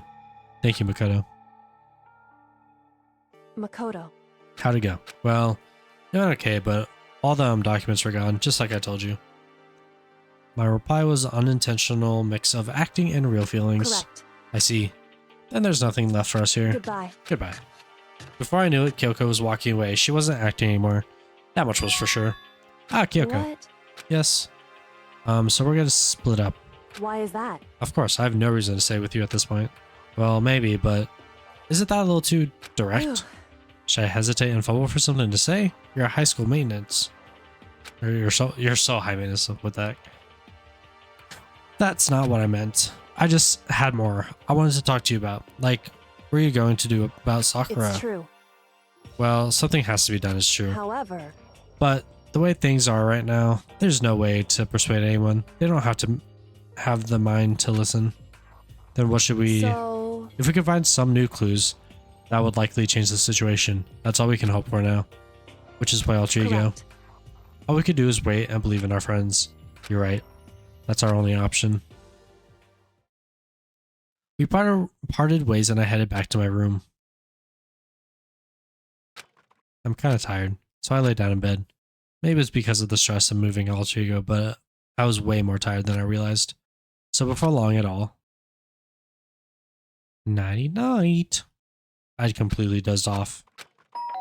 Ding dong. Huh? Ding dong. The sharp sound of the doorbell pierced my sleepy haze and pulled me back to the real world.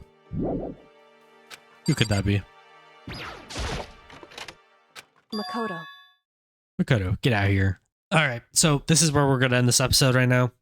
If you enjoyed, please feel free to leave a like, comment, and subscribe. Thank you for watching. Also in the comments, leave in the comments what you think the next class trial is going to be about, how you think this chapter is going to end. Yeah.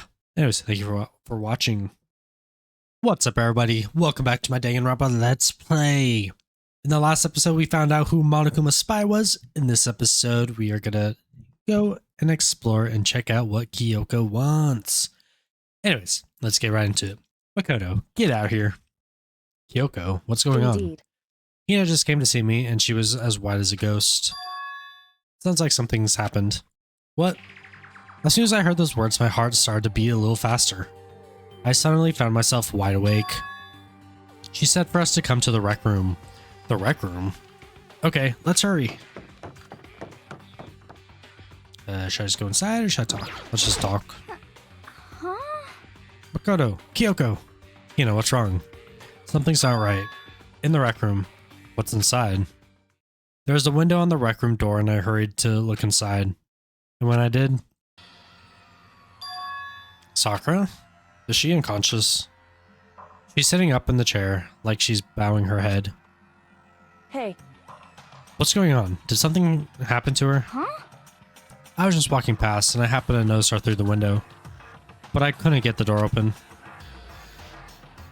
I tried knocking, I tried calling her name, but she wouldn't respond. Huh? So what should we do? What are we gonna do? anyway, First of all, we need to get into that room. But the door's locked, right? And if we break in, we'll be violating school regulations. listen to me. We're gonna force our way in. I just said Wrong. the door isn't locked. It's not locked because the rec room door doesn't have a lock. Huh? Then why? It would seem. It feels like the door is pressing up against something inside the room. Is it? The chair? Chair? In other words, Either way, this door isn't locked, which means, as far as I can tell, the rule doesn't apply. Then there's no problem if we break in. indeed. Let's smash the window. That should be the fastest way. Okay, I'll go get something to break it with. Wait right here. Inside the rec room, Sakura still hadn't moved an inch. She's just unconscious, right? Is she okay? I mean, it's Sakura, so I'm sure. Kyoko didn't reply. There was only silence. But that silence didn't last long. Here! I found a broom. In the closet. Use it. Makoto. You can handle this, right, Makoto? Please! Come on, please hurry. Okay, you two stand back. I took a hold of the broom and swung as hard as I could, aiming directly at the window. All it took was one solid hit. The window shattered into hundreds of pieces, scattering across the rec room. I stuck my hand through the now open window and started just jostling the chair leaning against the door. The chair's pretty heavy, but if I can just... I pushed it with all my strength and finally the knob turned. Sakura! I ran up to her as fast as I could, but the moment I laid hands on her...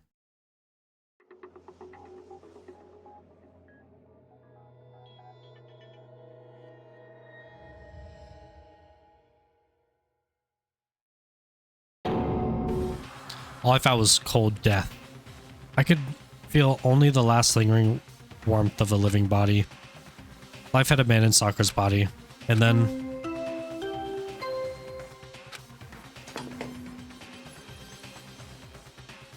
A body has been discovered! After a certain amount of time, which you may use however you like, the class trial will begin.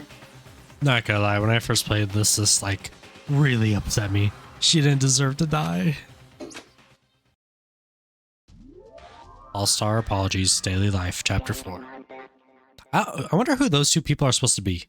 Huh? Because it doesn't look like anyone in the game. Huh? Sakura's... I guess I don't have to be saying it. She's saying it. Dead? I love the art style of like these like kind of panels in this game. This looks so cool.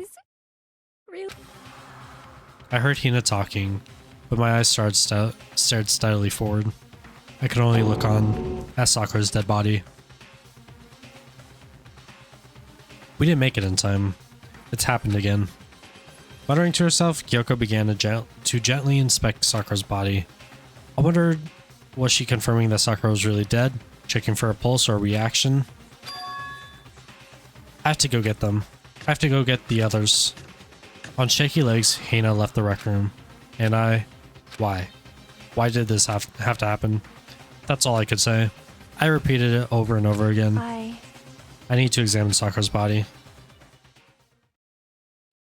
I just stood there motionless behind her while she checked Sakura's corpse. Time passed. While I stood there, unable to think, or unable to do a thing, time just passed. And after I don't know how long, I got everyone. What? Ogre. Yes, yes. Oh, she's dead, huh? I see. Sakura's been killed?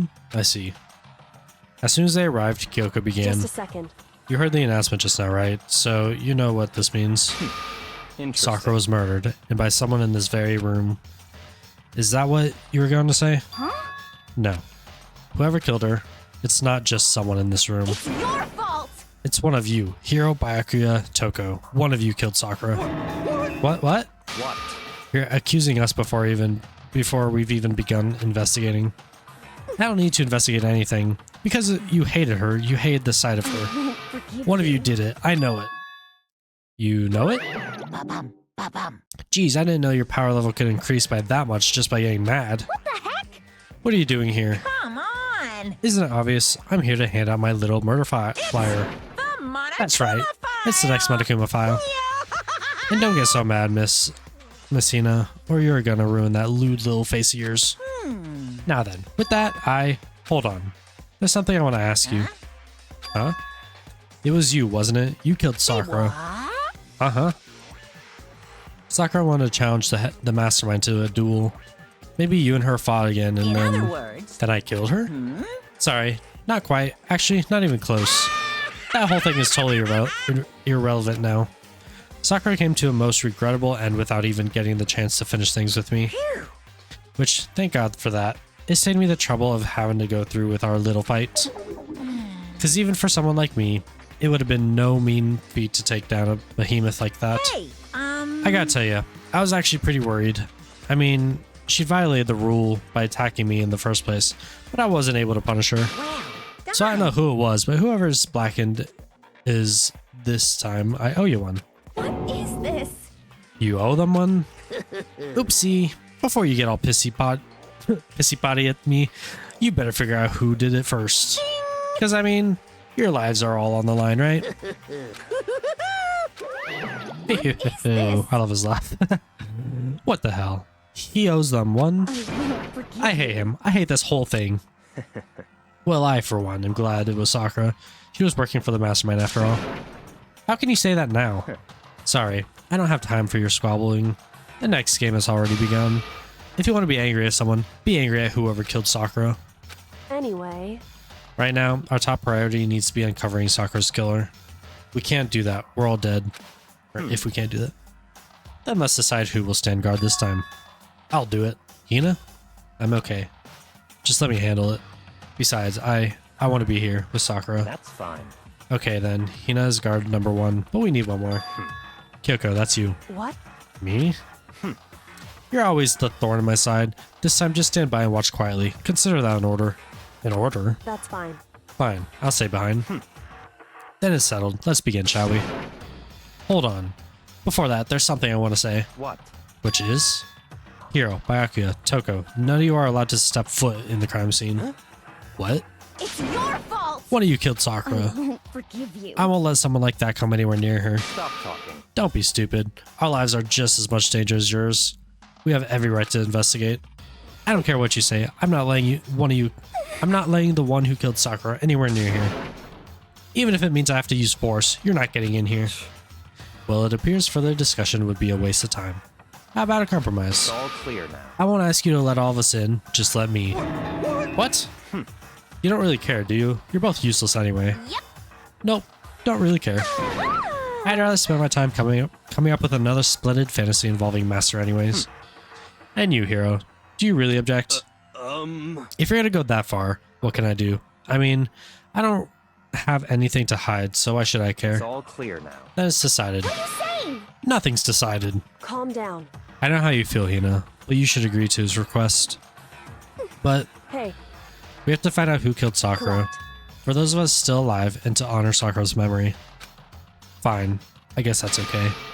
But no matter what, Byakuya, you absolutely aren't allowed to touch her. Naturally, who would want to touch a filthy dead body? Listen. That's enough fighting. We need to focus on the investigation from here on out.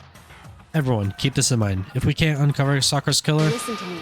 all of us face execution. Finding out who killed Sakura, it's not a matter of hoping we can do it. If we want to survive, we have to do it. It's a kind of hopeless hope. We have no choice but to just do it. Investigate time. I'd better check Monokuma file before anything else. Victim was Sakura Ogami. The time of death is estimated to be around 12 noon. The body was discovered in the rec room on the 3rd floor of the school. There's evidence of a strong blow to the victim's head. No other injuries were noted. However, it seems that at some point the victim suffered from violent vomiting of blood. Hey, I think the case this time might be a challenge. Why is that? so... The only way into the rec room is the door we just came through. And that door had been jammed shut with the chair from inside the rec room, which means the killer would have had to escape somehow after barring the door. So if the door was blocked from the inside and there was no way in or out till we broke the window, there's like zero escape, right? In other words, this is a classic locked room murder. Locked room murder? I guess you might see this kind of thing a lot in the mystery movies or books or whatever. But could it really happen in real life? And right before our very eyes like this? Are you curious to hear more about what a locked room murder entails? Sure, if you don't mind. That's fine. When you break down this kind of murder mystery, there are 4 basic types. The first type is when the locked room is created after the actual crime is committed.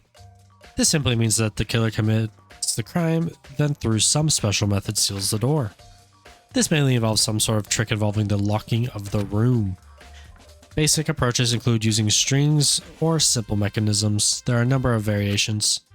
So for that, all we have to do is check the door to see if that's what it was, right? Correct. The second type is when the locked room already exists before the crime is committed. Oh? In other words... Basically, the killer uses a special contraption or tool from the outside to target the victim inside. You push a switch and it fires a handgun. You shoot an arrow through a gap in the door, something like that. However... But in this case, that doesn't seem to fit. There are no guns or arrows in this school, and the door doesn't have a gap that would allow it. Yeah, I think we can probably cross that one off the list. It's true. The third type is when the killer stays in the room until it's opened up. What do you mean by that? In other words... They stay hidden, and when the door opens, they use the confusion to blend in with the group. They pretend they showed up along with everyone else, and that's that. That sounds like it could have been possible, maybe. It's true. And the fourth and final type is it wasn't actually a locked room at all. Not a locked room. In other words... By that I mean there actually is an alternate escape route somewhere within the room. You see this a lot in novels and things, but in reality it's generally not possible.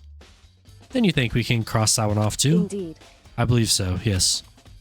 So when it comes to the locked room mysteries, those are the basics. So there are 4 possibilities. Then Kyoko, which of the 4 choices seem the most likely in this It's case? true. That's a good question. Answering that should be our primary focus during this trial. But right now, I can't really say. I see. The way the killer set up the locker room, until I figure that out, the truth behind Sakura's death will stay hidden. It's definitely a tough mystery. I need to concentrate and investigate as much as I can. For Sakura, if nothing else. Okay. So we got this, the body, and the blood on the floor over there. This looks like some kind of wrapper. Oh, that's... Do you recognize it, Hina? Well, yeah. I mean, I gave it to her. That's a candy wrapper. Sakura got super upset when she found out Genocide Jack had attacked me, right? So after we left the nurse's office, I gave it to her. I thought it might help her calm down a little. So you gave that candy to Sakura. I found a big box of it in the warehouse. I really like them. Actually, as soon as we could get into the warehouse, I took the entire box back to my room. I made sure nobody else could get their hands on them. You really like them that much? I mean... But I wanted Sakura to get a chance to try one for herself. That's why I gave it to her. But now they've lost all their flavor. You know. Polka dot candy wrapper. Not gonna lie, I did not know that's how you spell polka dot. With an L in it. There are shards of glass scattered all around the chair Sakura was sitting on. The glass is all red, and these are the top and bottom sections of a bottle, right? So this must have originally been a bottle. Shards on the floor. Huh, there's something else on the ground near the glass. It's a figure. It fits in the palm of my hand. It's a Monokuma figure. Figure on the floor. That's kind of weird. Kind of out of place, I feel like. Sakura drew her last breath sitting slumped forward in this chair. There's obvious evidence of the blow to the head Sakura suffered. Normally, I wouldn't have any problem believing that that's what killed her. But according to the Monokuma file, she had also vomited blood. And I can see a trace of blood on her lips, that's for sure. So, what would have caused her to vomit blood? The Monokuma file specifically said she hadn't suffered any other injuries. Okay. Maybe her getting hit on the head somehow caused her to start vomiting blood? Not a chance. Byakuya? That's fine. However, your eyes have landed on the most interesting location. Interesting? Naturally. Yes, most interesting, don't you agree? No, I don't think I'd call it interesting. But it does make me wonder. The reason Sakura vomited blood absolutely has to be connected to why she died. Are one of these missing, or 2 of them? Oh, yeah, because that... Okay, so that's what she got hit in the head by then. There are 4 red bottles lined up on the shelf. And inside each bottle, there's some kind of Monokuma figure. What I'm wondering is, how'd they get those figures inside the box? So... It's a good question. It's no different from your standard ship in the bottle. Huh? You know, where the bottle's opening is smaller than the boat place inside? You've never seen that? Oh yeah, maybe I have. In other words... So this is the Monokuma version of that, a Monokuma bottle, if you will. I feel like I'm finally starting to make sense of things, little by little. The Monokuma bottle is sitting on the shelf. The Monokuma figure we found on the ground, the red shattered glass, which probably started out as a bottle. Which would mean Sakura must have been hit in the head with the Monokuma bottle, right? The shards of glass in the Monokuma figure are evidence of that. So I think it's safe to say that the Monokuma bottle was the weapon. Okay, we got... Wait. That was weird. Okay, never mind. There's a bloodstain in front of the magazine shelf. It must have come from Sakura, right? But that doesn't make sense. Why is it so far away from where she died? I mean... Oh, the locker, never mind. Same shelf full of magazines. There's different kinds of magazines here, and then there's this. That is very weird. Huh? The locker's open, and they're on the inside. It's a handprint. Why? What's a handprint doing here? Looks like someone touched the inside of the locker, and it left a handprint in all the dust. It's true. And it looks quite fresh too. I'd say someone was hiding here in the locker, and they left behind something extra. So then. Maybe the killer hid in here until the locker room was open, don't you think? And during all the confusion, they popped out and joined the rest of the group. Wrong. Unfortunately, that's not possible. Huh? Why not? Hey, Think back. Before we opened the door, we looked inside the room, right?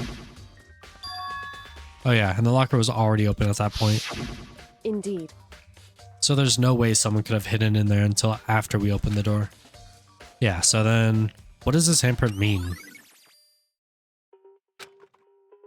Alright, what else have I not checked in here? Oh, that stuff.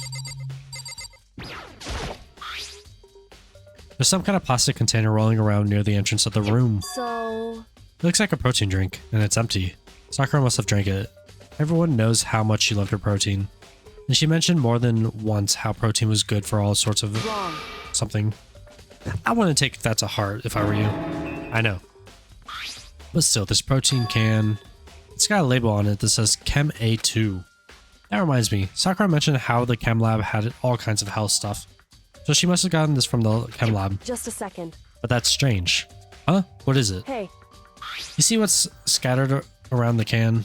Shards of light blue glass. They must be part of the window I broke to get inside. But they aren't just scattered around the can, they're also underneath it. Why does that matter? So... I can't say for sure yet, but you're probably going to want to take note of it. I feel like it's become an important clue later on. An important clue? I'm not sure how sure I see that. Okay, very weird stuff. What could be going on here? The chair was shoved up against the doorknob so we couldn't get the door open. There's no evidence of any kind of string or mechanism used on the chair. In other words, there's no reason to think that the chair had anything special done to it. What? What do you want? You're bothering me. Go away. He's not even trying to hide how much he despises me. I better go before he crushes my soul completely. However... But for Sakura to have been killed, yeah, she's not the type who would go down without a fight. It's true. And she certainly didn't, I would say. She was the ultimate martial artist, strong in body, mind, and spirit. So how is the killer able to get up under her? I wonder, did someone get the upper hand? They must have taken her by surprise, Certainly. right? Certainly. They would have needed to if they expected to stand any chance against her. What the heck? We already know who did it. Byakuya, Toko, or Hiro. Hiro. It had to be one of them. That's not knowing who did it though. You still need to know, otherwise we all die. They couldn't stand the sight of her. You agree with me, don't you, Makoto? Well, I don't want to say anything for sure without finding out more. Then let me help you find out more.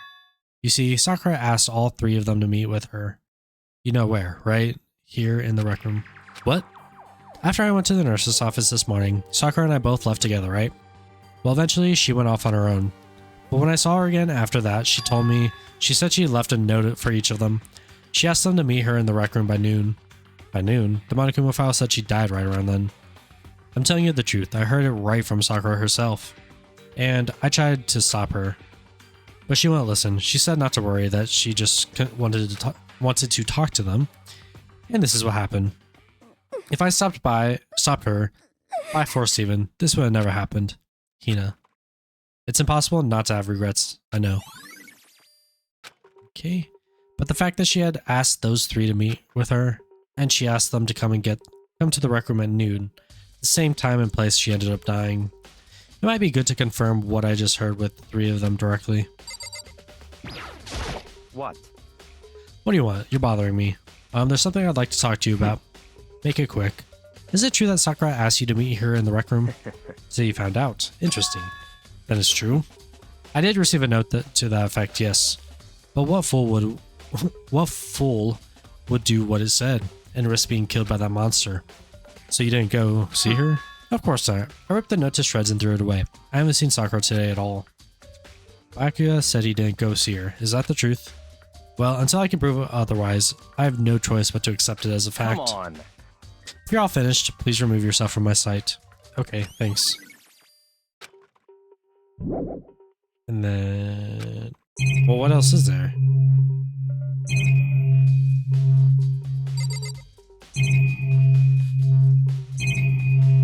Dude, I don't know what I'm missing here. I already checked everything. Oh, the door. Last thing, I think. This door is the only way in or out of the rec room. The door doesn't have a lock and there's no evidence that the mountings have been tampered with. The only notable change to the door is the smashed window. which happened of course when I broke to get inside. There's no evidence that any kind of string or mechanism was used on the door. In other words, I don't see anything suspicious about the door itself. Having examined both the door and the chair. There's no doubt the reason the door didn't open was simply because the chair was shoved up against it. This kept the doorknob from turning and the door from opening. And there was no evidence of the door or chair being tampered with or anything like that. So the killer must have created the locked door from inside, not from the outside. Okay. Listen. Well, Makoto, have you finished your general investigation? Yeah, I think so for the most part. Then you should probably go talk with the people now. I'm on guard duty, so I can't leave. to me. Which is why I've decided you'll go in my place. She's decided? She gotten a lot more pushy since we had our issue. But she's right. I have to go talk to the others. Sakura wanted to meet with 2 other people. I need to hear what they have to say. Very weird stuff. Let's go see where these people are. Those other 2 probably went back to their rooms. Go, go, go. Where are the doors? One's right here. I press the doorbell. After a few seconds. Huh? Who's there?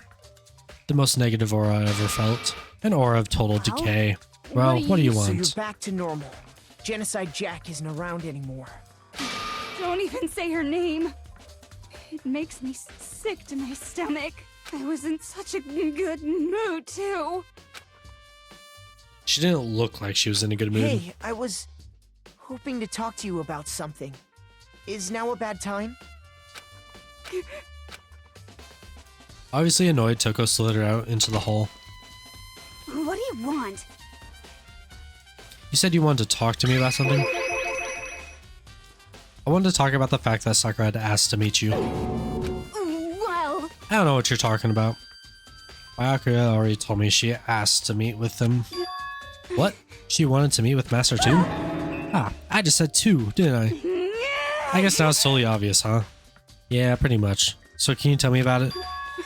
I admit, I did get the note, but I didn't go see her. I was scared, so I couldn't bring myself to go. Toko claims she didn't go see her, but can I really believe her? Well, until I can prove otherwise, I have no choice but to accept it as fact. Is that good enough? Then I'm going back to my room. With that, Toko quickly retreated into her room. Toko's account has been added. Okay, and his was like over here, right? Yeah. Because we've been to his room before.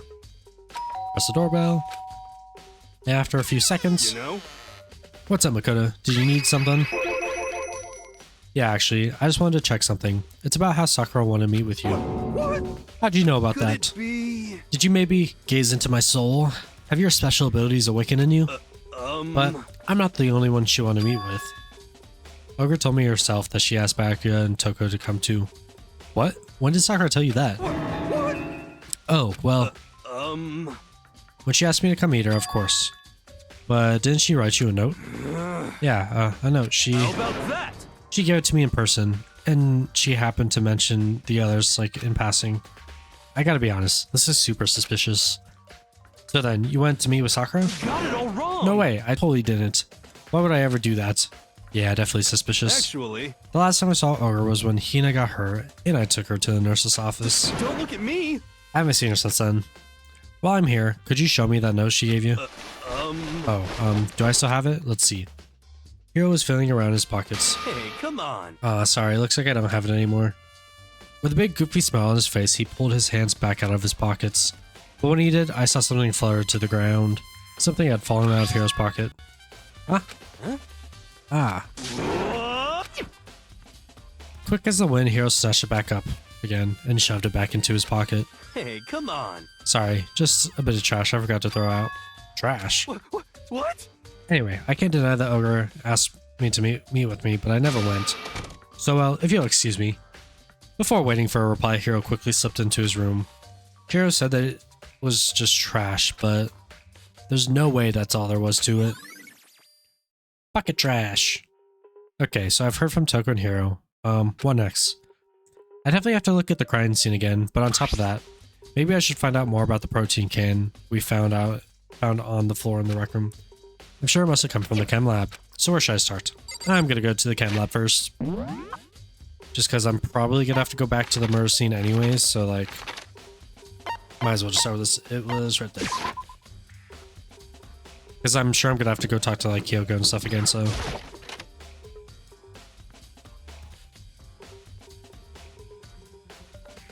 What? Makoto, did you have your eye on the chem lab too? Just make sure you don't get in my way. Yeah, I got it. I think what you meant to say was, yes sir, I understand. I ain't saying that to you. Okay, apparently... Wait, what? Okay, apparently I can't click on that. This isn't my first time seeing the shelf, but I just can't get over how big it is. I should probably take a closer look at it. Looks like 3 shelves have been connected together to make one giant shelf, but more importantly right now, what's this powder that's been spilled in front of the shelf? I have to be careful not to step in it. These are footprints? And they're in front of the left shelf?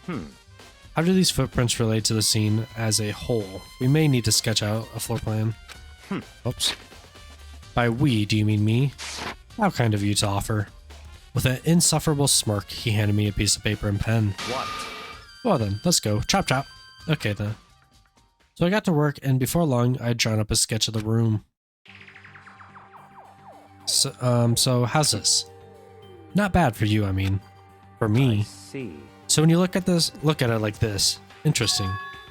It would appear that whoever left these footprints only had business at the leftmost shelf. They came in, went straight to that shelf, did whatever they had to do, and then left. That's what the footprints tell me. I see. These footprints must be... It's certainly possible. Are they yours? No? What? Okay, then let me see your shoes, and I'll confirm the size myself. I couldn't think of a reason not to, so I quietly did what Byakuya said. I see, your feet do appear to be too big. Unfortunately, I must admit that these are not your footprints. Unfortunately. But with how clear these prints are, it should be quite easy to determine who they do belong to. Then these prints are really a valuable clue. There's a broken bottle in front of the shelf. Is this where all the powder came from? Looks like the bottle had a label on it. Chem C4. Would you like to hear something interesting? I was on the 4th floor this morning, checking things out, and at that point, this room wasn't like this.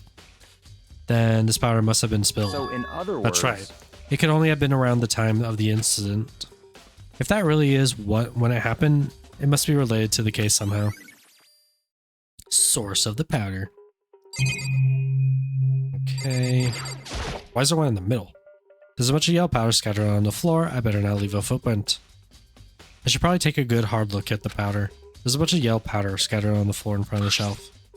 There's also the remains of a broken bottle. It looks like the bottle had C4. Based on the positioning of the prints, whoever it was went to the left side of the shelf. According to Byakuya, the powder would have had been spilled right around the time of the incident. That's all I can tell for now. Footprints in the powder. So on the shelf it looks like a bunch of chemicals that I have no idea what they are. They're reagents. But simply, they're used in experiments to bring about a chemical reaction. How have you lived in such ignorance for so long? It must truly be bliss. Isn't that kind of harsh? What?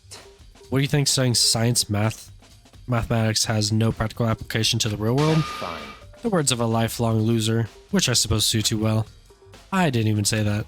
Anyway, that doesn't matter. Right now, I need to focus on the shelf. All the containers on the shelf are labeled with the letter B and a number. So I guess I can consider this part of the shelving unit section B. I don't see anything out of the ordinary here. In which case, I don't think I have to worry too much about this shelf. On this shelf is one look and I can tell it's nothing but dangerous chemicals. These look like poisons and other powerful chemicals. All to the containers on the shelf are labeled with the letter C and a number. So I guess I can consider this part of the shelving unit section C.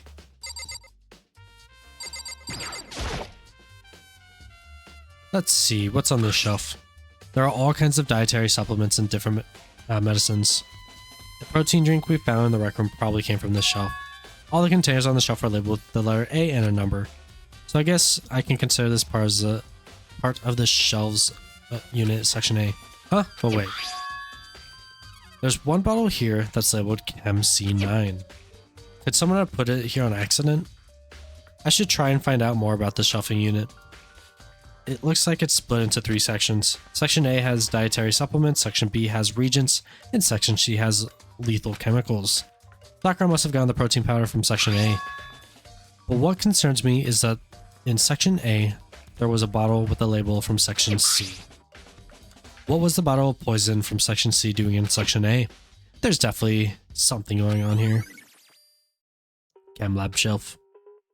I've already taken a good look at the chem lab. Maybe I should take another look around the rec room. Okay. Bye bye, Akuya. Even though you're being mean. Okay, was it this room? Yeah. Or this floor, I should say. Alright. Right here.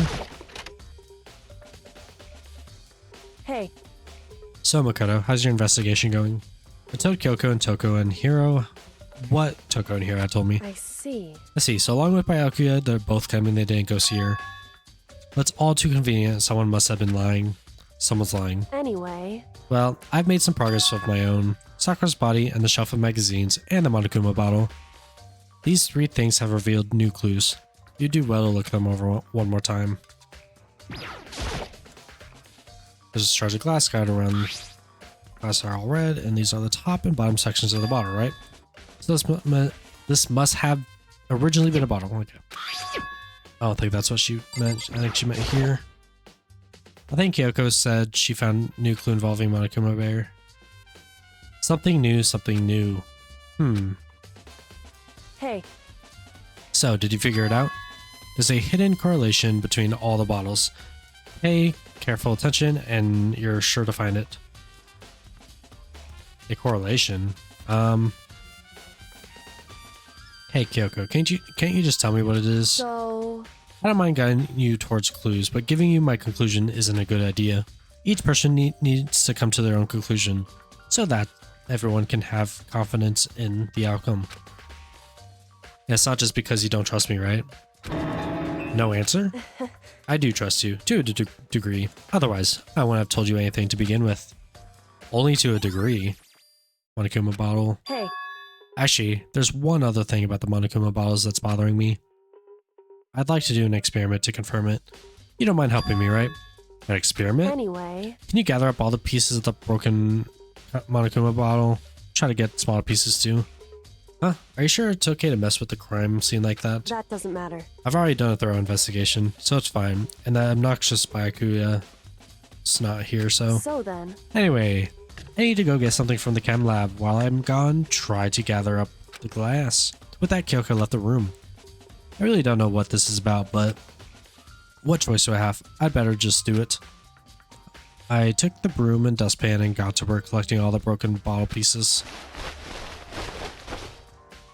And just as I finished up, sorry to keep you waiting. So then, is everything ready? Then let's get to work. So what kind of experiment are we doing? In other words, I got a scale from the chem lab. We're going to use it to compare weights. Compare weights of what? The pieces of glass you collected and one of the Monokuma bottles that's still intact. Why do you want to do that? That's the point of the experiment. It'll make sense when we're done. Listen. First, let's compare the weight of the 2 normal Monokuma bottles. It's balanced, which means each Monokuma bottle weighs about the same, which makes sense. The Monokuma figures inside are basically the same and nothing else could really affect the weight. Then. Now here comes the important part. Put all the pieces you picked up on one side of the scale. Now, what might we expect to see? Well, a normal assumption would be either they'll bounce out or the piece I collect will be lighter. I did my best to get them all, but there's a chance I could have missed some here and there. So then. Okay then, let's give it a try. Huh? The broken pieces are heavier? How is that possible? I knew it. Just as I thought. What? In other words, the result of our experiment and the correlation between each of the bottles. Put it all together. Hey. And I believe you will arrive at one very persuasive conclusion. My guess is that they use 2 bottles because it looks like there's 2 missing, or they're using a bottle from the chem lab. So what do you think? It's all on you. I think it's just 2 bottles though. I don't know. Just by like how they're set on the shelf. Okay, what were the other things? Did she say magazine stand? Kyoko said the magazine shelf was hiding a clue of some kind. Clue. Huh? The magazine is upside down? Did someone put it back that way on accident? Hey. If something catches your eye, it's important for you to explore that in detail, don't you think? Yeah, you're right. I picked up the inverted magazine and flipped through it. This is... On one of the pages near the center of the magazine, a word had been written in bloody letters. Bold bloody letters. And it said Toko. Could this be a dying message? Correct. Then it would appear you found it. Kyoko, is this... So... It is indeed a dying message. Someone used their fingers to write it. A dying message. However... And to be clear, I'm not the one who put it back upside down. It was already like that when I found it a little while ago. I just made sure to put it back exactly as I found it for the benefit of others who might come looking. Hey, is that... It says Toko, right? Yeah, it looks like it. Then she's the killer, right? Well, it hasn't been confirmed yet. It's settled. She's the killer for sure. That's conclusive evidence, right? We can use it to corner the killer. I can see why you would think that, but it just seems too easy. If anything, it makes me that much more suspicious. Magazine dying message. And then was the body the last one? According to Kyoko, there's still something to be discovered from Sakura's body. Second. Just staring off into space isn't gonna help you figure anything out. Well, yeah, I know, but Hey. Don't you think you might need to actually examine the body? Whew. There's no getting around it. Unlike me, Kyoko didn't recoil at the thought of touching a dead body. She was completely unemotional. It's the kind of thing I've grown reversely to. What did I say? Dude, I keep skipping. What am I doing? Although there are still some times I can't believe how calm you are. No matter how many times I see a dead body, I can't get used to it. It's true. That's totally normal. Then how can you? So... I imagine it's because I've had plenty of opportunities to touch dead bodies in the past. What? Sorry, never mind. Hey. More importantly, look here. Her shoes? Correct. You see that yellow powder on her instep? Yeah, it really stands I out. see. That powder is a clue number 1. Yellow powder. Hey. Next is the wound to her head. It's Look true. carefully. Actually, even telling you that, it's incredibly difficult to spot.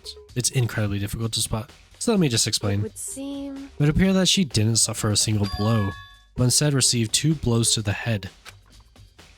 Indeed. Interesting, wouldn't you say? And there's one more interesting thing. Correct. Both of her hands were spotless. There's absolutely no trace of blood on either one. So that's what I learned from examining in her body in detail. I can't believe she was able to learn all that just by looking at her body. I don't think anyone but Kyoko could have pulled that off. Bing bong.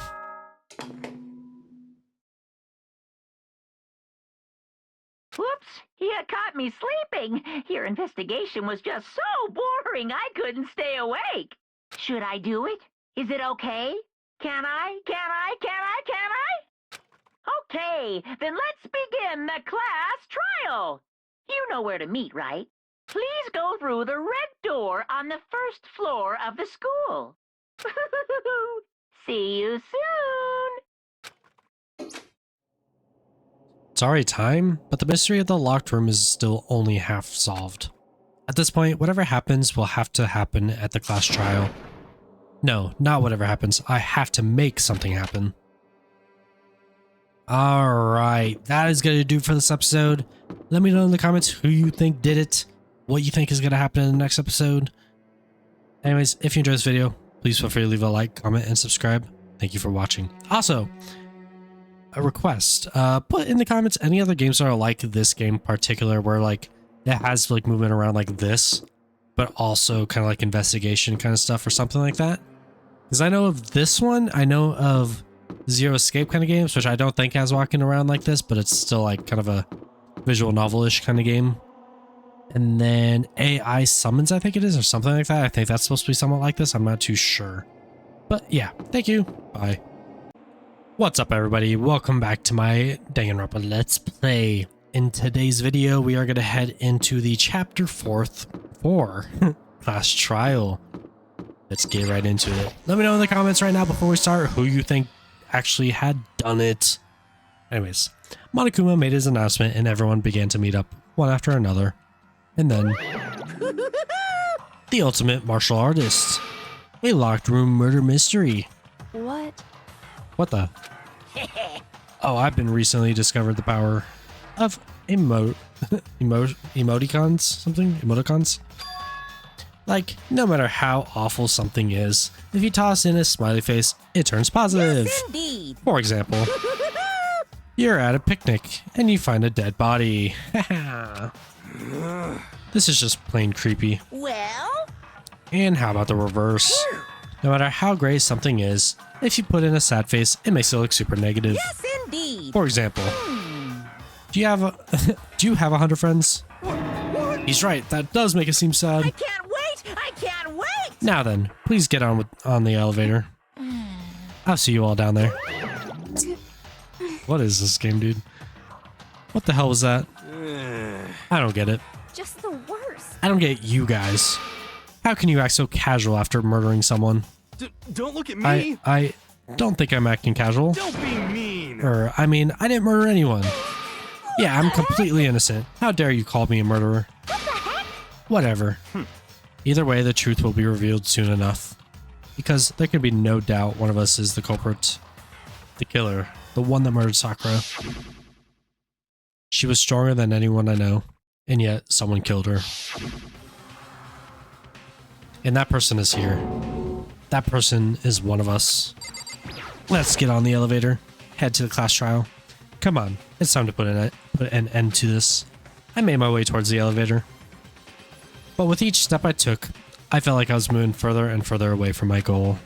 I could feel a chilling fear run through me, trying to make me rot from the inside out. No matter how many times I go through this, it never gets any easier. We climbed into our steel prison in total silence. We watched the doors close and felt it begin its sinister descent. The elevator lowered, uttering its all too familiar clunking sounds. It fell lower and lower, and as suddenly as always, the ride was over. The doors opened once again. Just the 6 of you? Huh? Really? That's so few. You must be so lonely. You say that like it's not your fault we're all that's left.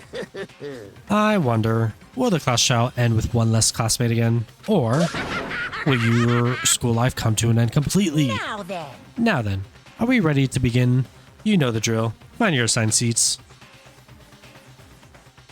And so, the curtain opened for the 4th time.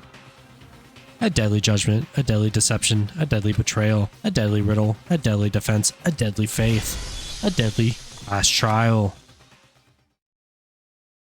Yes, I would like to save it.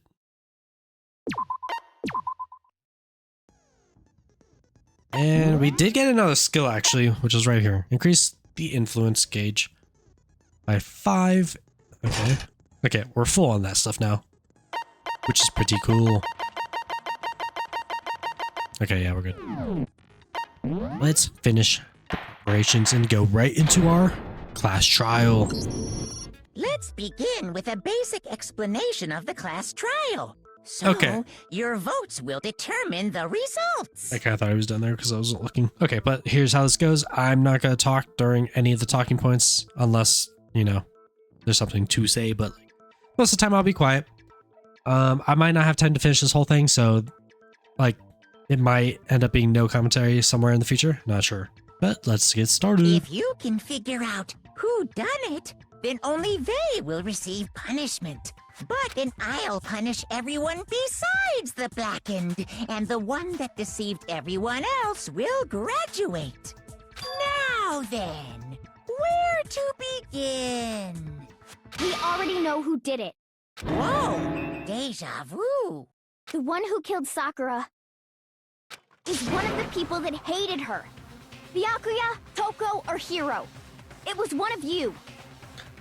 I don't know why she keeps saying she knows who did it when it's like you have to pick one person. You can't just say all three and like win. I don't know. Idiot. I had nothing to do with it. Yeah! I'd never kill someone, no way! I don't want to hear your stupid excuses. Hina seems really sure that one of those three is the killer. She must have some reason for believing that. Make your argument. Toko's account, Ao's account, or Byaku's account. I'm gonna say Ao's, I think.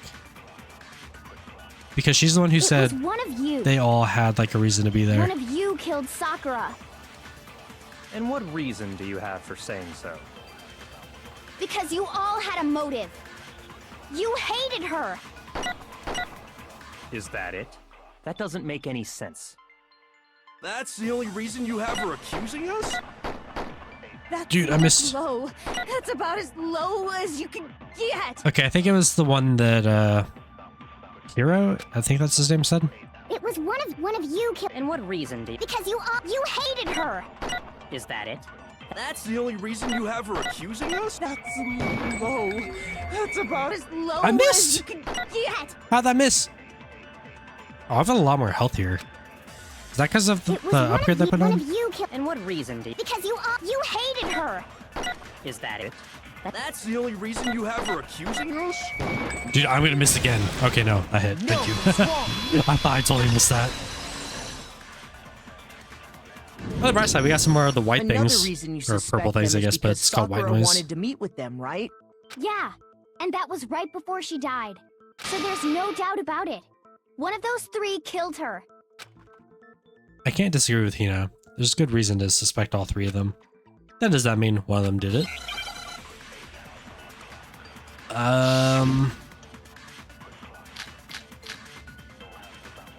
Footprints and powder, status of the body. I'm gonna assume it's pocket trash. The fact that Sakura wanted to meet with all three of them.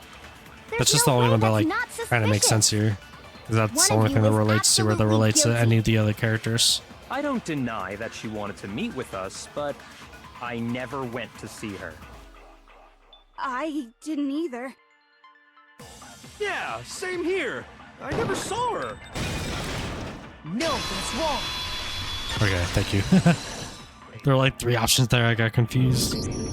Hiro, when we were talking before, you dropped a small piece of paper, remember? It was white with red polka dots. What's that got to do with anything? Red polka dots? That's gotta be the wrapper from the candy I gave Sakura. No, it's, Ever since we got into the warehouse, I totally monopolized that entire box of candy. So there's no way a single one of them was left in the warehouse. In that case, Hiro, where did you get that piece of candy? From Sakura! It's the only explanation. Well, I mean, yeah, sure I got it from her, but she gave it to me forever ago. It doesn't have anything to do with what happened to her. When? When did she give it to you? The last time you saw Sakura was when Hina had to go to the nurse's office, right? Yeah, so I must have got it sometime before then. But what what Hiro said can't be right. Because Sakura could only have gotten the candy after the incident in the nurse's office. And the reason I know that is Hiro got the candy from Hina when Sakura got the candy. Sakura loved candy too much to share. I got it! I'm not sure about that, Hiro. Hina didn't actually give Sakura the candy till after she left the nurse's office. So if that was the last time you saw her, there's no reason you should have had that candy. Damn it! I mean, what I meant was, Oh, that's right! I did meet up with her in the rec room. You got a problem with that? Dude, stop lying. I don't know why all these people like tried to lie about it. That doesn't help their case in the slightest. Like, I understand it makes them look guilty, but lying just makes it look 10 times worse. But after saying that, I don't think Hiro has it in him to kill anyone. I mean, he could have, I don't know. I don't actually remember how these trials end up, but yeah. Why the sudden hostility? But we just talked, that's all. I didn't do anything, you gotta believe me. You're acting incredibly. You're acting incredibly suspicious. hostility. It's not just normal hostility. You're the real culprit. I even have proof. Huh? Proof? What are you talking about? I'm talking about her shining message. What would a shining message even be? At the scene of the crime, she had written out Toko in her own blood, right? How does he know that, though? He wasn't there. It was her dying message. Just like what you guys were talking about with Sayaka. That's true. I saw it for myself. See? See? Toko did it! What are you saying? No way! I didn't do it! You just don't know when you're beat, do ya? Hiro, hold on. When did you see that dying message of hers? Huh? Thank you for calling it out. Well, when we found Ogre's body. Duh. But if you recall, Hina was very adamant about keeping you away from the scene of the crime. So it's hard to believe that's when you actually saw the message for yourself. Huh? Hold on. When Kyoko found the magazine with the dying message in it, it was under the magazine shelf, above the magazine shelf, or on the magazine shelf. I got it! Kyoko, you found the magazine on the magazine shelf, right? That's right. Looking through the shelf, I found the magazine with the dying message on it. I found it right there at the scene of the crime, after we'd started the investigation. If that's true, then what Hiro just said doesn't really make sense, does it? Doesn't make sense? What doesn't make sense? Everything I said makes perfect sense. No, there's an obvious problem with what Hiro said before. Yeah. I haven't said I don't think, but I love the music in this game too. I always love everything.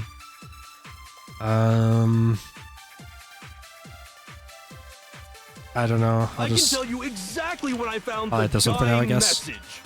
When Ogre's body was discovered. And I can tell you when I found the dying message. It was only after the investigation had begun. I found the magazine tucked away on the magazine shelf. When I pulled it out, I saw her final words. What's your problem? What I said makes total sense. No, there's definitely something wrong with what Hiro just said just now. I can tell you exactly when I found the dying message. When Ogre's body was discovered.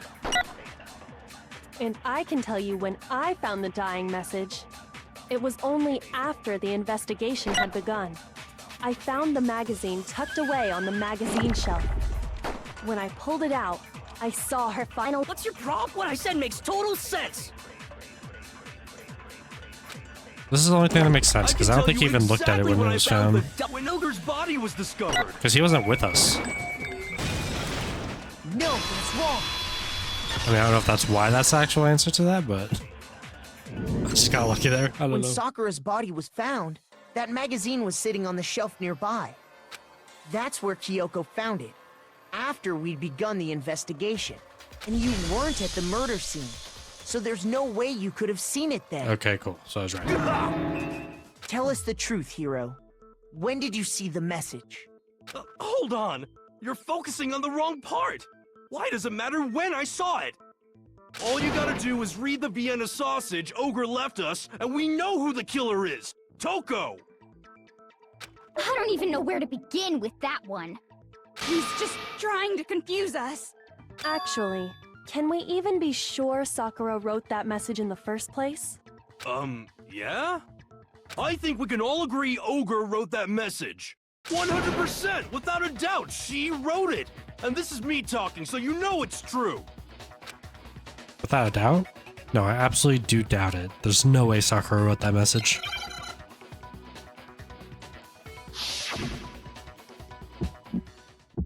Oh god, one of these things.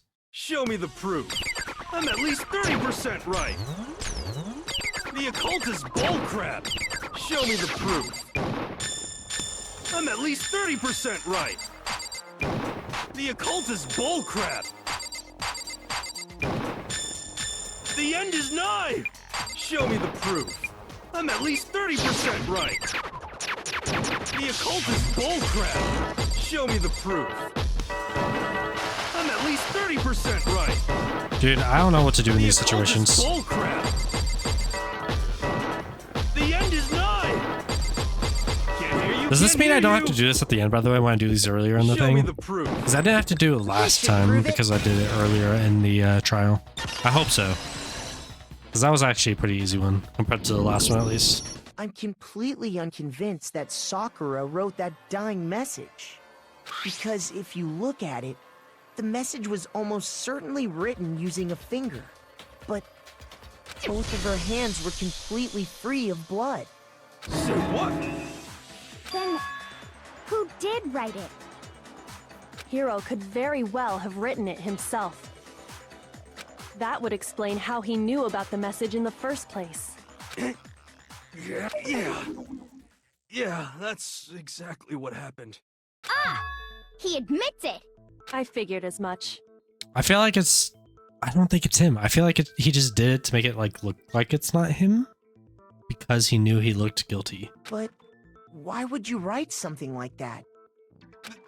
Because I killed her!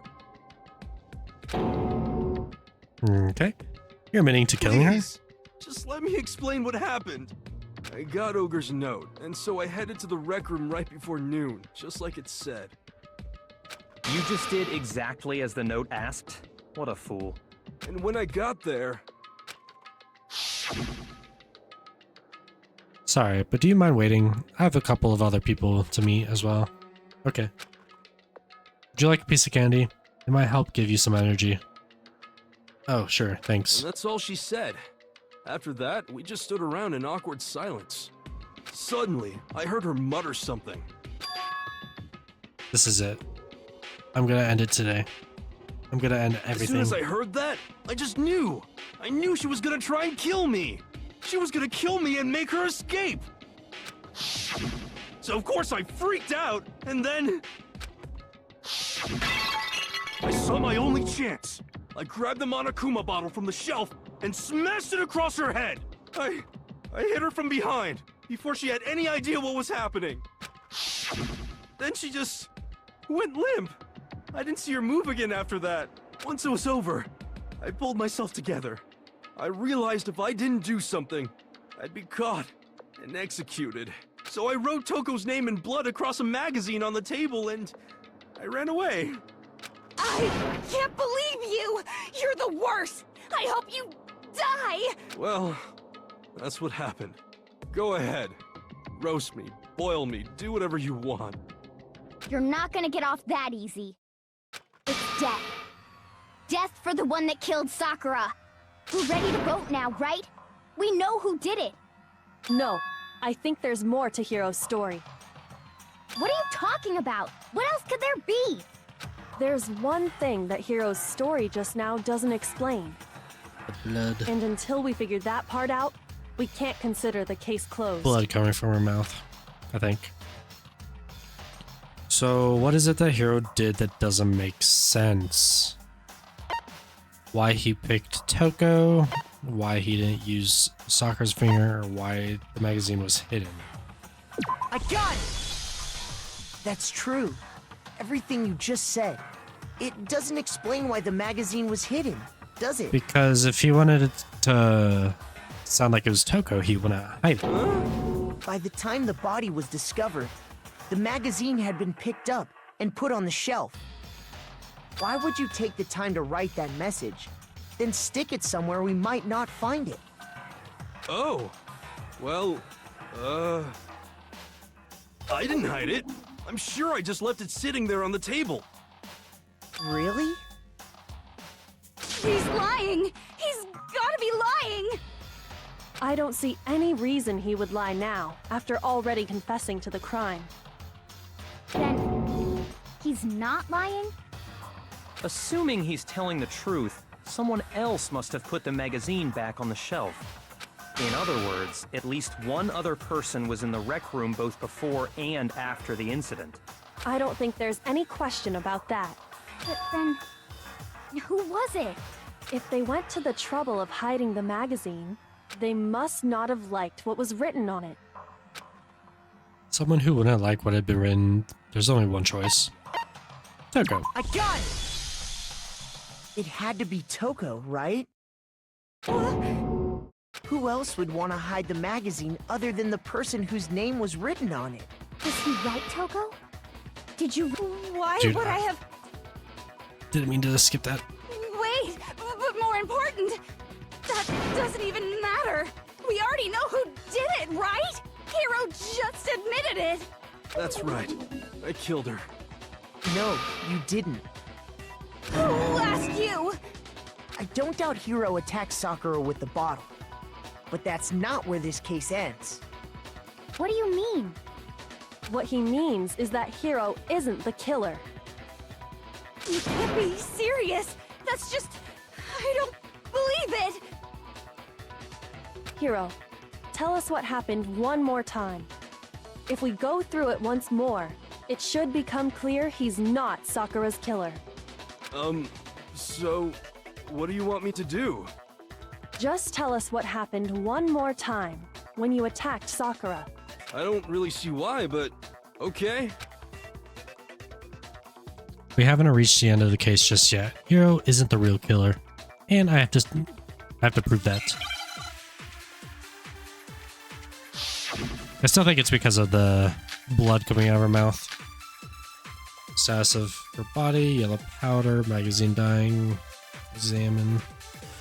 I didn't want to, but I did it.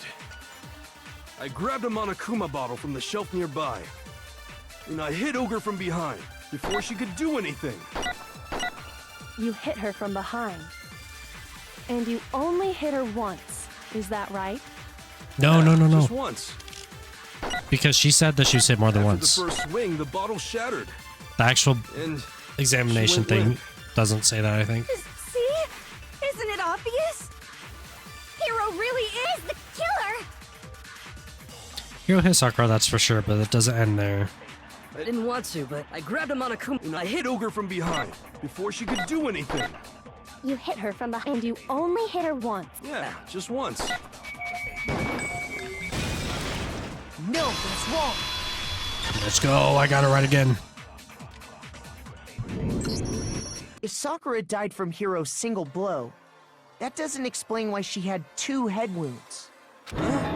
2? That's right. She had 2 separate wounds on her head. And remember, this girl examines dead bodies as a hobby. Personally, I'm inclined to believe her. Yeah, you're right about that. But I only hit her once. How could she have 2 wounds? 2 wounds means she was struck twice. What's more, both attacks must have come from a Monokuma bottle. Hold on. How can you know that just from some cuts on her head? She was attacked twice? It's not just because of her head wounds.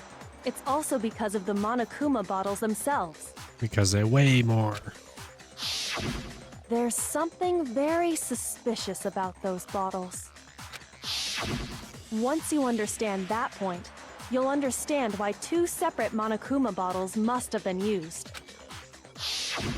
Think back. After the incident, there were 4 Monokuma bottles left on the shelf, right? And we found pieces of a bottle on the ground, along with the chess piece it had inside.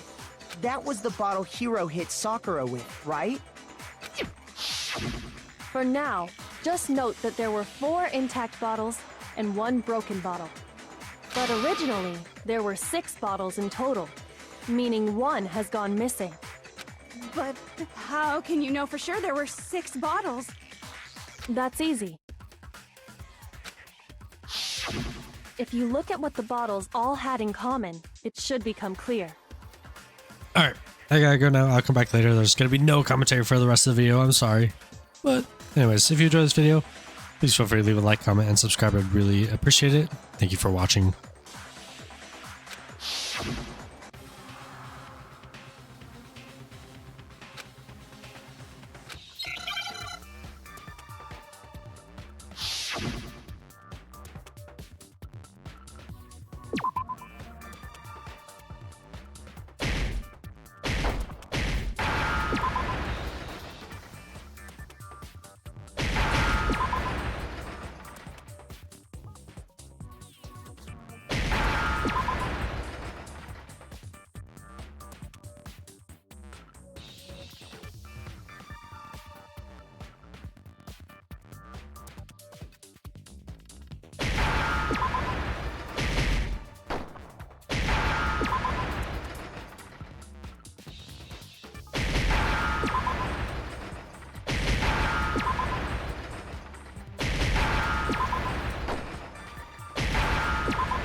And...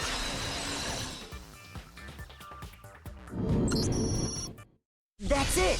The chess pieces! Inside each bottle, there was a Monokuma figure holding a different chess piece. King, rook, bishop, pawn. I definitely remember seeing each of those. And the piece that was inside the broken bottle we found was the knight, if I remember. So, what's that matter? I guess you don't know too much about chess, do you? Then let me explain. In chess, there are 6 different pieces. The king, the queen, the rook, knight, bishop, and pawn. What was left intact at the crime scene were the king, rook, bishop, and pawn. Just those 4. And on the ground was the knight. Oh, so the queen is missing. So we only have evidence for 5 bottles at the scene, while one apparently went missing. What does chess have to do with anything? Yeah, shogi is way better. Yeah! Wait, no, that's not what I mean. So, let's say a bottle did go missing. There's still no evidence that has anything to do with this case. That bottle could have disappeared any time before the murder. No. It's clear that the missing bottle is connected to this case.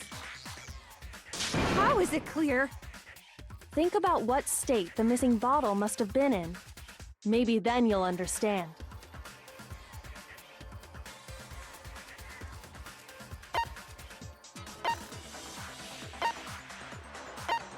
I got it!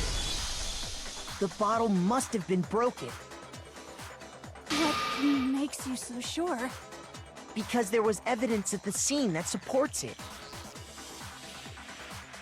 Huh? That's right. We found evidence that shows there was more than just one broken bottle at the scene. And what is this evidence?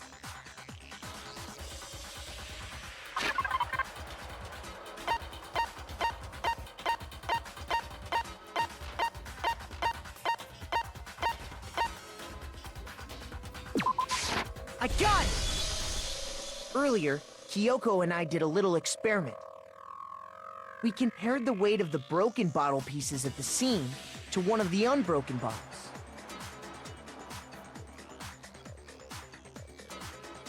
And what we found was that the collection of pieces was heavier.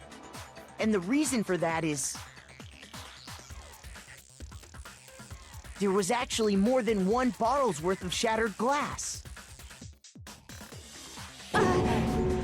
So from this, we can surmise that 2 bottles were actually broken at the scene of the crime. But someone did their best to clean up the pieces of one of the bottles, along with the figure inside. But when they did, they must have left behind a few too many pieces. Which is only natural. They certainly had no way to measure the exact right number of pieces to remove. But why would they have to try and get rid of it like that anyway? Because of what it would reveal about the case.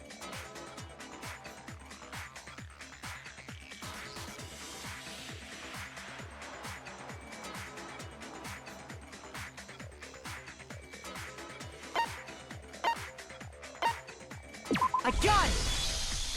The bottle that was removed from the scene was used the second time Sakura was attacked. The second wound on Sakura's head came from that second bottle. Given all the evidence, this is the only possible conclusion. The killer wanted to make it look like there was only one attack, so they had to get rid of their evidence. From there, we can conclude that it wasn't Hiro who delivered that second blow. Wouldn't you agree, Toko? And there's the matter of the magazine. You must have been in the rec room when the incident took place. Wait! I admit, maybe there was a second attack, but there's no evidence I had anything to do with it. No way! You killed her! I'm sure of it! Shut up! Until 2 seconds ago, you were claiming you killed her! I'm not afraid to admit when I'm wrong. That's just the kind of guy I am. Plus, I just remembered something that proves it. Okay, fine. Let's hear it. It was right after I got Ogre's note. I was kind of nervous about it, so I went to the rec room early. You know, to stake it out or whatever. So I was waiting there, and that's when I saw her. I saw Toko go into the rec room. Pretty soon, Ogre showed up, and she went into the rec room.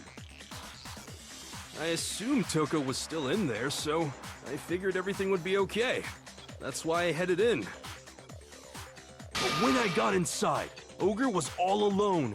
Toko had disappeared. And you just now decided to share that with us? After the shock of thinking I'd killed someone, I forgot all about it. Could someone tighten the screws on his brain? I think they've come loose. So, Toko, where the heck did you disappear to? You don't know what you're talking about. I never went in the rec room. I'm sure she didn't disappear, but maybe she found somewhere to hide. What? Hiding in the rec room? Don't be ridiculous. Whoa, why are you all ganging up on me? You're all nothing but vermin.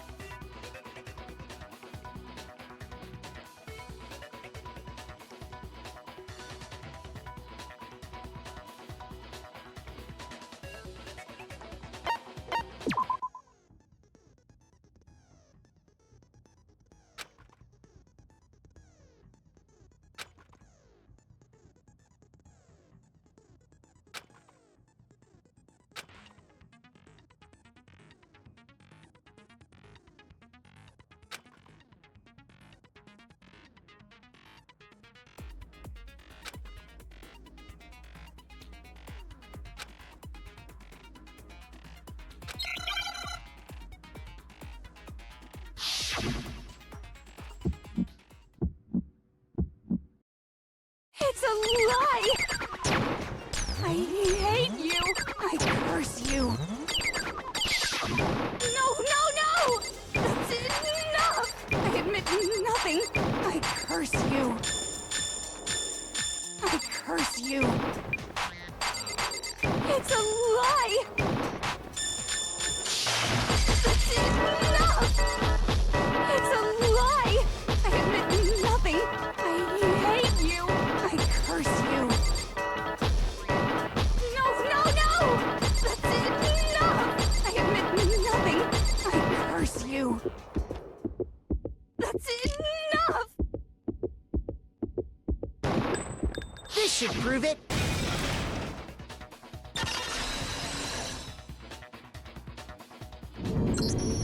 Did you know someone left a handprint behind on the inside of the locker? They must have been hiding in there and put their hand on the wall without thinking. Does this handprint look familiar, Toko? No, it doesn't. Okay then, let's just compare it to your hand, shall we? That'll clear everything up, right? Yeah! Stop wasting my time. Just tell us the truth. Okay, it's my handprint. Dang, she just straight up admitted it. Then you killed Sakura! No, I swear, there's no way! Out with it. I probably did kill her. Straight up again?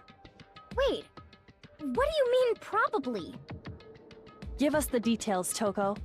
What happened between you and Sakura? Talk. Now.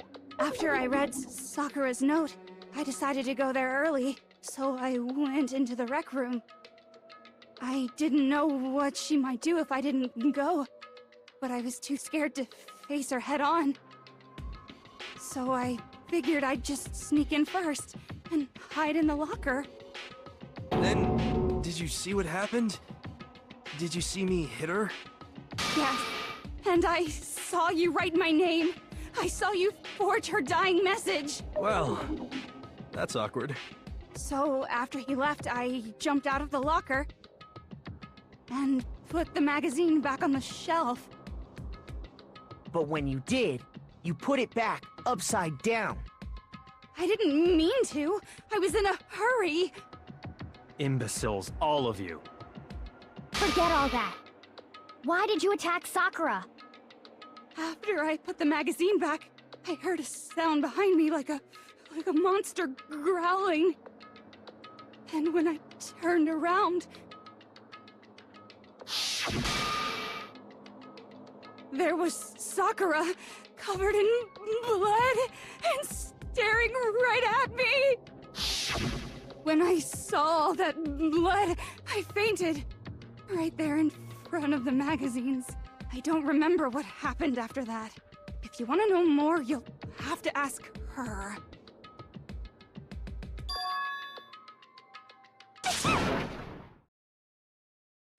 Guess who's back? It was your fault after all! My fault, Master's fault. When our faults combine, they soar to even greater heights. Just answer the question. Did you kill Sakura? Well, to be honest, Miss Morose and me don't actually share our memories. So I can't really say what was going on. But I was just minding my own business, sleeping peacefully when someone shook me awake. Was it a prince paying me a visit? I wondered. So I opened my eyes to see...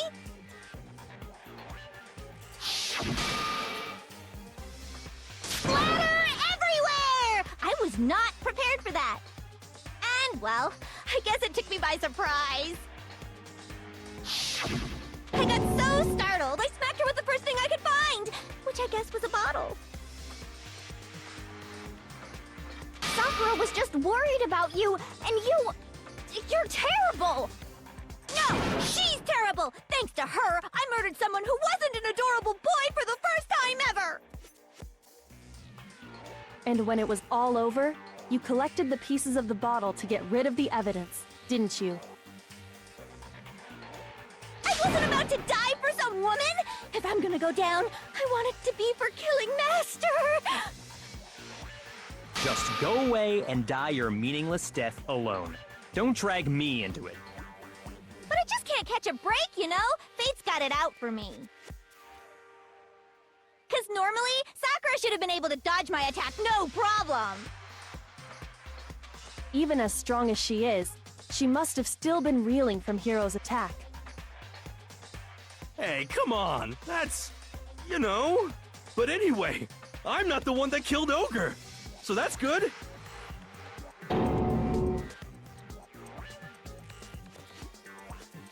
Well then, that's that. Let's start the vote.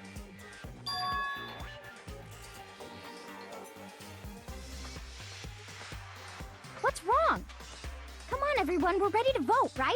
Let's do this. No, not quite yet. Huh? Not yet? Why not yet? Don't you think there was something odd about Toko's story? I mean, you had to have noticed. Odd? Huh? Hiro's attack, and then Toko's, but that still wasn't the end of it. Tell us your story one more time. Tell us what happened after you fainted. Then even this gaggle of idiots should understand what I'm talking about. Your wish is my command, darling!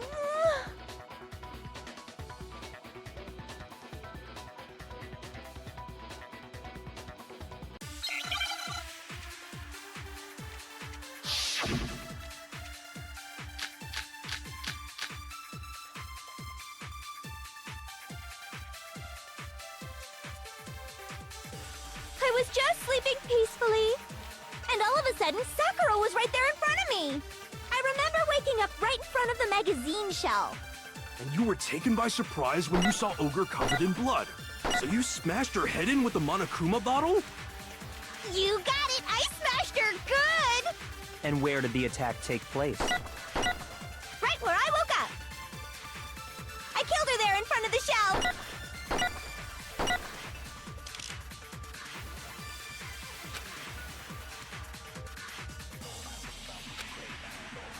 I was just sleeping peace, and all of a sudden, I remember waking up. You were taken by surprise when you saw Ogre covered in blood. So you smashed her. You got it! And where did the attack take? Right where I woke up. I killed her there in front of the shelf.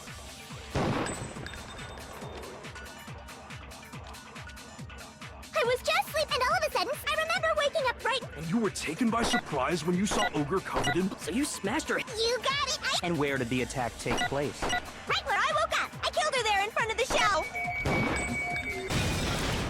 No, that's wrong.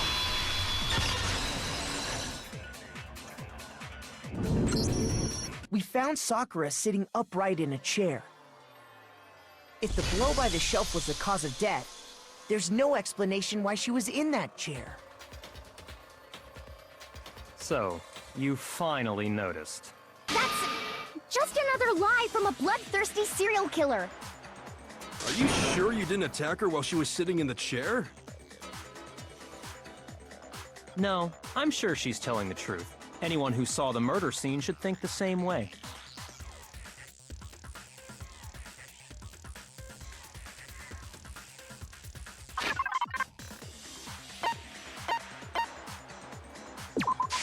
I got it! Sakura was definitely attacked in front of the shelf. The blood stained by the magazines is proof of that. Then she must have moved the body after she killed her, right?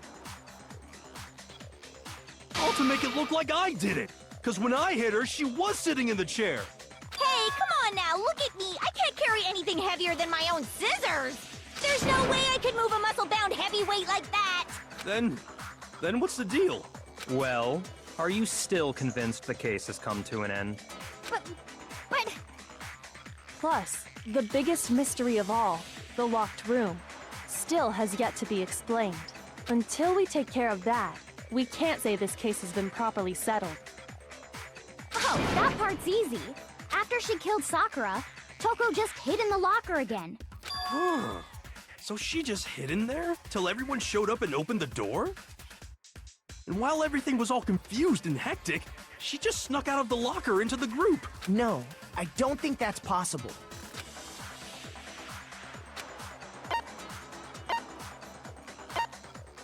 I got it! Even before we opened the door to the rec room, Hina and I both got a look inside. And at that point, the locker was already open. So obviously Toko couldn't have been hiding in there.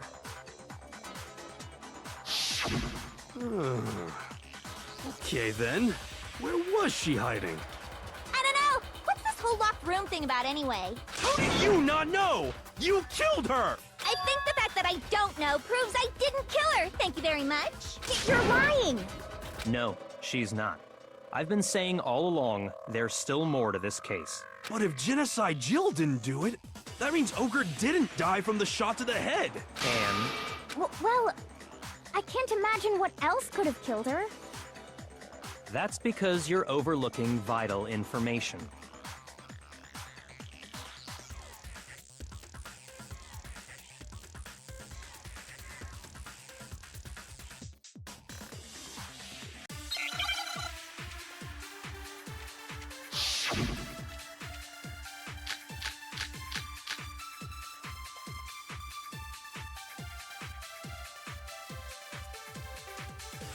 What was it that killed Ogre? If it wasn't from Genocide Jill's attack, then what was it? There's no other possible cause. What killed Sakura? I can't think of anything other than the shot to her head. So you're dead set on blaming me, huh?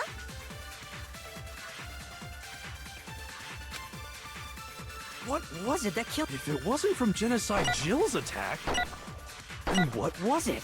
There's no other possible cause. What killed Sakura? I can't think of anything other than the shot to her head. No, that's wrong.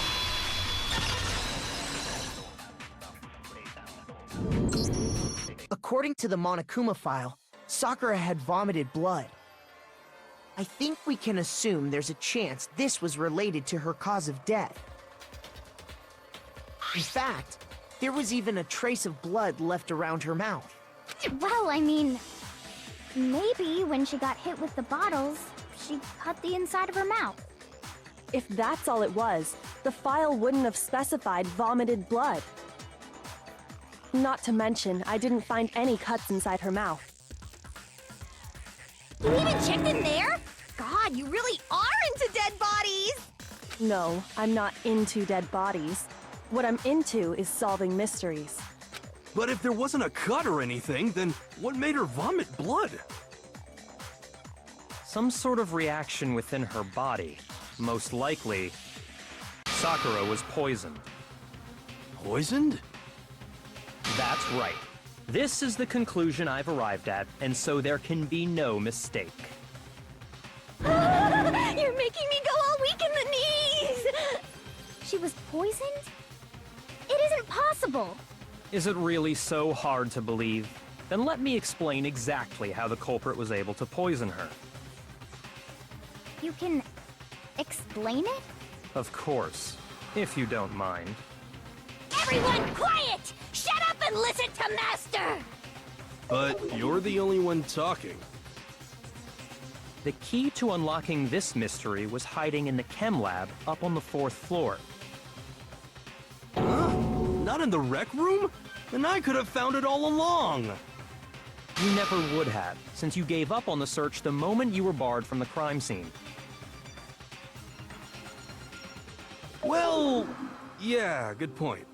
There's a big shelving unit in the chem lab that houses a variety of mixtures and chemicals. And that's where I found this. Is that the poison? It's not an especially powerful poison, but it'll still kill you if you drink an entire bottle. But the specific properties don't matter. What does matter is where I found it. Where'd you find it? The shelf is divided up into 3 sections, A, B, and C. In Section A, dietary supplements. In B, reagents. And in C, a variety of lethal chemicals. And that's where the poison came from? Section C? Well, that's the question, isn't it? I got it! The poison was actually in Section A, wasn't it? Huh? But you just said that Section A was for supplements or whatever. Strange, isn't it? Why would there be a bottle of poison mixed in with all those nutritional additives? Yeah, so? Why? Because the culprit switched it out. That's why. What do you mean? I mean, this.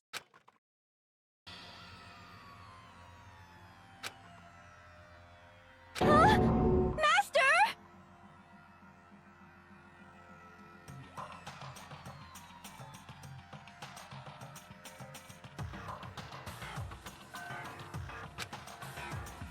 Just that tastes awful. Oh no! Master's in real trouble! You have to drink some water! You can't just swallow powder! It'll stick to your throat! Idiot! He just swallowed poison! We need to make him spit it out! The flavor certainly makes me want to spit it out. What's so high quality about this stuff? Huh? What are you talking about? I'm talking about the protein, of course. Protein? Can I see that bottle for a second? Sure. Do whatever you like.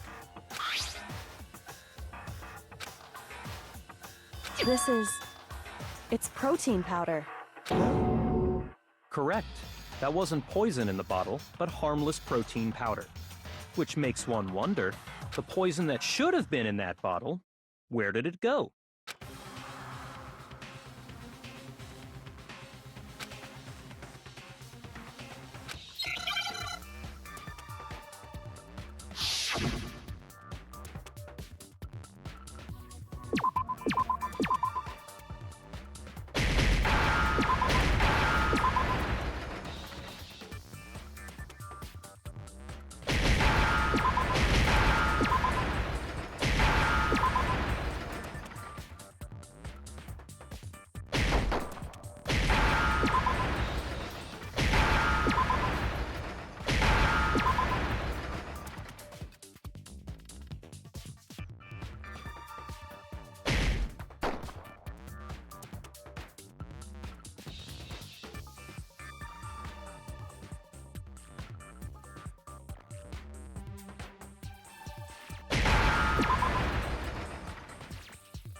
I understand! The poison must have been poured into the protein can. If the protein's in the poison bottle, it seems only logical to assume the reverse is true, right? Absolutely. The contents of each container were switched, so the protein was in the bottle of poison, and the poison was in the protein can. Once you accept that, it becomes obvious how the culprit was able to get Sakura to drink the poison. Holy crap! All they had to do was hand her something there at the scene, and she was happy to drink the poison herself. I got it!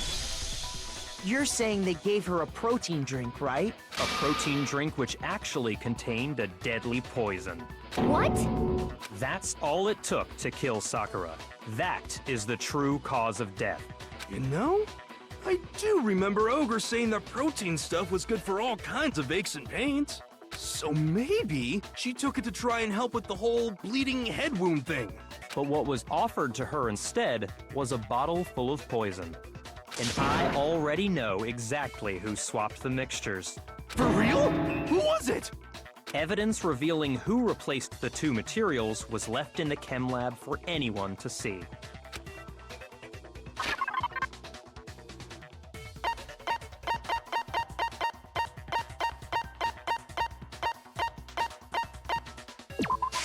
I got it! The footprints left behind in front of the shelf. That's the evidence you're talking about, isn't it? I visited the chem lab this morning, and there were definitely no footprints there at that point. They must have appeared around the time of the murder, which leaves no doubt that they're connected. What's more, the footprints were in front of Section A, where I found the bottle meant for the poison. The culprit must have gone to Section A to swap the poison and protein, leaving their footprints behind. And given how clear the prints were, figuring out who they belong to will pose no problem. All we have to do is check everyone's footprints right now. Then we'll see who... It was me. The footprints.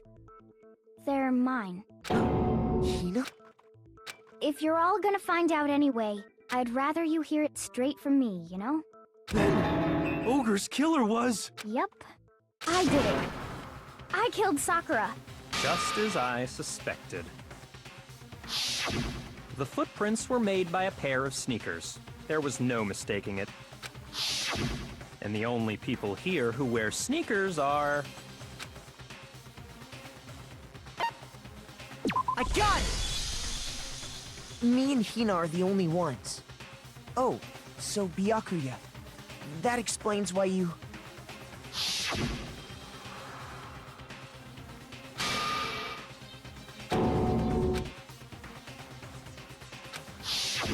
If the footprints didn't belong to Makoto, that left only one other possibility. Just Hina. Plus, Hina's been acting strange ever since the trial began. You were in an awful rush to get to the vote, weren't you? This whole time, you've been focused on pinning the crime on someone else, haven't you? I can't believe it. What about it can't you believe? Well, it's just... the two of them were so close. That's likely exactly why it turned out this way. Because they were so close, Sakura didn't think twice about it when Hina handed her the concoction. Hina used that trust to kill her. She deceived the victim, and she tried to deceive all of us. I have to say, Hina, coming from you, this was a particularly nasty little scheme. Hina, is it true? Did you really... kill Sakura? And if you did, why? Why would you do that? I found her. There in the rec room. She was hurt. She asked me to bring her that protein drink. But when I went to get the powder from the chem lab, it just occurred to me all of a sudden. Now's my chance to kill her. That's what you thought, right? That's when you switched out the protein powder, and that's when you gave her the poisoned mixture. And then she downed it all at once. And And then... Hold it! I'm not convinced. You're not about to claim she wouldn't kill a close friend, are you? You still don't get it, do you? The game we're playing here isn't so kind. Honeyed words like friendship don't matter here. What matters is outwitting the opponent, defeating them. Not a person alive would sacrifice themselves for another. In the end, we're all in it for ourselves, just like how this girl sacrificed Sakura to save herself. You say that, but I'm still not convinced. How many times do you plan to repeat yourself? Don't misunderstand me. I'm not saying it because of some misguided sentimentalism, but there's still that one unsolved mystery, and I'm not convinced. Are you talking about the locked room problem? Hina, if you really are the killer, explain it. How did you create that locked room? Well... that doesn't matter. Just because I'm guilty, that means I have to tell you everything? No, it doesn't. But the fact that you won't tell us concerns me. Surely you're not... Do you honestly think Hina didn't actually kill her? And if I do? Impossible. She switched out the mixtures. She's the culprit. There's no way you can doubt this. Are you sure about that? Even ignoring the fact that I don't want to believe it, What doesn't fit? I mean, why would someone leave such a clear clue like a footprint? It's too... obvious. Too easy. He's right. It makes it look like you wanted people to suspect you. That was... I was just... nervous. So... I didn't notice I'd left a footprint. You didn't notice? Yeah. That's just how it was. What can I do? Listen, Hina. Could you go into a bit more detail? Tell us more about when you switched the poison and the protein. How come? That doesn't matter. Hina, please. I'd like to know too. Fine. Waste your time if you like. It's clear that Hina is the culprit. There's nobody else to suspect. Nobody else could have possibly done it. Go ahead, Hina. Start from the moment you arrived at the chem lab. Well, right away I went to Section C and got the poison. And is that when you spilled the powder in front of that part of the shelf? Yeah. When I opened the bottle, I dropped it like an idiot. I see. Okay then, go on. So then I moved to Section A and got the protein powder, and that's where I switched them. Once I was done with that, I took the protein can that had the poison in it and left the room. But I accidentally put the bottle filled with protein powder back on the wrong shelf. And because of that, everything I did got found out. And that's it. That story you just told. First you went to Section C to get the poison.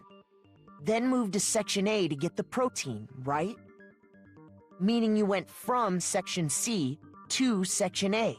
Do I have that correct? Yeah.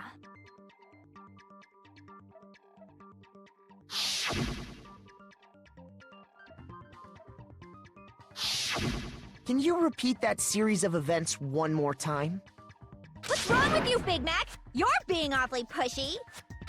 It's the same thing no matter how many times you hear it. How long until you're satisfied?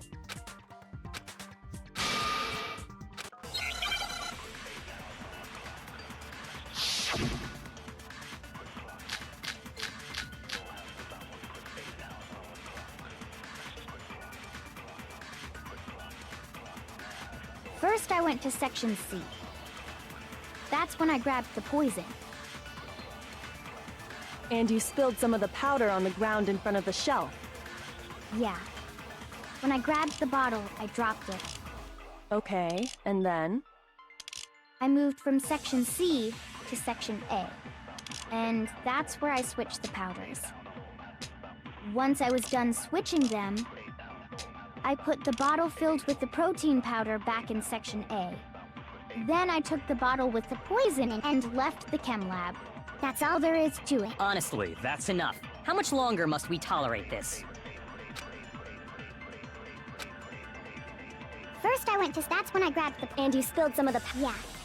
Okay. And then I moved from section C to No, that's wrong!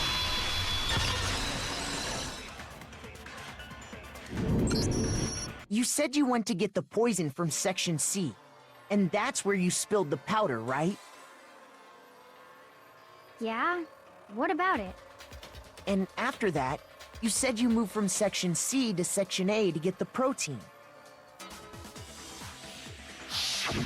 But the footprints left at the scene were not moving from section C to section A. That contradicts what you just said.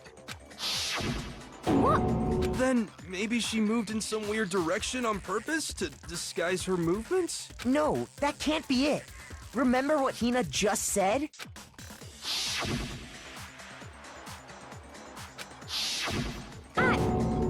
What the? Hina, what's the meaning of this? Well... You lied to us. Plain and simple. If you look at the footprints, your movements in the chem lab are obvious. The powder had already been spilled when you came in, and you went straight to Section A. So you never went to Section C. Whatever you did there, it only involved Section A. Well... You see... What the hell? What's going on here? And the footprints aren't the only problem with her account. What? Before I explain that part, I'd like to submit some new evidence. New evidence? Impossible, there can't be. Are you sure? After all, you're the one that gave it to me. I did? It was hidden inside the bottle of poison you gave me. I'm amazed you, of all people, would miss such a vital clue. A truly grave oversight. Just say it already! What is it you think you found? I found this. It had sunk to the bottom of the bottle. And the hidden clue was exposed, thanks to you ingesting the powder. I couldn't have solved the mystery without you. So, thank you for that. But, what is it? Oh, you still don't realize? Well then. Makoto, why don't you explain it? Huh? Me? Fine.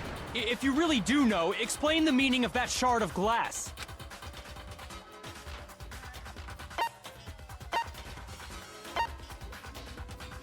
I got it! It's part of the window from the rec room door, right? The window? The window we broke to get in was light blue, just like that. So I think that must be it. You're right. It must be. Of course, that leads to another question. How did a shard of glass from the window get inside this bottle of poison? What's so strange about that? What's strange is that, according to what Hina told us,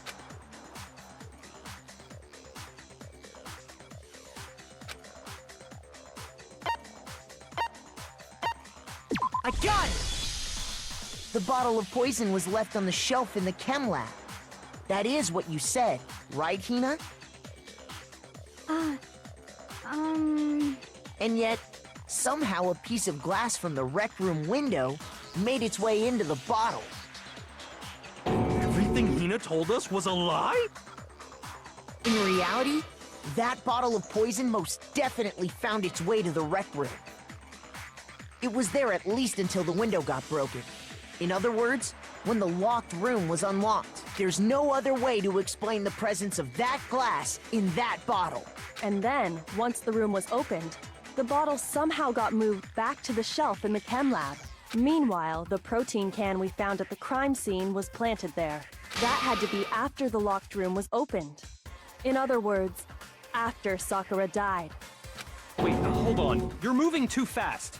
I'll grant you, the bottle of poison may well have been in the rec room when it was locked. But how can you say the protein can was put there after the room was unlocked? We already know she was given the protein can with the poison inside, right? If that can wasn't there when she died, how did she get poisoned?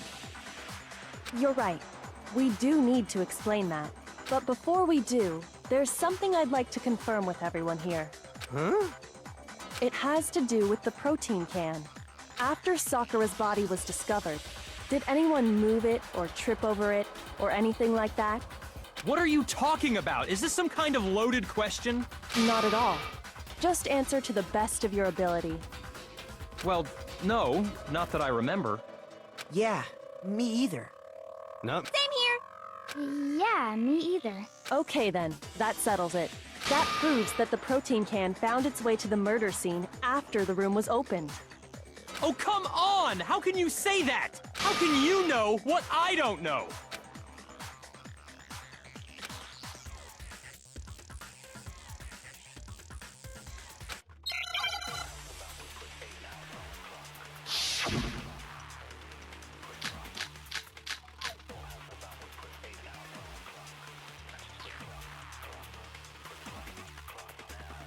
When it comes to that protein can, there's not a doubt in my mind. Until the locked room was unlocked, it absolutely was not in there. So you're saying someone planted it there after we got the door open? No. No, that's impossible! It had to have been in there the whole time! It had to be! It was in there before the rec room was unlocked!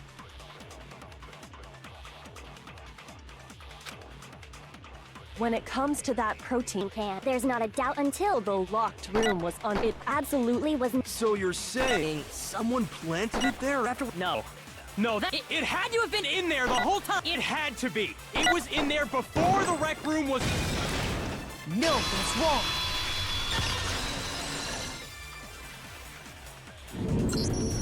You remember how there was broken glass scattered all around the room, right? Of course! It came from the window you broke to get in. What about it? Well, those pieces weren't just scattered around the protein can. We also found pieces underneath the can. What? And this proves it. It shows that the can must have been put down on the floor after the window was broken. So it had to be after we got into the room. I see. So that's your explanation. Kyoko, earlier when you asked if anyone had moved the can or tripped over it...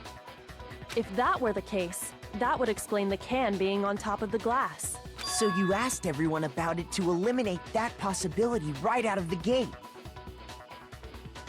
And that's made everything clear, hasn't it? As long as it was a locked room, it only contained the bottle of poison, and not the protein can. But once the room was opened up, they were switched, and as a result, the protein can wound up in the rec room, and the bottle of poison returned to the chem lab. If that's all true, then why did Sakura drink the poison? I thought we all agreed she was tricked into drinking it because of the protein can. No, that's not why. The only explanation is she drank it from its original bottle, knowing exactly what it was. Precisely. She was alone in a locked room. All she had was the poison. What other possibility is there? You're saying she drank it knowing what it was? Such a ridiculous fiction is... Exactly what happened. Then tell us already! Sorry. Please, tell us. Before we get to that, we need to clarify one other thing.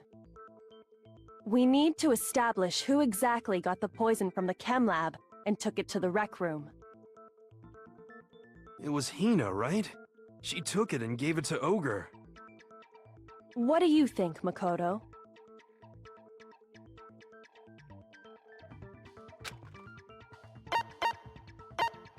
I got it!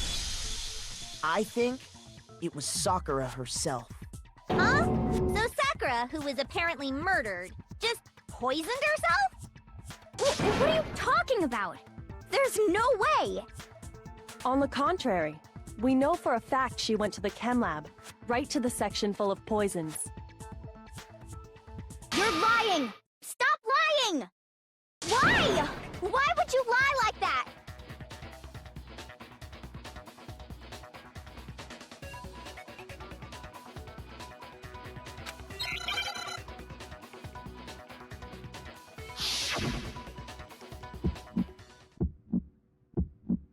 You're a liar!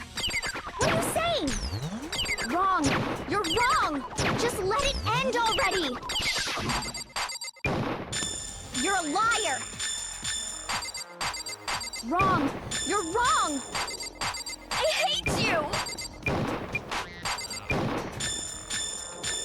You're a liar! What are you saying? Wrong! You're wrong! Just let it end already! You're a liar! Wrong! You're wrong! I hate you! You're a liar! I'm telling you, I did it! I hate you! You're a liar!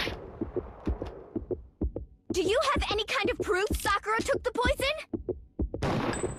This should prove it.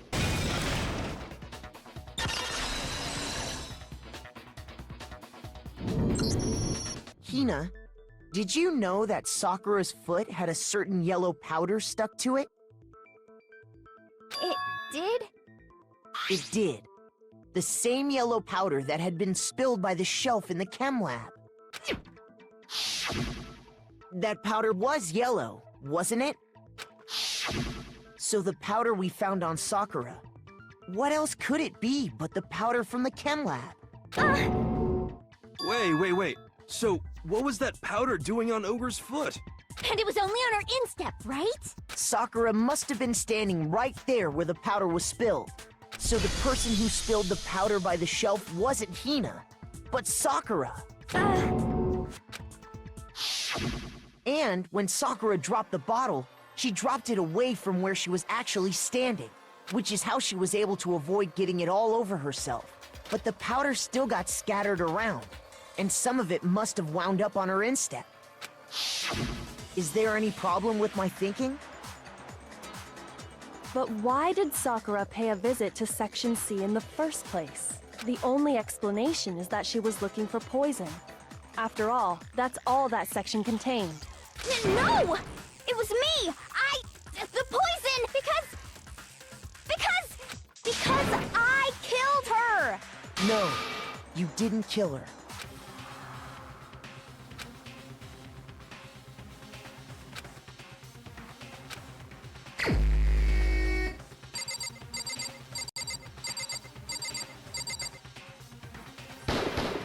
Here's my answer. The one who killed Sakura was Sakura herself.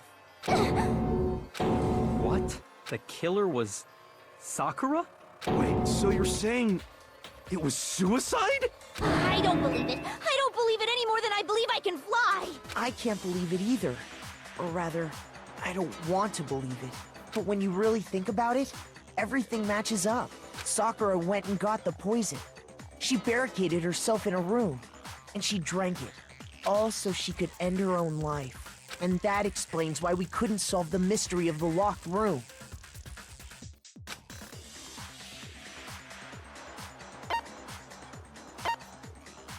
I got it! The locked room mystery was created by Sakura. I'm sure she locked herself in so nobody could stop her from doing what she did. She sat there, drank the poison, and breathed her last breath. And the empty bottle of poison rolled around the locked room until we came and opened it. At that point, someone grabbed the bottle and snuck it out of the room. And that was you, wasn't it, Hina?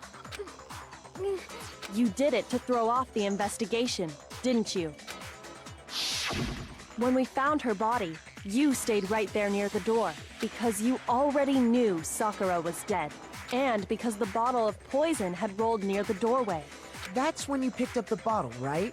I was too shocked to notice anything, and Kyoko was busy checking the body. And the more I think about it, the more I realize how unusual your actions were.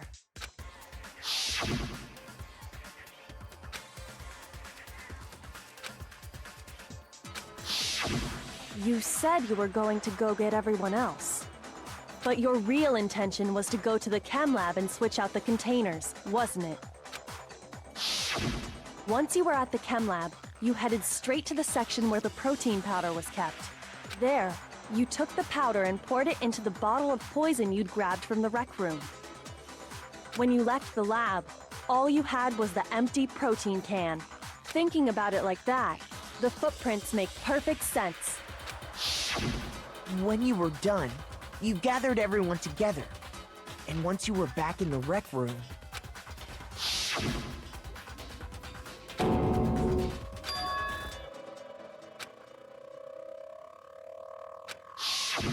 While everyone else was focused on Sakura, you quietly placed the can on the ground. Honestly, I should have noticed. You should have been the first one to run up to Sakura's lifeless body. The Hina I know never would have left her side in a situation like that. So, Sakura committed suicide. In order to hide this fact, Hina undertook a series of actions to undermine the investigation. As long as you could disguise the truth, you didn't care if we blamed you for her death. That's why you didn't bother to get rid of such obvious evidence, right? The footprints in the powder and the bottle of poison? Vital pieces of evidence, and yet... So you're saying Hina consciously deceived us to make it look like she killed Sakura? No! No! No, no, no, no, no! I killed her! I did it! That's enough, Hina. It's over. It's not! Nothing's over! It is! Actually, no. You're right. We have to end this properly.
The killer is... you! This case began when Sakura asked a number of people to meet her in the rec room.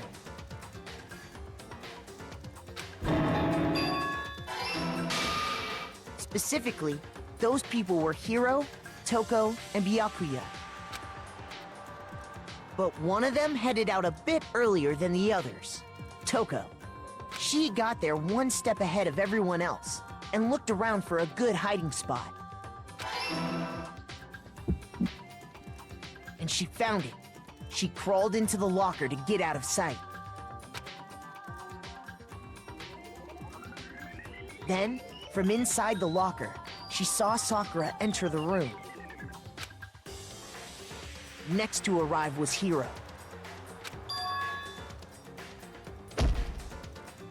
When he got there, he mistakenly thought Sakura was going to try to kill him, so he panicked. Without thinking, he grabbed a nearby Monokuma bottle and attacked Sakura with it.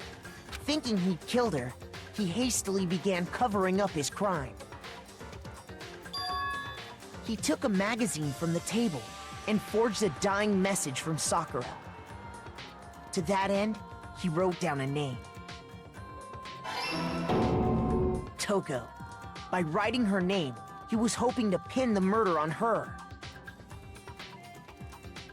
But of course, Toko had witnessed the whole thing. So as soon as the coast was clear, she jumped out of the locker and hid the magazine on the shelf with all the others.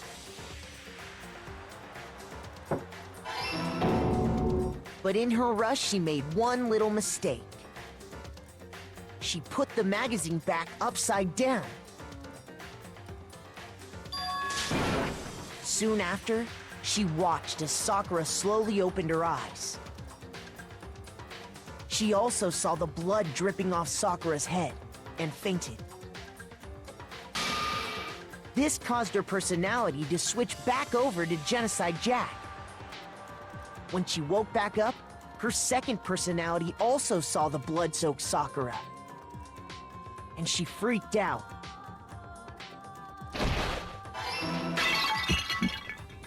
And just like Hiro, she grabbed another Monokuma bottle and attacked her. This explains why there were 2 wounds on Sakura's head. Assuming Sakura really was dead this time, she set about disposing of the evidence. She gathered up the broken Monokuma bottle shards and the queen chess piece. And that explains how Sakura was attacked twice with the same type of weapon.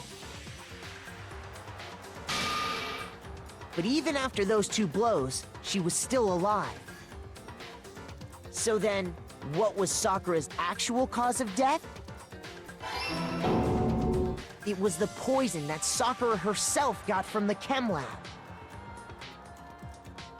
She turned the rec room into a true locked room scenario, and then drank the deadly mixture. And there, she took her final breath. Later on, the rest of us discovered that her body was in there. We had to smash the door's window to get inside. But someone already knew what had happened. Knew that she had committed suicide. And that same someone quietly snatched the bottle of poison from off the ground. And while nobody was looking, replaced it with an empty protein can. They did all this specifically to place all the suspicion on themselves, in an attempt to guide the trial to a false conclusion. And the one who went to all that effort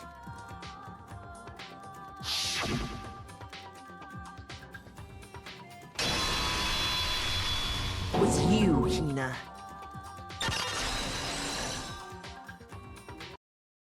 That's the full truth of the case.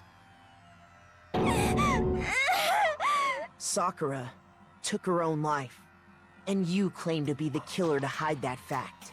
Isn't that right? That's what happened?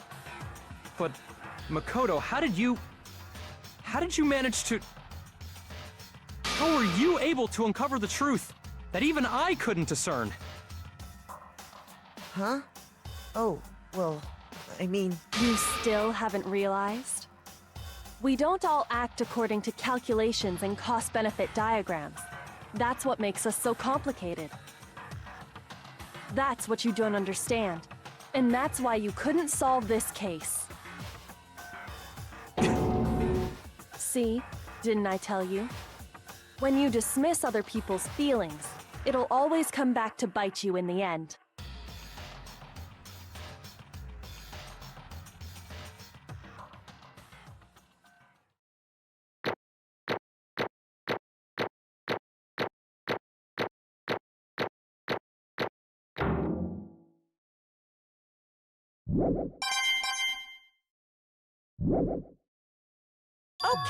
Okay. I think we can all agree you made your point. Did you guys forget already? You still haven't voted yet. Oh yeah, that's right. You seriously forgot? I can feel my energy draining out of me. Well, whatever. You don't really have a choice anyway. You just gotta do it. Maybe you don't want to, but please grab your lever and cast your vote! So, who will be chosen as the blackened? Will you make the right choice or the dreadfully wrong one? What's it gonna be? What's it gonna be?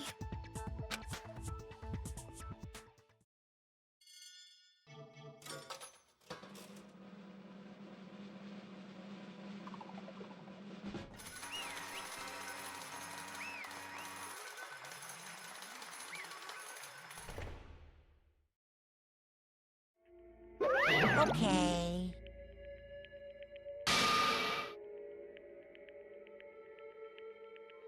My entire existence! What did you say?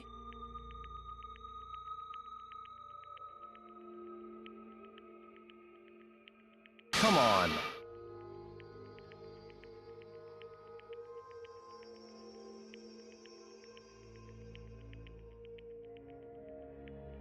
What are you thinking?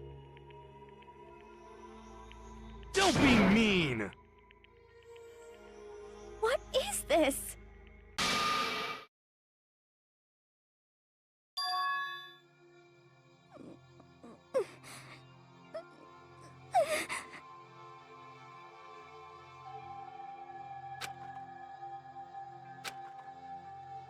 You should have been the one to die! What? What?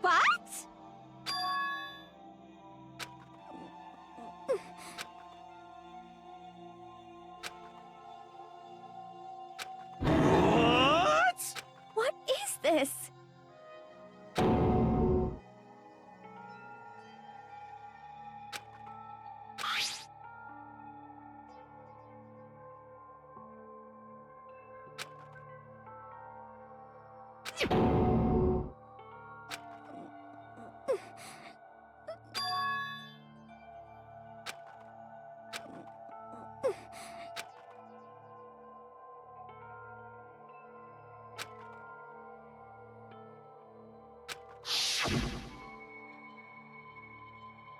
Ugh!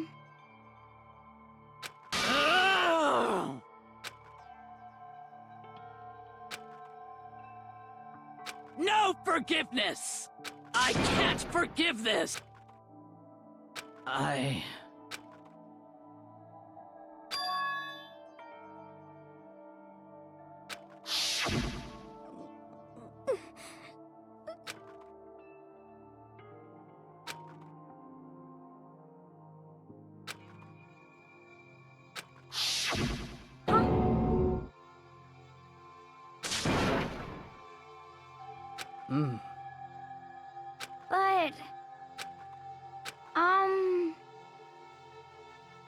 Hina.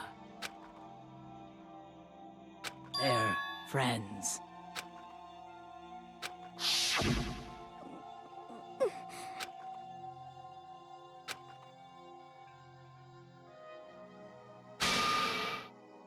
Why?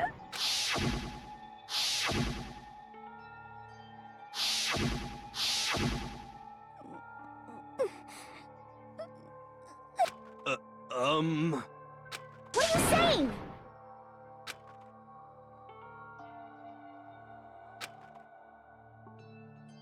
I won't forgive you.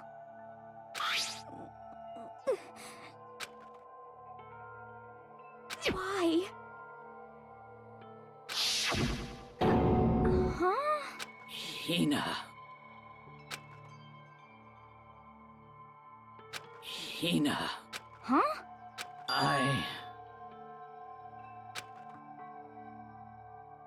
I have a favor to ask. Huh? Some protein.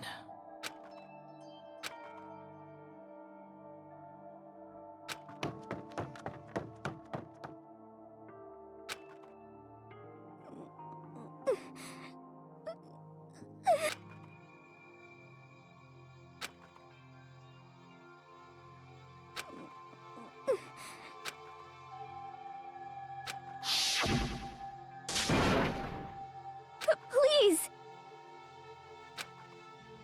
Why? Why?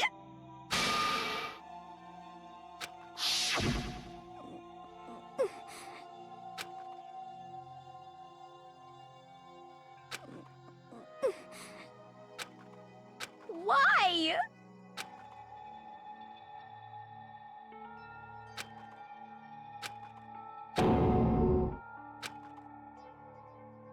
Why?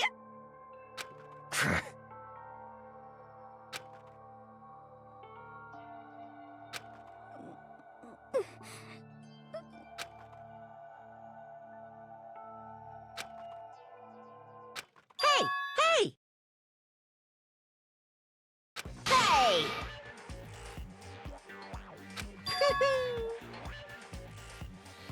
What is this?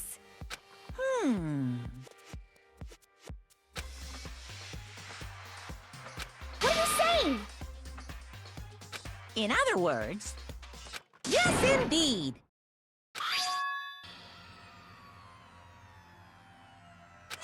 What the heck? Of course. Yep. Too bad. It's true. Huh? Unbelievable. Well now, well now, well now, well now.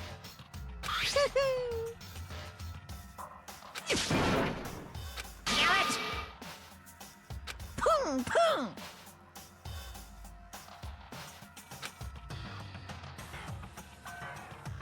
Phew!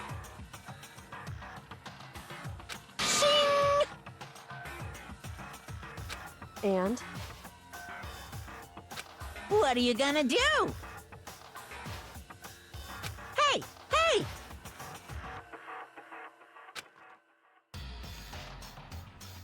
But hold on.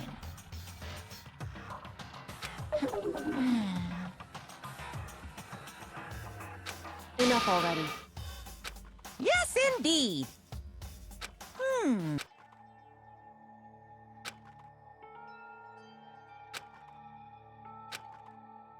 As you know, I've been giving information to the one who's imprisoned you here.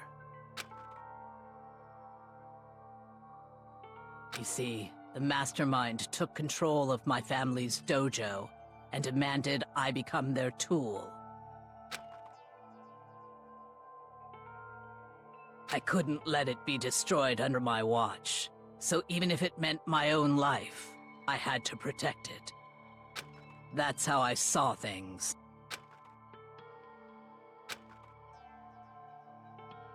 And what the mastermind wanted from me was nothing less than murder.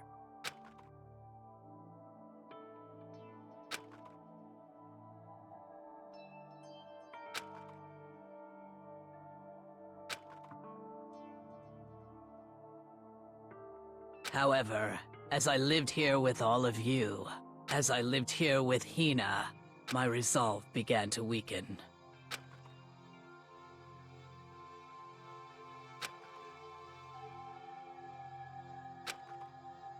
I cannot betray those who would call me their friend.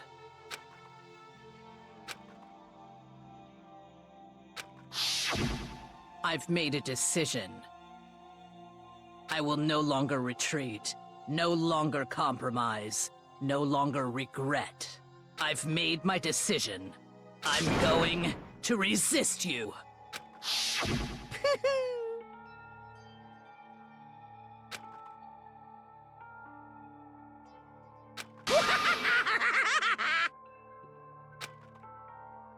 Of course, I understand if you all hate me. All of this is because of my own weakness. So this is my atonement for betraying you. That's what I had in mind. My own situation has started having an effect on more people than just me, which is exactly what the Mastermind wanted when they revealed my betrayal.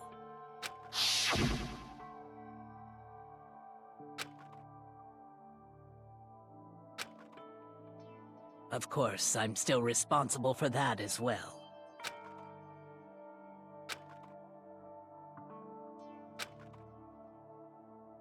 But I've decided the one I'm going to kill is myself.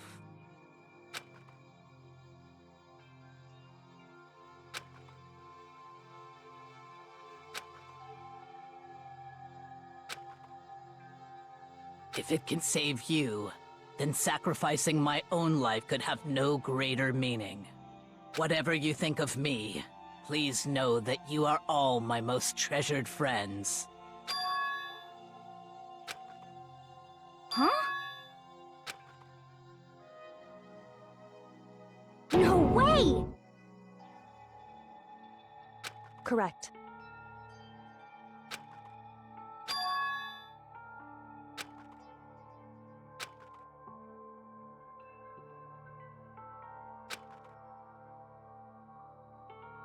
However,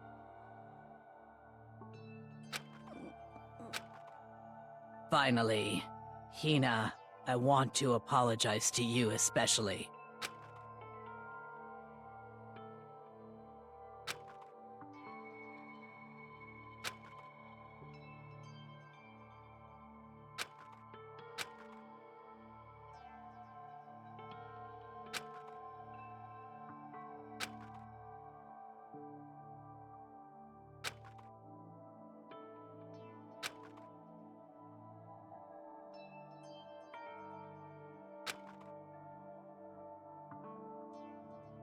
I never saw you as my enemy.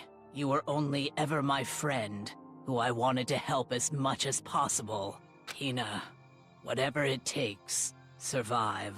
Survive along with everyone else. No matter what, just survive.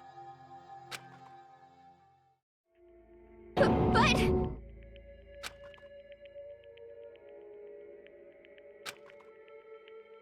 What are you gonna do? Uh-oh.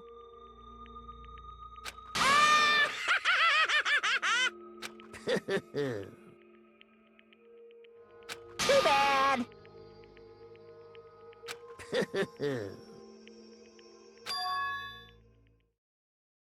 Huh?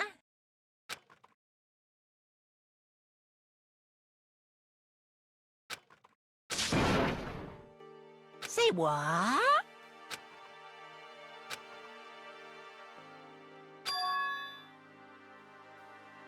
You know? Well? Ooh-hoo.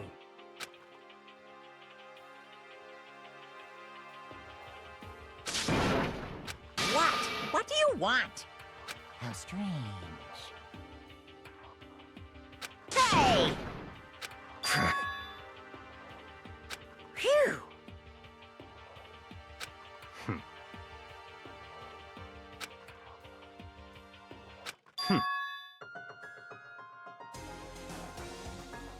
Huh?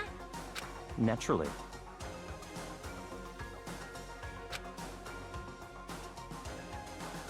Don't make me repeat myself.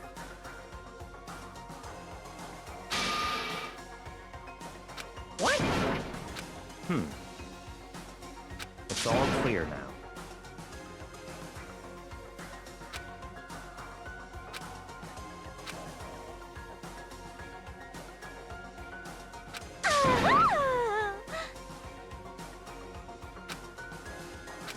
hey,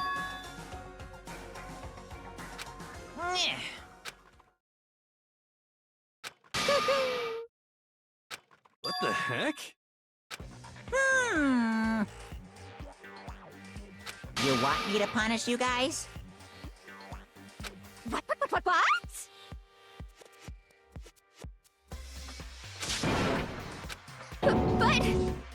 Wrong!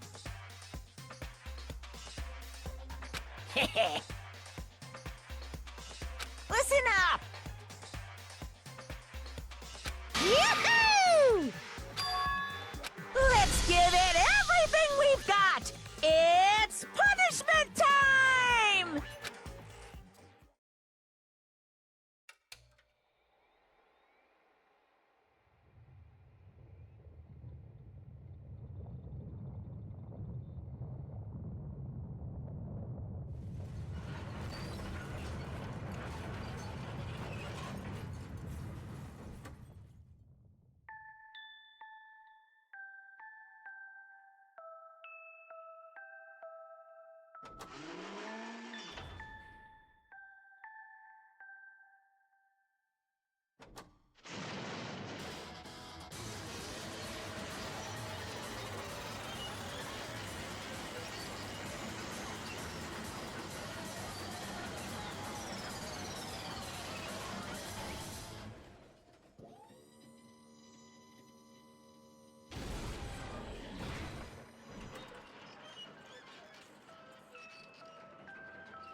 Oh no!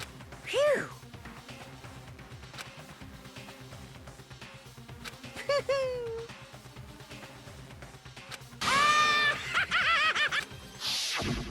So...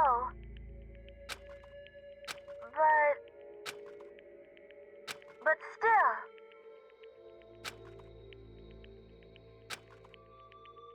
I'm gonna do my best.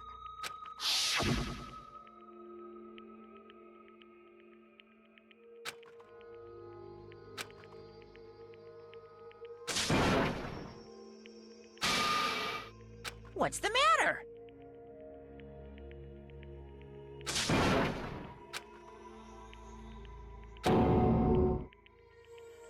Hmm.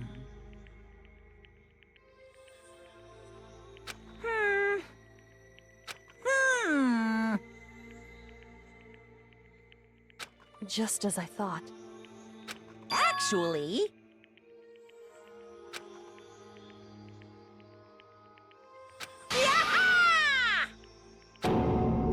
What are you thinking? Yep. Phew. Hey, I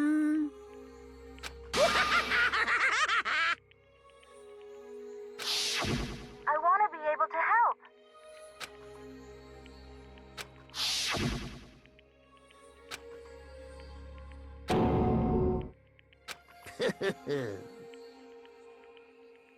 Very nice.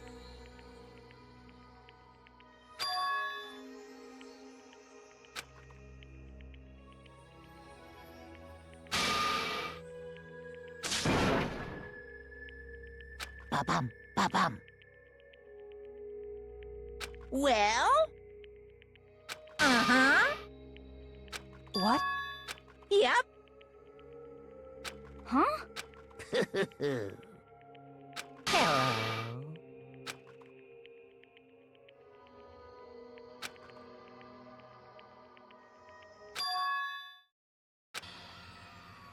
Hina.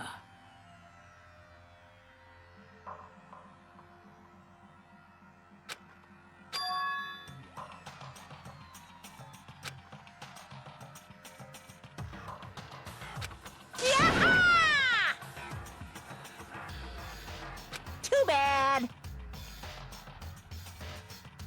What?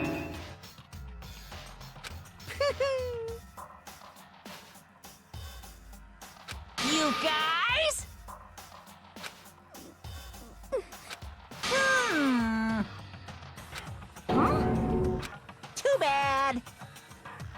Hmm? What? Wah-wah?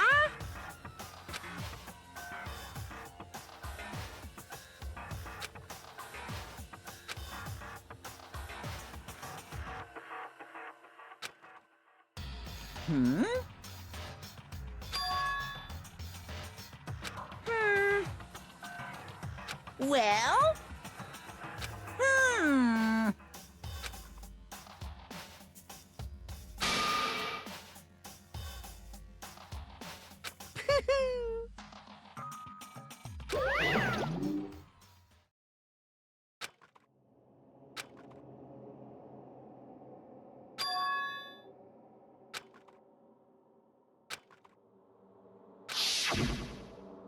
You.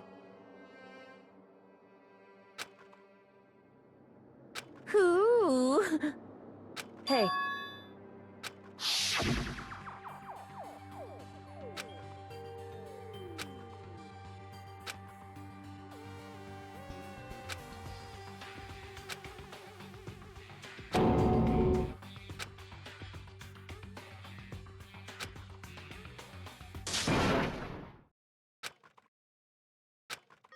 Yo! But, Yes. um...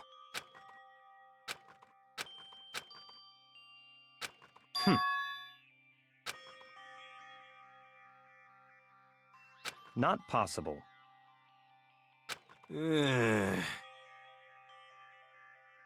Stop talking.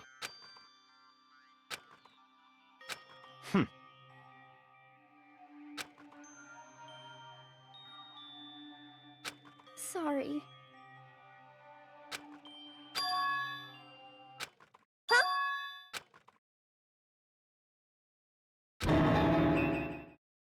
No, no, no, no! Huh?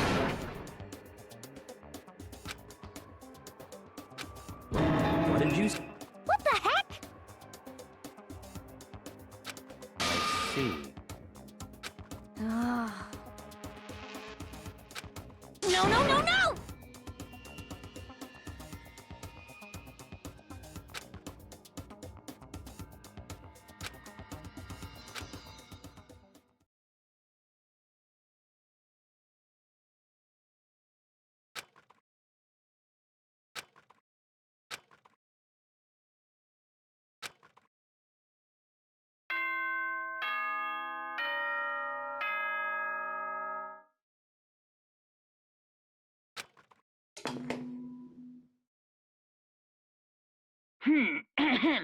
This is a school announcement. It is now 10 p.m. As such, it is officially nighttime. Soon the doors to the dining hall will be locked, and entry at that point is strictly prohibited. Okay then. Sweet dreams, everyone. Good night. Sleep tight. Don't let the bed bugs bite.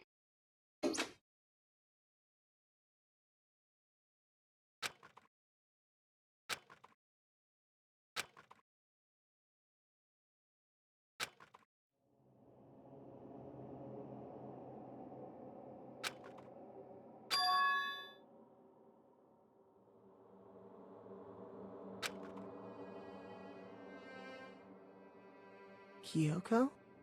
Yes, it's me. Huh? Kyoko? I said yes. So Kyoko's here. Wait, what?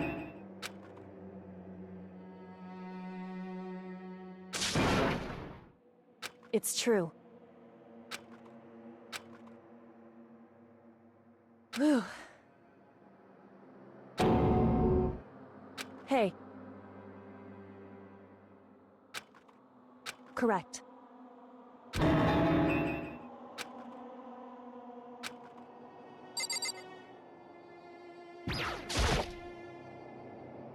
Makoto. So...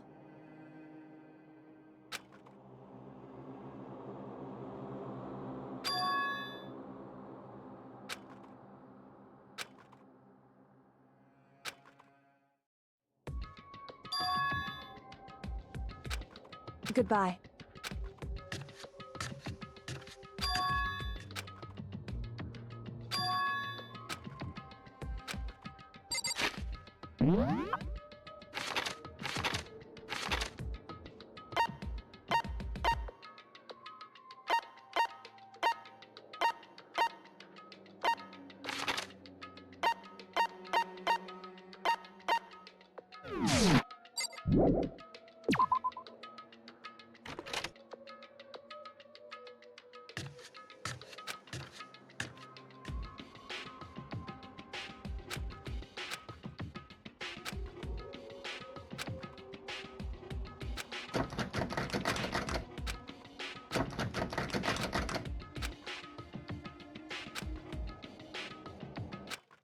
What's this?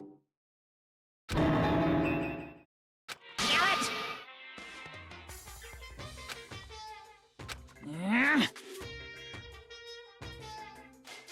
Hey! Unbelievable.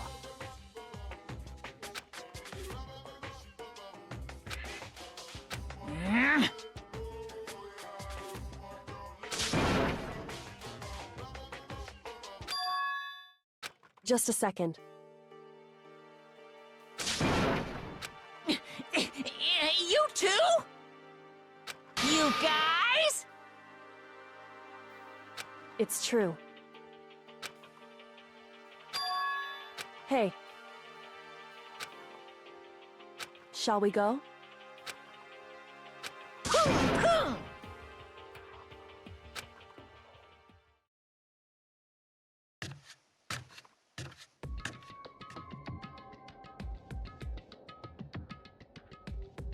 Goodbye.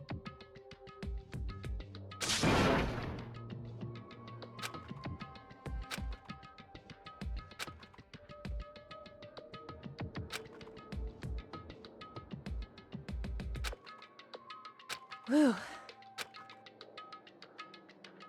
Goodbye.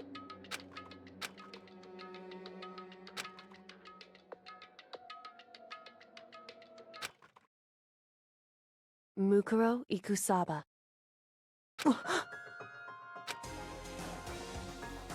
Mukuro Ikusaba. The 16th student, lying hidden somewhere in this school. The one they call the ultimate despair. Watch out for her.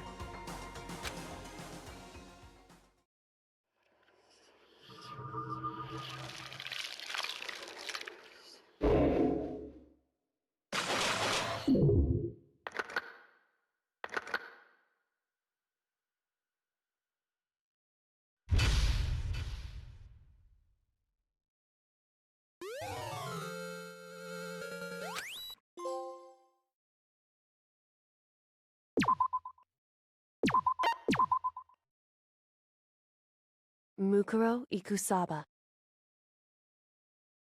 What's up, everybody? Welcome back to my Danganronpa Let's Play. Today we head into chapter 5, I believe. 5 or 6. I think it's 6, actually.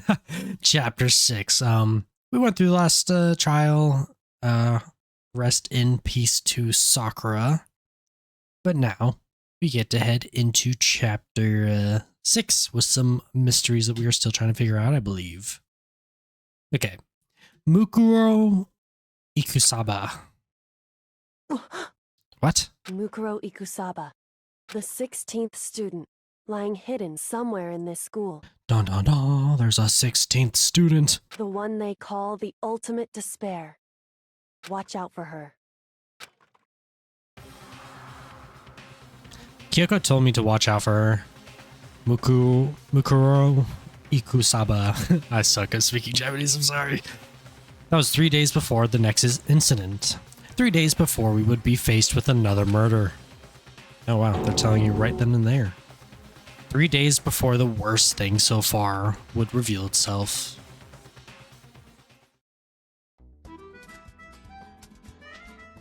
$100-mile dash pain of junk food junkie. Okay, I guess we are on chapter 5. What the heck? For some reason I thought we were on chapter 6. Yeah, I don't know. In the meantime, the day after Sakura's class trial, the morning in the dining hall. Or that morning in the dining hall.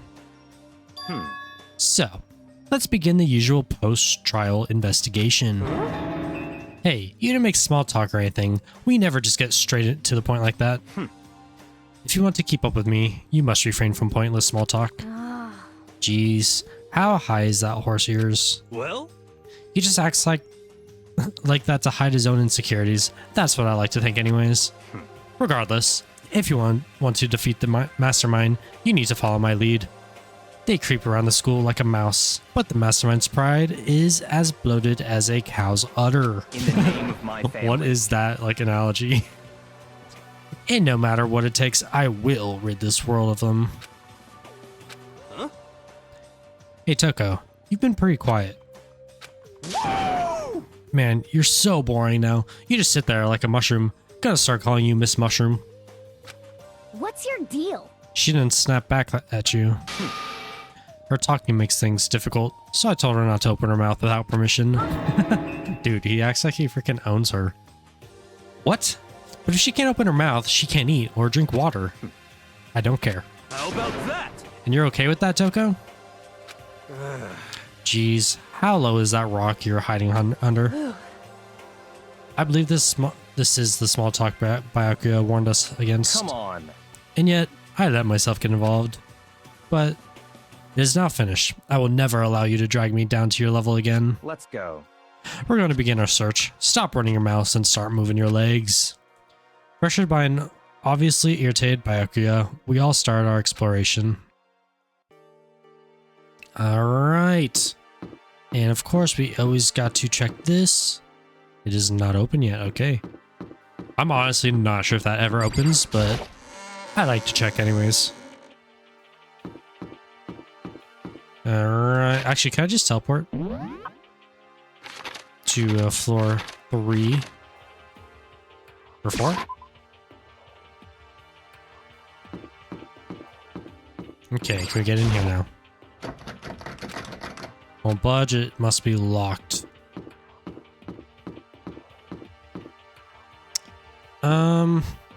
Oh, floor 5. Okay, yeah, floor 5's open, which is weird because there's still some locked doors there. I totally forgot. It's been like a week since I played this, and I forgot in the last one, Kyoko, like, kind of tricked us in a way to meet her somewhere, like, at nighttime, and we got caught by Monokuma. So here I am on the 5th floor of Hope's Peak Academy. The 5th floor has been opened up to us. And it's totally different from all the floors we've seen up until now. For some reason, it feels unpleasant. Alright, we got a door directly to our right. Got like a giraffe kind of room going on. Okay, Monokuma likes getting stomped on. Nothing in there. Let's look at our map. We got one right here. This is, maybe not. I was gonna say, this is like a smaller floor, but there's still a good amount of like rooms, I guess. There's no more stairs though, from what I saw. Huh? Does she want to talk to me about something? Toko, what's wrong? Is she trying to say something? I think she's almost just a little more and I might get it. I'm sorry, but I have no idea what it is you're trying to tell me. She just let her shoulders drop. She looks so sad. I guess she gave up. Does she have to stay quiet for the rest of the day or something? I thought it was just for while we were all in there. Got Owie. This floor feels different compared to all the others. I'm not sure what it is. Is there some reason for that? I hope it's not anything too creepy. I don't know. We'll have to figure it out. Whoa. Eye for an eye. What the hell is this? The grotesque horror of the room struck me hard and fast. What I saw was bad enough, but what I smelled, it was sour, pungent, and possibly rank. I see. It smells awful, doesn't it? It must be at least vaguely familiar to you. After all, you've been around your fair share of corpses. Are you saying... It's the smell of death, their flesh and fat and blood. There was no surprise in his voice, no shock. But he was right, I had experienced the smell more than once before. It was the smell of death and despair. But the smell here is strong. Condensed, it's the smell of a battlefield. Monokuma must have. Hey, come What? on now. My fault again? Stop trying to blame everything on me. If you hadn't done that, or done what you did, this would have never happened. No.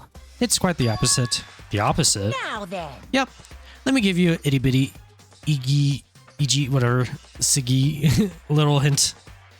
As far as this room goes, I don't know what a thing. I just left it exactly how I found it. What? Yes, indeed. How's that for a hint? Better than those stupid hints you get from NPCs in those mean old RPGs. Blood's pretty scary, huh? Blood all over the walls and junk. Of course, even in the outside world, people die bloody, gruesome deaths every day. I can't So it's not really a big deal. Just keep your chin up and keep on living, soldier. What's he talking about? He just left it the way he found it? What's the meaning of all this? Okay, I guess we get to investigate a little bit. There's blood all over the place. I want to shut my eyes forever against such a ghastly sight.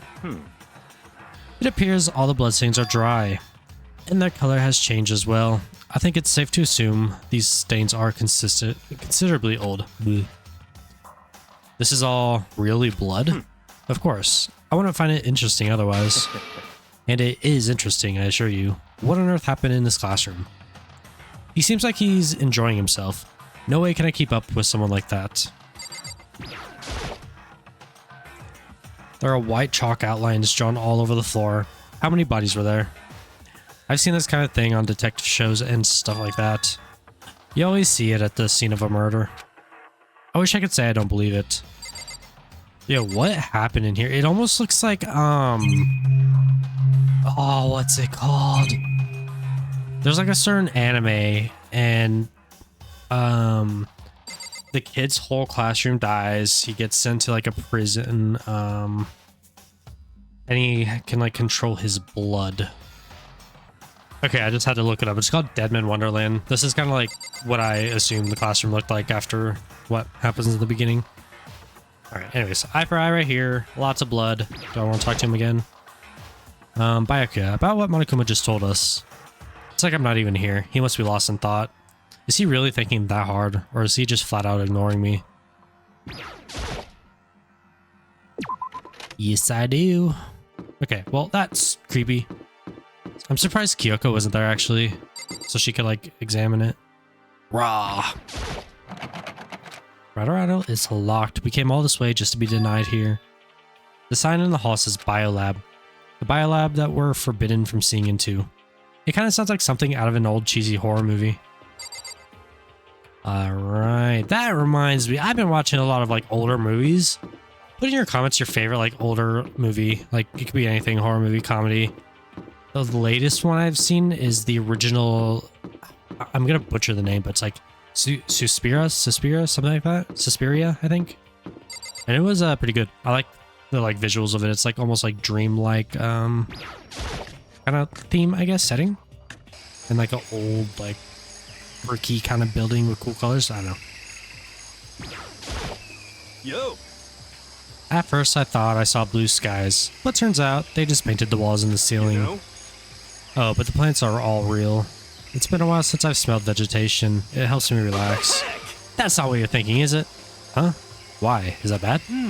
Don't you get it? Don't you realize the true horror of plant life? It's there, just beneath the surface. Beneath their calm exterior, they're always watching and waiting. And when they decide they can't leave us in charge of Earth anymore, The end is nigh! they'll put their plan for global human extinction into action. Well? I'm serious. Why do we even bother with this guy? Like, why do we even, like, think that he's, like, killed someone in some of these trials that we've had? He's kind of dumb. I pressed that a couple too many times. Those nozzles poking out. Are those the sprinklers? Yeah, we got a coin. Let's go. We're almost at 500. What is it? This thing is super weird, super creepy. Flowers aren't supposed to get this big. Is that thing real? Watch out! Watch out! That's a Monokuma flower. I came up with the name myself. Try and touch it, and you're in for some real excitement. Our hearts are all like, whoa! And the plant's all like, snap! And your flesh is all like, bleh! I'm dead. In other words, it's a monstrosity. It's pretty freaking amazing, if I do say so myself. A student at Hope's Peak added improvement after improvement and created this miracle creature. The ultimate botanist.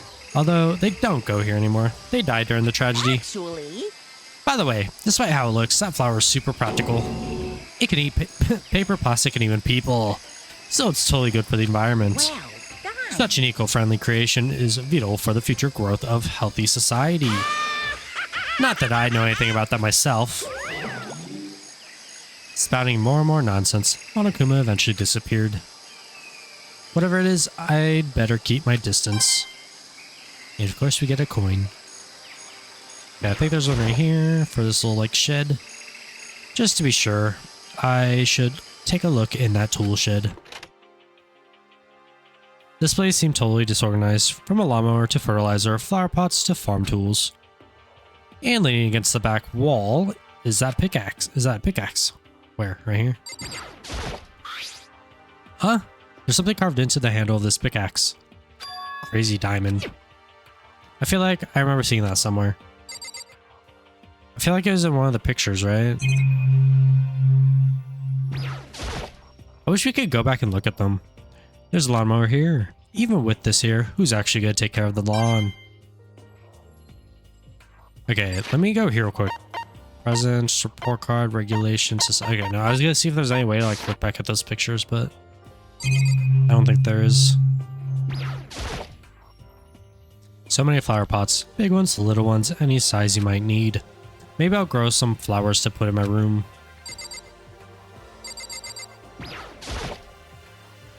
There are different kinds of gardening tools here. Are they trying to get us to become self-sufficient? Probably. That was the whole idea, is to make us live here if we don't kill each other. Bags of fertilizer are piled up. There are so many different kinds to choose from. And then, did it want me to do anything else? No, I think we're good to leave. Bye, tools.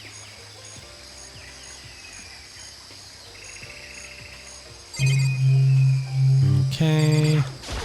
There's a screen there, don't really have to look at that. Is this a chicken coop? What's a chicken coop doing here? This place even has chickens, huh? They're just regular chickens, right? Like, they don't eat people or lay bombs instead of eggs or something crazy like that. It seems safe. It's a chicken. It's really alive, right? There's no mistake. Okay, I'm not gonna sit there and click on every single chicken there. Oh, you like the chicken soup, Makoto? Yeah, I love these little guys. They're seriously cute, right? And there are exactly 5 of them here. 5? 5, you know, the number that comes after 4 and before 6? At least in terms of natural numbers. Anyway, whenever the number 5 pops up, that's a good omen. It contains the mysteries of the cosmos. I'm at least 30% right. It's a number of power, a refreshing number on par with hand-squeezed all-natural lemonade. It never lets me get a word in edgewise. Okay, and then last but not least, this bad boy. There's some kind of control panel set near the wall. Does it control the air conditioning or something? It's for the sprinklers. Sprinklers? Yeah, it controls the sprinklers in the garden. The sprinklers are set to go off every morning at 7:30. Don't you dare change it without permission. Of course, the setting panels is locked, so you couldn't change it if you wanted to. So that means the sprinklers go off at 7:30 a.m. every morning. Yep, you got it. It's super user-friendly, which sucks. So if you get here too early, you'll get drenched, so watch yourself. You're not a little kid, right? You're too old to go running through the sprinklers anyways. Or do you have some kind of water fetish? I'm gonna tell everyone! Bro, we just got a horny little bear controlling everything we do here. Okay, last but not least, we got this room.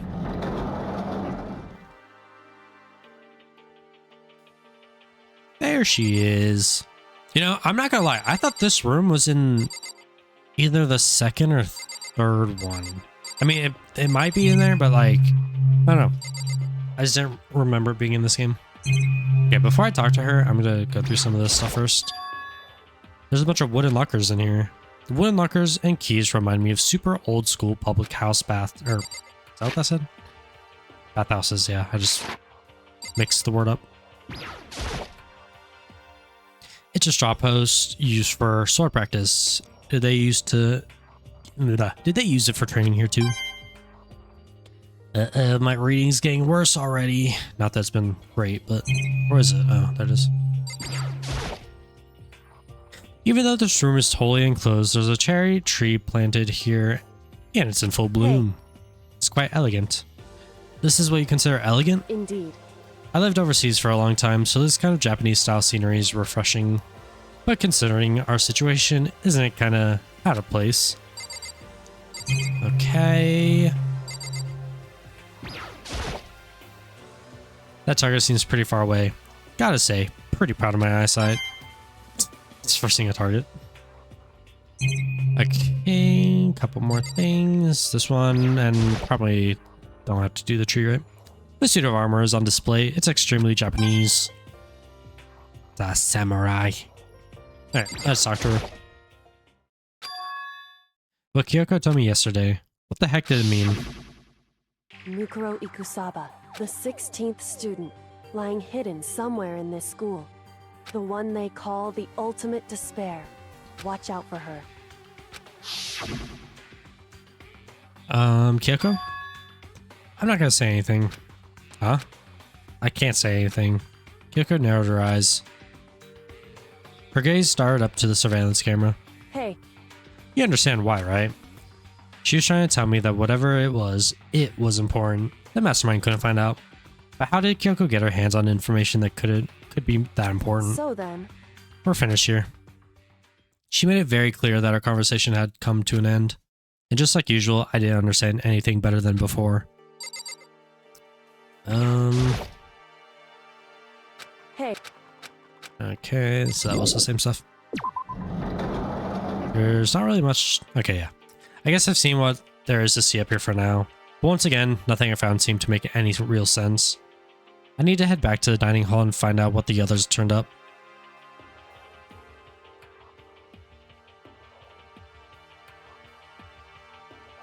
One after another, everyone made their way to the dining hall. And before too long, it would appear everyone has returned. But still, it's just 6 of us. That's barely enough for a decent volleyball team. Just a second. Hey, don't be a sourpuss. We gotta think positive. Besides, even if one more person dies, we can still field a basketball team. Hey. That's like reverse positive thinking. Anyway, there's no time to be depressed. For the sake of everyone we've lost, we have to do our best. Can we stop all this group hug nonsense? We just need to find out what everyone discovered. Alright, starting from the left, going to the right. Yeah. Although I don't think Toko's here. I checked all the windows on the 5th floor, front to back. That used to be kind of Sakura's job, but... Anyway, no dice. There were metal plates on all the windows, just like everywhere else. Correct. Which means no chance of escape on the 5th floor either. So, When I was looking around, I realized something about the layout of the school. What exactly did you notice about the layout of the school? Just a second. You took a good look around the 5th floor yourself, didn't you, Makoto? Huh? Why do you ask? So then... Because if you did, you must have noticed the 5th floor is lacking something every other floor has. I don't know if I said earlier when walking around, but I'm gonna guess it doesn't have another staircase up. Something on all the other floors, but not the 5th floor. Are you talking about the stairs? There aren't any stairs leading up from the 5th floor. That's what you're talking about, right? Does that mean the 5th floor is the end? Correct. We're finally starting to get a clear picture of the school. All that's left now is to solve underlying mystery. The underlying mystery. That's the hardest part. Okay. Even if it's hard, we still gotta do it. Yeah, Hina's right. Everything will be okay as long as we work together. I'm sure we'll make it out of this. No, not I'm sure. We absolutely will make it out. No matter what it takes. Alright, Kyoko. Hey. My concern is with the biolab. That was the only place on the 5th floor that we couldn't access. The biolab, huh? I wonder what's in there. Could it be? If this were like a cliche horror game, it'd be some kind of creature. The final boss or Triant or something. Or not in a horror game though. Either way, we don't need to worry about it at the moment. Sorry, second reading. Don't bother thinking about something that can't be understood no matter how much you think about it. Naturally. Your tiny brains can only do so much, so focus on utilize them efficiently. Well... I don't really like how you said it, but what you said is probably right. What? No, how I said it is right too. Dude, he's such a dick. Okay, never mind, Toko is here. By the way, did any of you find it? The other strange room on the 5th floor? Well, no, strange is a massive understatement. The smell of flesh and fat and blood. The white outlines of countless corpses. It was more dreadful than anything I've ever encountered here so far. I keep throwing in random words for some reason. What the hell are you talking about? The smell itself was horrific. Far beyond any normal murder scene. Everybody's smell concentrated. Huh? God, I'm glad I didn't see it. I feel like I'm gonna barf just hearing you describe it. But I mean, what the hell happened to that room? So in other words, I can only think of one thing. A large group of people died right there in that room. A bunch of people were killed in there? Stop, seriously, I'm gonna throw up. It can't be. Perhaps that's what they meant by the biggest, most awful, most tragic event in human history. Huh? You're thinking the same thing, then my theory is the mass murder that took place in that room is the incident said to have happened 1 year ago. The awful scene in that room, that was the tragedy that happened a year ago? in other words... Precisely. The tragedy is another name for the genocide of the student body of Hope's Peak Academy. If that's true, It's all clear now. that would explain why Hope's Peak was forced to close its doors. Hey. I mean, I guess that all makes sense, but it's all just so awful. Not just awful, super awfully awful. They're right, it's awful. It's terrible, tragic, hopeless. But still, how has it not one of us ever heard about something like that happening? Does that mean they really did cover it up? You know? Well, there's a big garden on the 5th floor, and I found more than one thing to be worried about. A stupidly large plant, chicken coop, and tool shed. Monokuma said that it was called a Monokuma flower.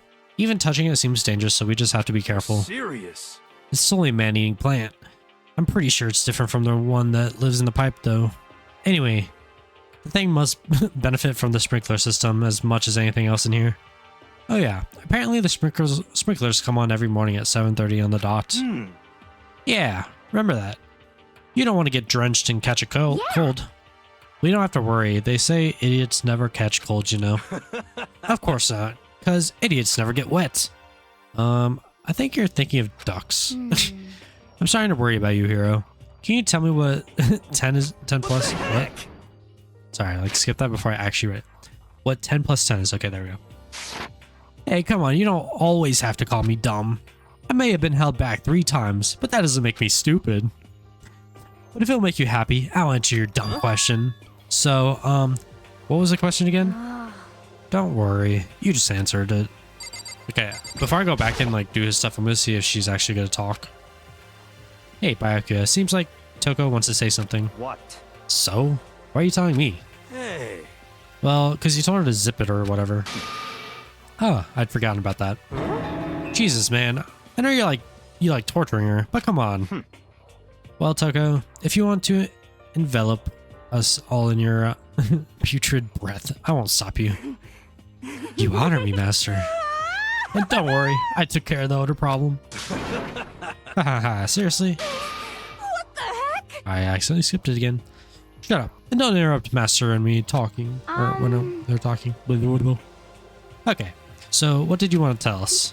Well, I was in a classroom on the 5th floor, and something caught my attention. It was this. A knife. Whoa, that thing is huge. It's like Rambo size. What? It's a survival knife of some type. But what is it doing in the classroom? Well, How would I know? Very suspicious. What are you going to use the knife for? What are you planning to do to us? I'm not going to do anything. I just picked it up. I don't want to leave a knife just laying How around. about that?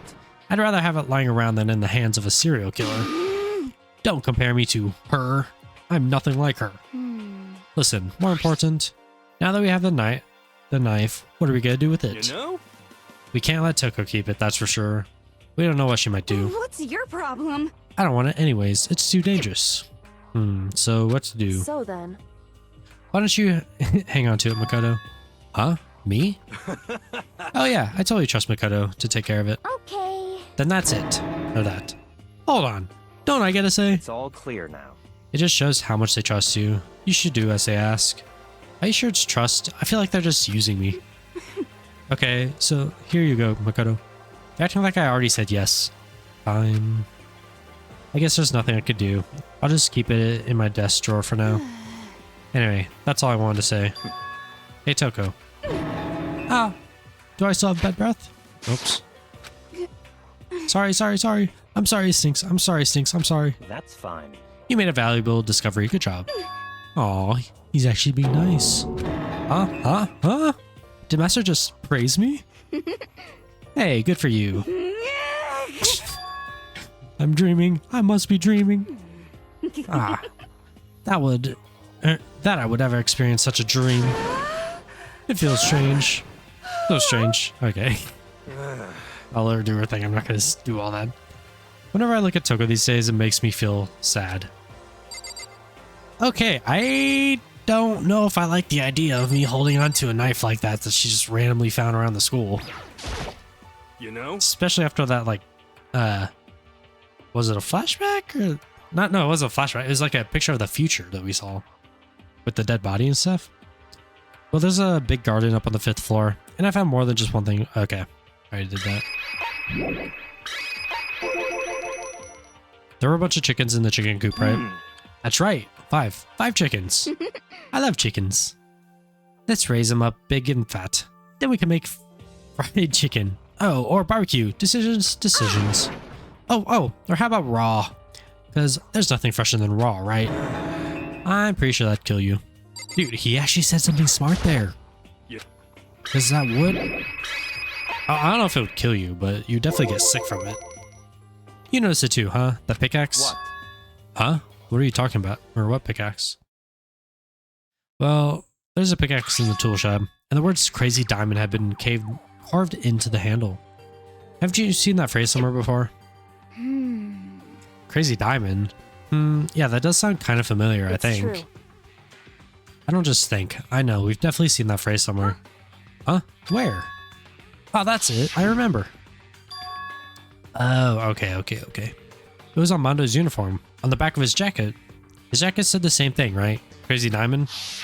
I see. Okay, so I was wrong before it wasn't in the picture. You're absolutely right. But why would that be on the pickaxe in the garden? Could it be? Mondo must have snuck it there and done it, right? Not possible. But we didn't have access to the garden until today. That's right. Then maybe Mondo brought it with him when he first came here, and Monokuma confiscated it. Dude, my reading is just getting bad now. It started out fine, now it's just bad. Whatever the reason, that's what stuck out to me in the tool shed. The pickaxe connected to Mondo. Well, that stuck out to me wasn't a pickaxe at all. Or what? Huh? Then what did? Yo. What I noticed was that the lawnmower. I'm thinking maybe we could use it to call for help. Huh? How are you going to call for help with a lawnmower? I don't know. Maybe I can use it to crop circles or something. Yeah, that's it. I'm going to make a crop circle. Well? And we could use those to call for help. What the heck's happened to you? You weren't like this in the beginning, you know. You know? Well, back then my personality hadn't quite solidified yet. I didn't think it would be possible, but I'm more disappointed in you now than I ever have been. Well, I think that's all for new information we have for now. Yo. So, now what do we do? Well, starting today, you're all under my command. But before we proceed, I need to figure something out. No way. Geez, how cocky can you be? You're gonna bust through the ceiling if your head gets any bigger. There we go. So what is it you want to figure out? Whoops. Kyoko's identity. Huh? Well... Kyoko's identity. But Kyoko is Kyoko, right? Yes, but who is she? The rest of us have a clear, definable reason for having been selected at Hope Speak Academy. Ian is the ultimate swimming pro, Hiro is the ultimate clairvoyant. Even Makoto is the ultimate lucky student. More unlucky than lucky these days, but... So what about Kyoko? Can anyone tell me what she is? Now that you mention it, she never told us. Well, Kyoko doesn't really like talking about herself anyway, right? It's not a matter of what she likes or doesn't like. This is a matter of trust. Can you trust someone who's unwilling to reveal their true identity? We need to avoid raising any more unnecessary suspicion. So, Kyoko, it's time you told us. Alright, another opportunity. If you don't know, if you've never played this game, throw in the comments what you think her true identity is. What is her ultimate? I'll give you 5 seconds. 5, 4, 3, 2, 1. And we proceed. I can't. Just kidding, you don't know it yet. What? Why won't you tell us? Wrong. I didn't say I won't. I said I can't. What the heck? What do you mean? So... Because I don't remember. What? I have no memory of what I am. You have no memory? You mean amnesia? What? If I thought you had a sense of humor, I said you were joking, but if this is a joke, I'm not laughing. This is very You can't be serious right now, can you? Whew. I knew you wouldn't believe me. That's why I didn't say anything. However...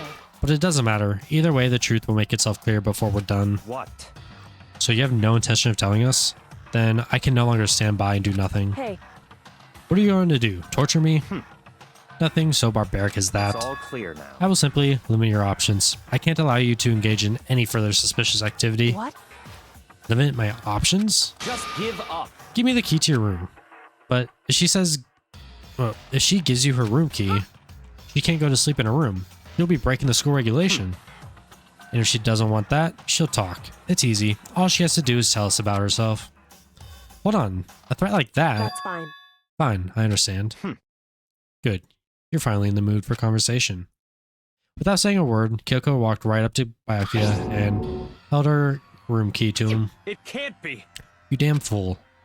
Why do you refuse to talk? Because... Whether I want to or not, I can't. All I can do is keep telling you that. So, Maybe she really did lose her memory. If you really think about it, it doesn't sound totally impossible. This is the worst school ever, where only the worst stuff happens, right? Amnesia would fit right in. However... The worst school where only the worst things happen. Do you really mean that? Huh? Hey. Can you really be sure that life here has been filled with only the worst things? What do you mean? Perhaps I've said too much. Kyoko then turned her back on us and without a word began walking away. Come on. Where do you think you're going? Goodbye. Don't worry. I'm not going to do anything to harm any of you. Those were her last words as she left. Kyoko's last words. The dining hall was silent. The only sound was the door opening and closing as Kyoko left the room. What the heck? What's her deal? but... I think it went too far, taking her room key like that. For her, that wasn't fair enough. Or maybe she gets off on the attention. I can't believe her, enjoying getting yelled at. Stop talking. You're getting noisy again, Toko. Come on. Sorry. I can still hear you. The sound of your breathing, of your heart beating, it grates on me. Are you telling her to die? I mean, I know how you feel, but... What's Kyoko gonna do now? Plus, the situation. It's just like before. It's no different from when everyone started accusing Sakura. And I'm no different either. I still can't stop anyone. What the hell? Why are you yelling all of a sudden? I mean... Cause look. It's you. How long have you been sitting up? That'd be creepy. You just turn and see him standing there. I'm very, very angry. Huh? Angry at what? At the thief. Yes, that's right. I'm very sad to have to tell you. There's a thief in your midst. Huh? What? Hey! My precious. My precious. They stole it. You're precious. Your teacher had such faith in you, and this is how you repay me? With betrayal? How dare they? Reality is filled with so much hardship, isn't it? No wonder people run away into their fantasies. But what the heck is your precious? Shut up. I hope all you guys stuck in a hiring freeze and die penniless on the street. What? What the heck? And he's gone. What the heck was that all about? So, He said something about his precious getting stolen. Does anyone have any idea what that might mean? It's likely it has something to do with Kyoko. Huh? Who else other than her would be willing to be able to steal something from Monokuma? Did Kyoko really steal something from Monokuma? But if that's true, what was it? And why would she do that? I mean, it does make sense. Probably happened the night before when she led us up to the room or to the floor and tricked us.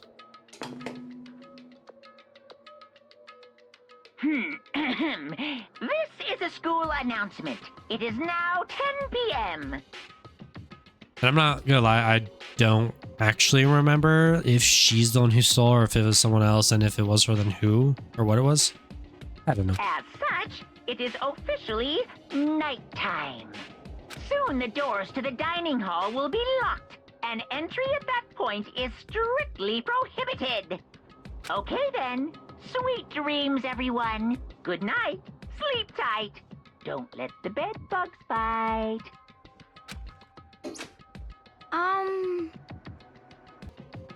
Uh-oh. We need to get out of here. You know? We can talk about this more tomorrow and about Kyoko. However, after we just finished with Monokuma and Kyoko, I feel like there's something in the air. I would suggest you take extra precautions tonight. Stay in your rooms, don't go wandering around. Well, Not like we need you to tell us that. Goodbye.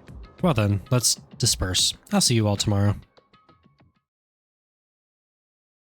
Following his lead, each of us went back to our rooms.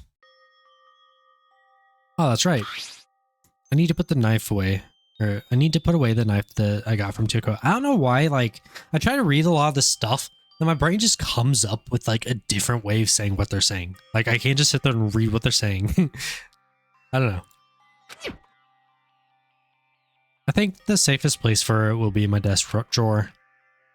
But anyway, is Kyoko really gonna be okay? She can't get into her room. What's she gonna do? Isn't there something I can do? Something I can... Do I just fall asleep like that?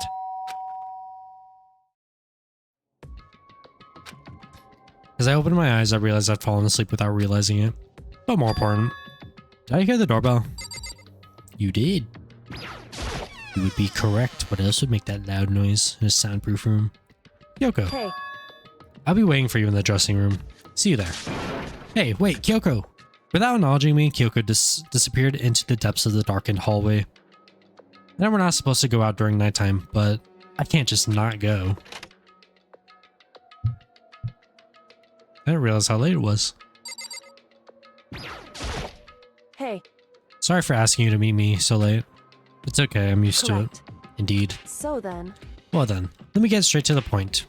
It's something you can't talk about in front of these surveillance cameras, right? So does that mean... Does this have something to do with whatever it was you stole from Monokuma? Monokuma told us earlier that someone stole something from him. Was it you? indeed. That's right. So I was right. What did you steal? So, I stole this. A key? Well, looking at it, I could tell it wasn't just any key. It was shaped like Monokuma. It was probably the only key of its kind on Earth. Where did you get this? so, From the headmaster's room. What? You snuck in the headmaster's room? But wasn't it locked? however, The lock was broken. What? correct. It was Sakura. She did it for us. She did? Indeed. Remember what she said in her note? I'm not gonna just lay down and die. I will fight you. So Sakura broke into the headmaster's room for us? That's right.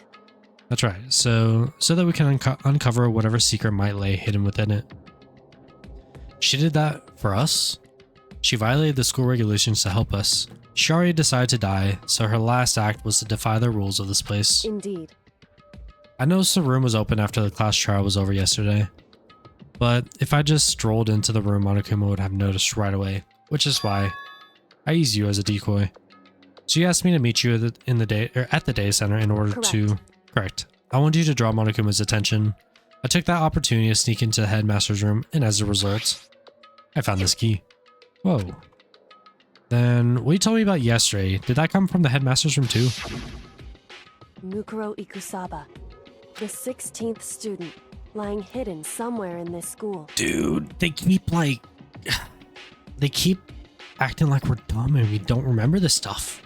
They've showed this like 3 or 4 times already. The one they call the ultimate despair. Watch out for her.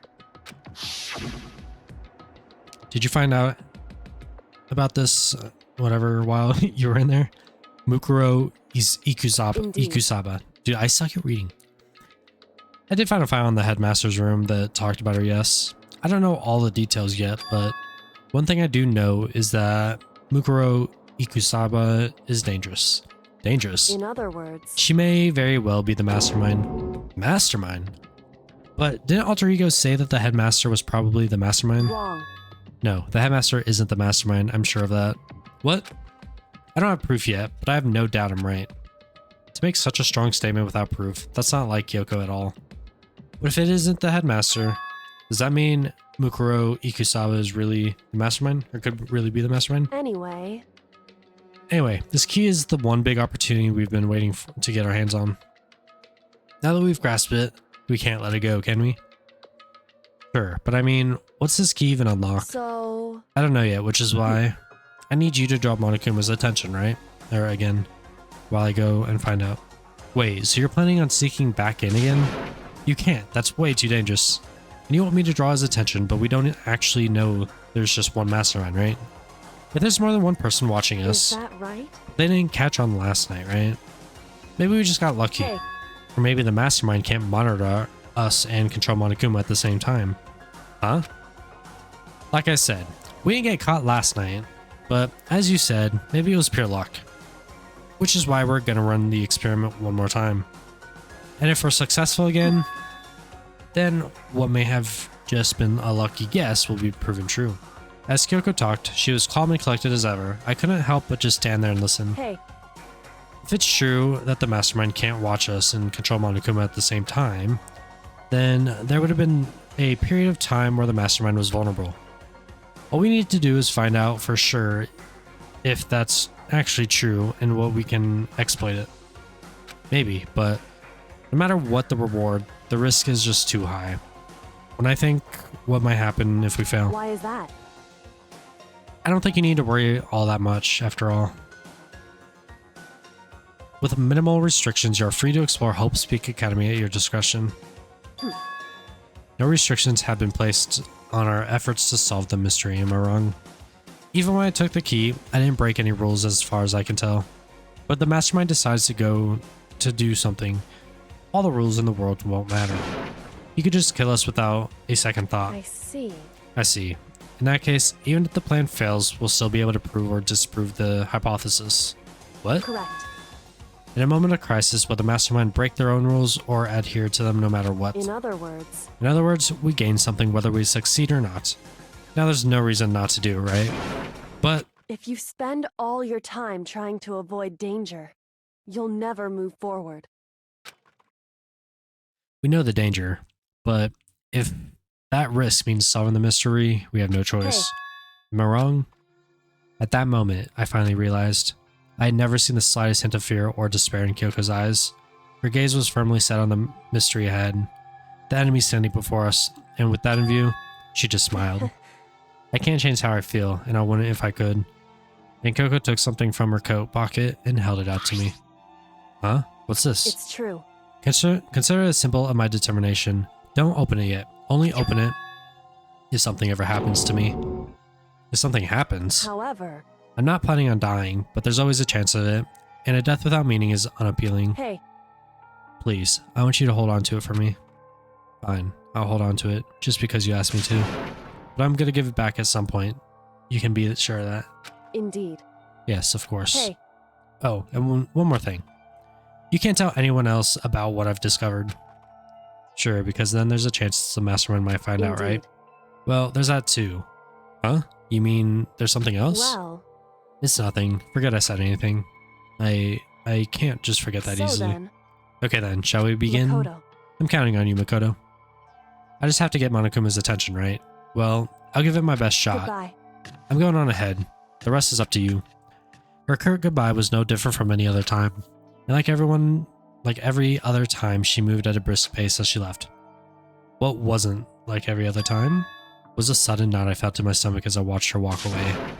No, everything's gonna be fine. I know it. Because it's Kyoko. Talking to myself helped shake off some of my anxiety. And then I got to work. Okay, let's do this. Hey, Monokuma. You can see me, right? Get out here. I got a bone to pick with you. Then a few moments later... Monokuma appears! Well, this is a surprise. You being the one to call me out. Hey, by the way. Huh? What were you and Kyoko up to? Going to the bathhouse, just the two of you in the middle of the night.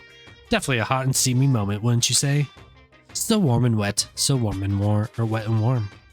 I bet you guys... Removed to confirm the local and internal censorship laws. Good choice, buddy.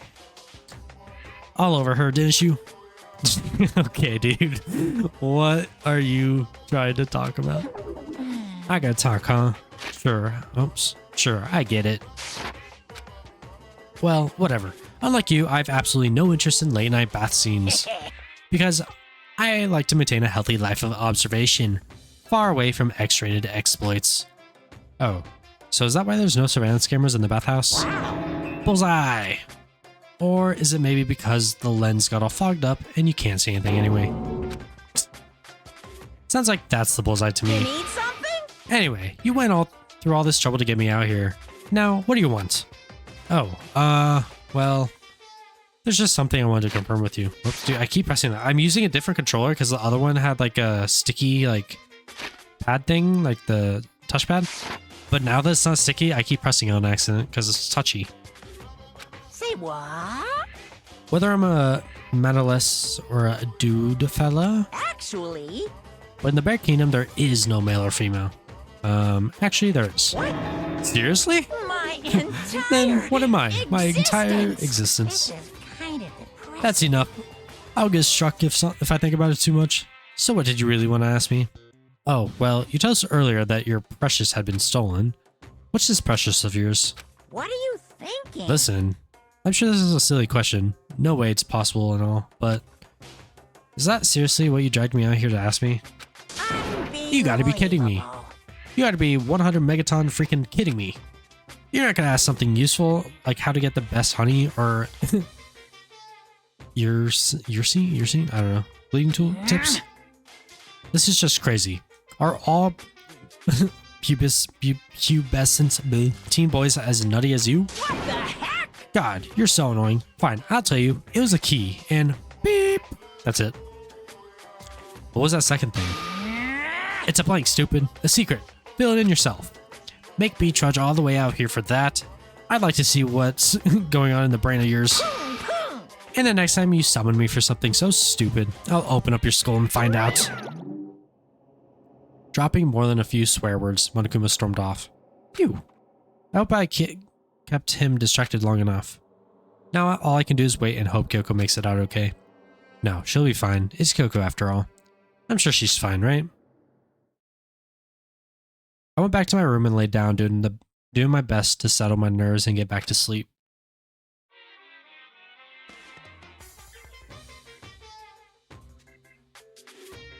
Monokuma Theater, brought to you by Spike Toonsoft Company Limited. Shout out to developers, of course.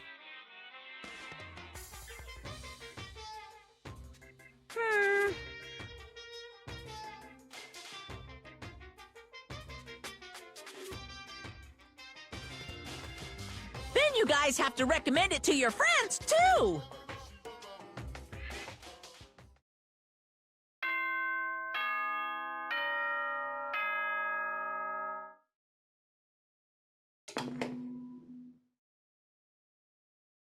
Good morning, everyone! It is now 7 a.m. and nighttime is officially over. Time to rise and shine! Get ready to greet another beautiful day! Beautiful day! My body feels so heavy this morning. It must be because I was up so late last night. Anyway, I need to get to the dining hall. Leave the area, of course. I wonder if Kyoko's gonna be there. Well, actually, how would she get in her room, actually, after being out at night, if she doesn't have her key? I mean, I guess if she doesn't lock her door, but is that like a thing? I don't know. For some reason, I just like automatically assume that they auto-lock or something. You're 1 minute late, Makoto. How do you explain this? Sorry, I'm not feeling so great today. What's your problem? You really think a tired excuse like that is gonna work? Huh? Are you allowed to talk again? I don't recall giving you permission. Huh? I just thought, I mean, since a day has passed, I'd been maybe reset. Sorry, please don't hate me. Whatever my punishment is, I'll accept it. I'll hang a sign from my neck and that says bad girl. I'll clean your bathroom with my toothbrush. If you stop making disgusting comments like that, maybe I can forgive you. Thank you. I won't make any more disgusting comments, I promise. If I do, you can stuff my mouth full of trash. As long as it's you and no one else, I don't mind. Dude, she's insane. It's no use. She's disgusting to the bone. So, Anyway, where's Kyoko? I haven't seen her this morning. Could it be? Not cool. This is worse than being late for lunch, for a date, for a wedding, for anything. Maybe she's mad about what happened yesterday, and she's not gonna show up anymore. I can't tell the others why Kyoko might not be here. The best thing to do right now is to keep quiet. Very strange. Whatever her reason, I'm curious to know what she is doing. Oops. You know? Wait, what did he say? I know she's not in her room, so... Oh yeah, you still have her key, right? What's this? Ah, are you looking for Miss Kirigiri? What do you want now? Hey! I'm right? You're wondering where Miss Kirigiri is, right? Do you know where she is? Hmm? Well, it's hard to say. Huh? What do you know either? What? It's because he doesn't know. That's why he's here, to try and prod us for information. Hey, don't you hate it when you ask someone what their favorite movie is and they name something in some indie bullcrap? This is very I feel like I'm getting suspicious. whiplash the way he changes subjects like that. Thank goodness. It looks like Monokuma really didn't notice. So I guess our plan went off just fine last night. Which could mean Hey, maybe the mastermind can't monitor us or control Monokuma at the same time. Could she have been right about that? Hey! So, was it right? You're looking for Miss Kirigiri. Any idea where she might have gone? We have no idea.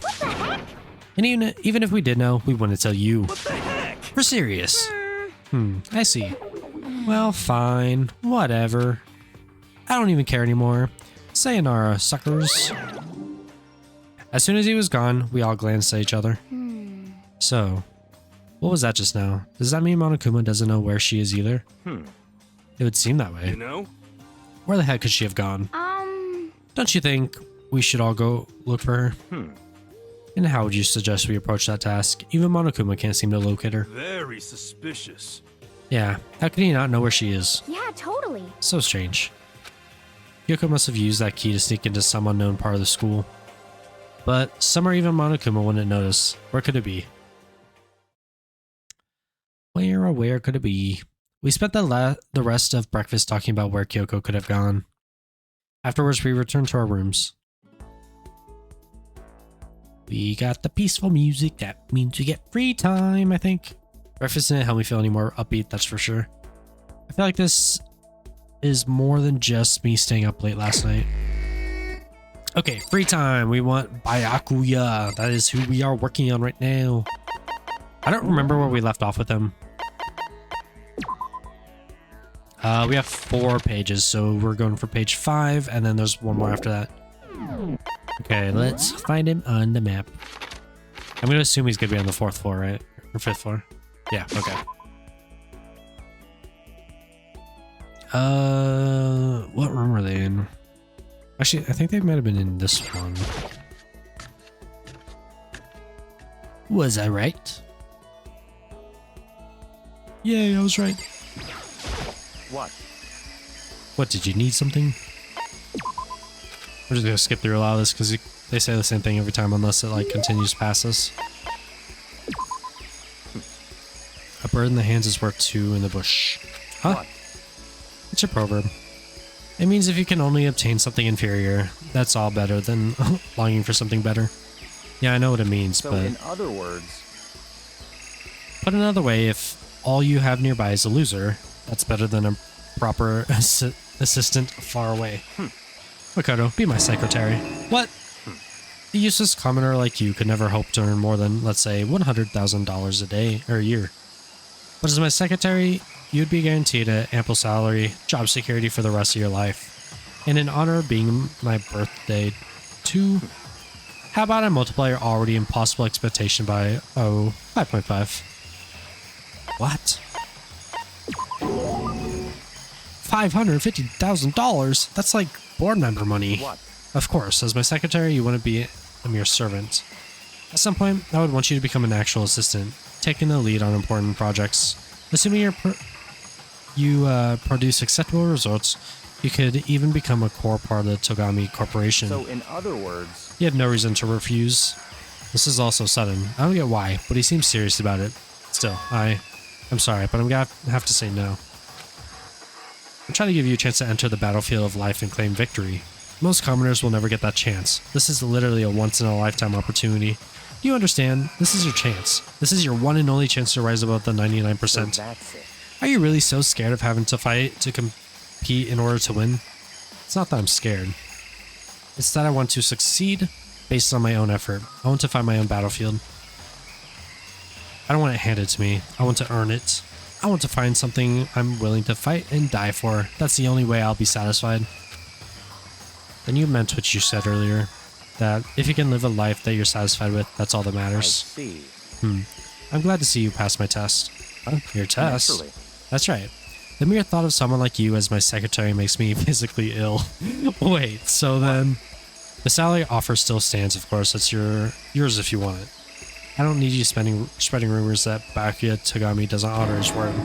So you basically be paying me to do nothing? In a way, I almost regret my decision. But I must say, I don't understand you.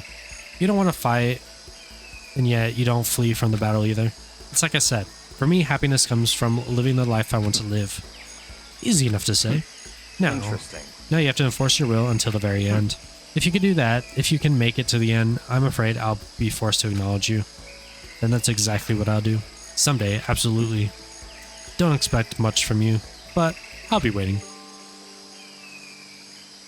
Sweet. Okay, we have one more card for him, which I think is just going to be the next time we talk to him, which is going to be the very next free time for the day. Hurry up, load up. Whoa, I was not expecting words there. Once we're all done, I head back to my room for a while. I feel like worse than I did. My body feels like lead, and now I'm getting chills. This is bad. I think I might be sick. Okay. Map. Let's find him again. Where is he gonna be? Not there, not there. He is in the dining hall. Let's head on over there right now. Go, go, go.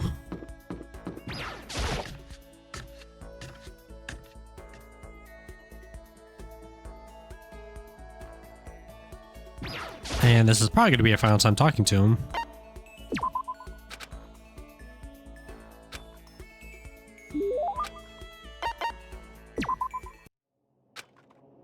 Do you still not understand? Understand what?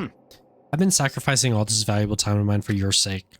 But it's not all amounted to nothing. We simply have nothing to talk about. Possible.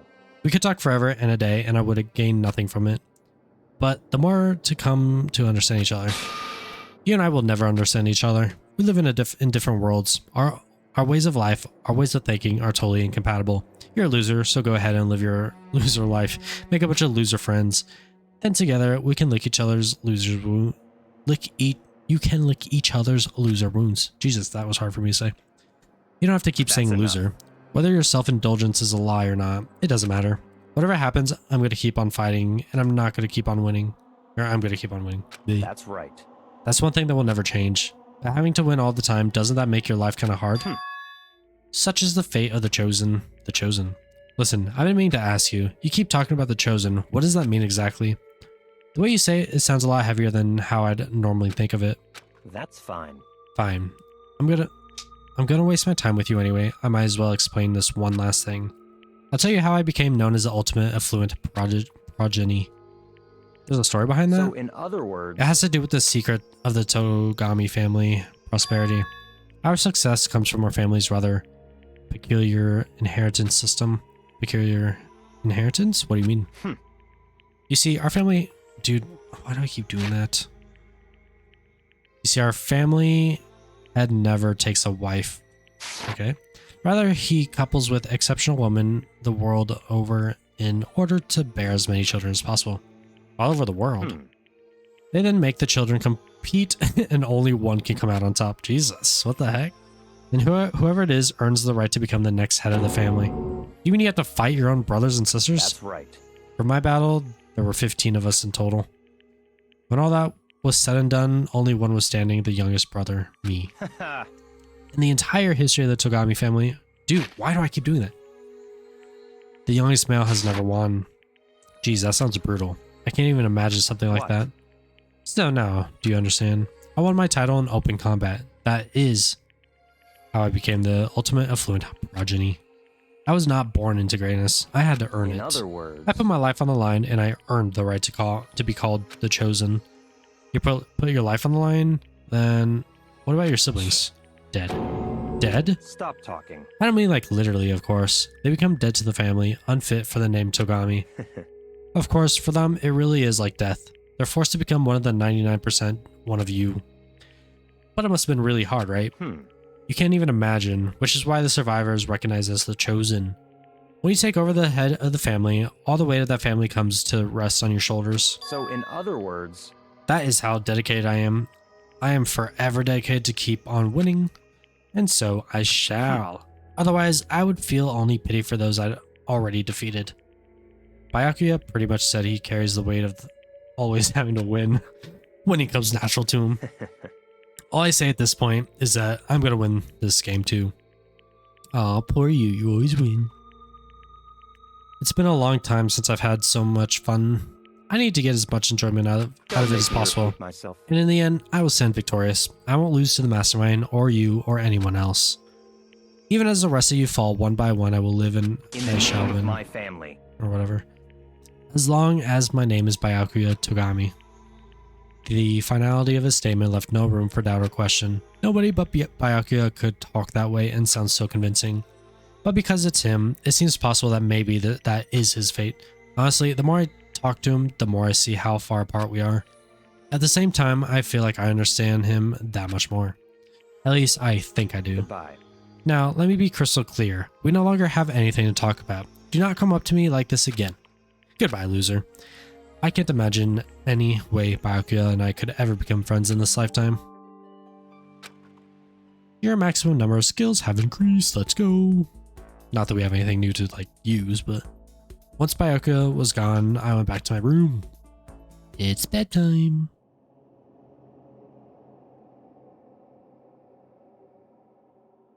Getting the chills. I feel kind of dizzy. That's not good. It can't be helped. I need sleep. Nighttime wasn't for a while, but I felt like my body had reached its limit. As I dropped onto my bed, I felt like I was falling into a bottomless pit. Sorry, I keep making noises with my water. I was unconscious before my head hit the pillow. Well, that's not quite true. I didn't pass out completely. It was more like my consciousness went dim. I weaved back and forth between sleep and wakefulness, which is all to say, am I actually sick? I thought that was just an excuse. I was restless.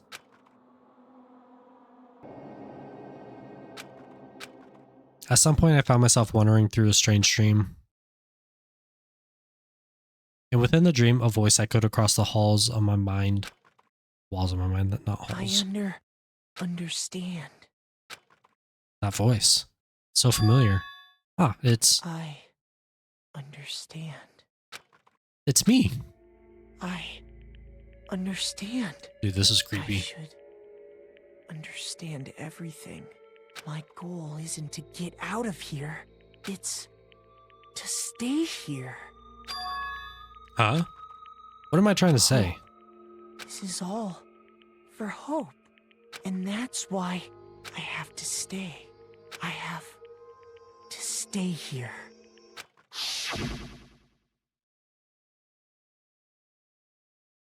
That was a little creepy.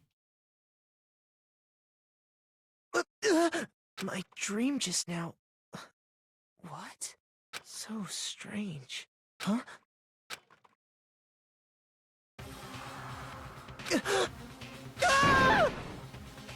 Dude, I don't even know what I would do in this position. That's just so creepy. You wake up with some random person holding a knife over you. I knew it was a bad idea.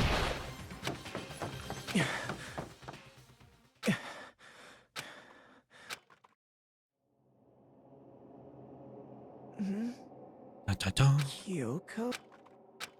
What did you say? Why is she just staring at me? Monokuma Theater!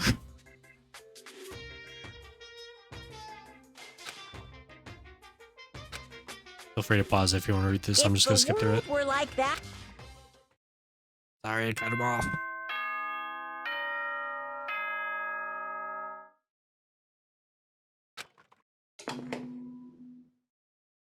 Wakey, wakey. Good morning, everyone. It is now 7 a.m. and nighttime is officially over. Time to rise and shine. Get ready to greet another beautiful day.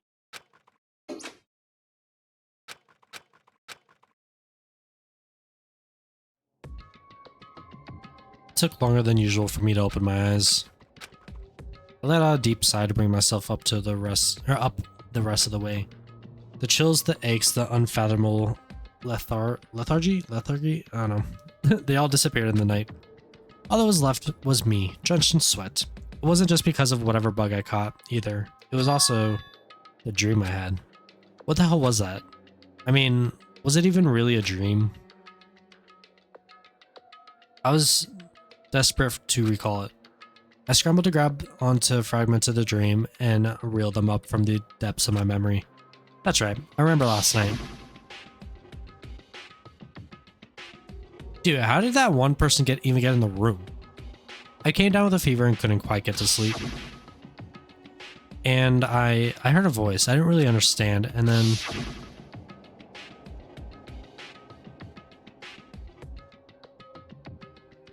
all of a sudden I was awake. And there was a strange person standing next to my bed wearing a mask. And they were holding a knife.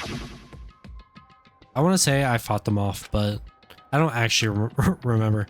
I felt like my mind has been detached from my body, burning up with fever. I was somewhere far away watching my body move on its own. And because of that, I don't remember what really happened.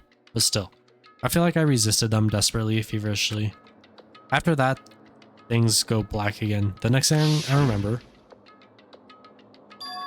Kyoko was there, but what would she have been doing in my room?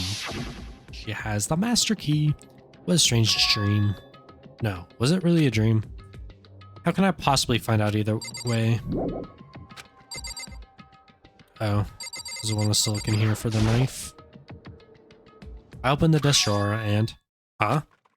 It's empty. There's nothing inside. Wait, nothing inside? That's strange. Because it definitely wasn't before. I'm positive I put the knife from Toko in here. Wait, that means...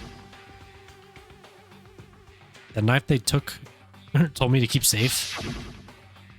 I knew it. I just had a feeling. It wasn't a dream after all. But if that's true, this all makes even less sense. Why would someone have wanted to attack me? And who was that behind the mask? Why was Kyoko? What the hell is going on? Well, I don't think I'm going to be figuring it out on my own. I should head to the dining hall. And I can talk to everyone else about it. Alright, unfortunately I have to go, so I'm not going to be able to finish this episode till later, which means no commentary. Which kind of sucks, but oh well, I have to leave. And I'm probably gonna record the next episode too. So next episode will probably be no commentary, and then maybe the episode after that. Not quite sure yet. We'll see what time it is when I record the next one. But yeah, anyways, if you enjoyed this video, please feel free to leave a like, comment, and subscribe. It would really help me out, and I really appreciate it. Hope you enjoy the rest of it. Thank you guys for watching.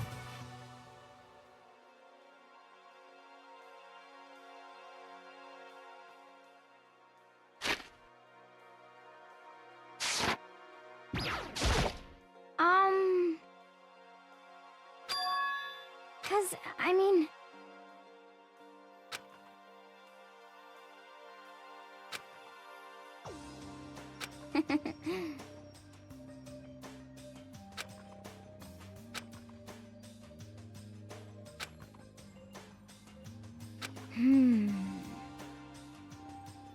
Okay. That's right.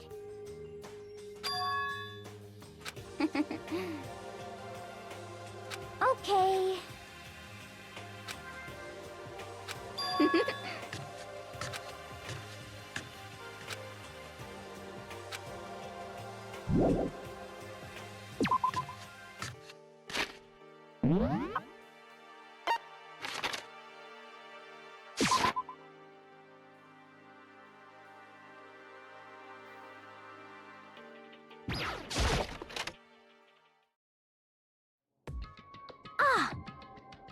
Huh? Oh, hey, Makoto. What?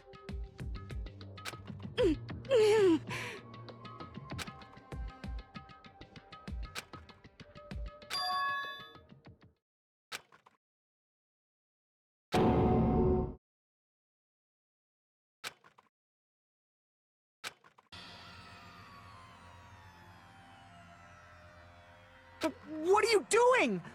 What does it look like? We're dismantling it to see what makes it tick. Dismantling? But I mean, that's Monokuma you're messing with, right? Yeah, that's right. She's not even phased.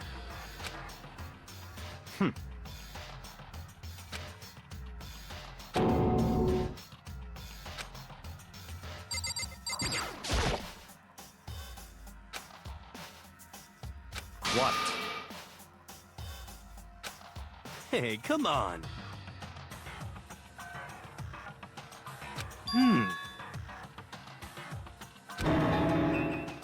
What?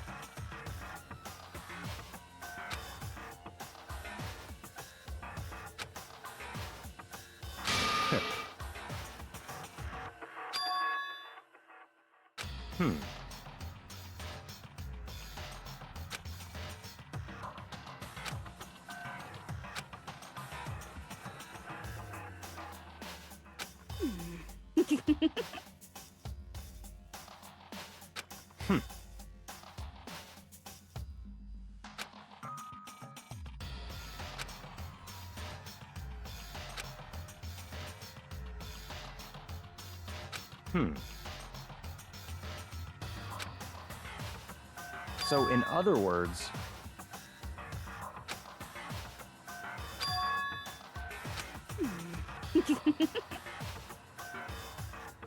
Could it be...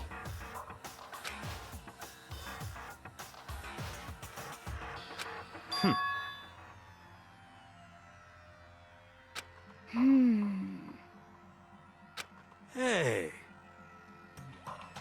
You know? Huh? What?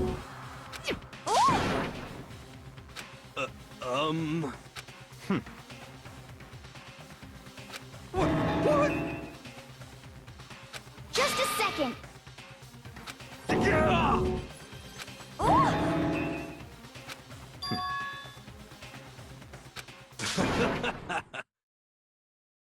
Ah.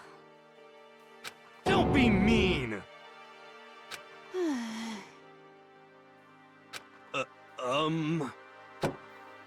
Well?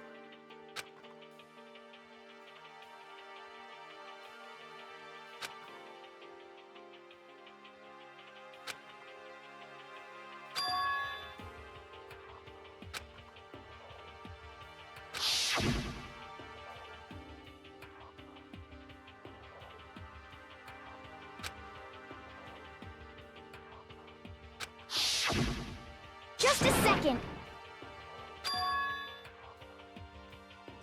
Hey. Huh?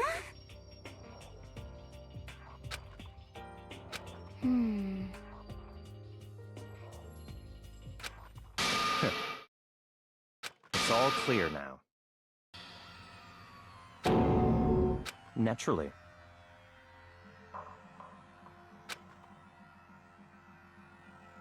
What? What the heck? Such ignorance. But... Come on. It's all clear now.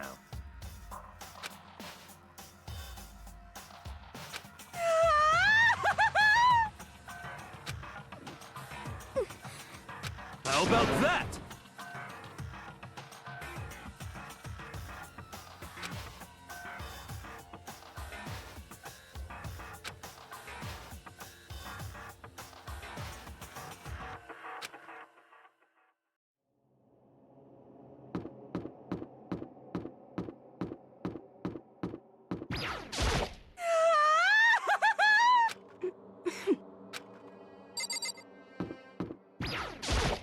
Okay.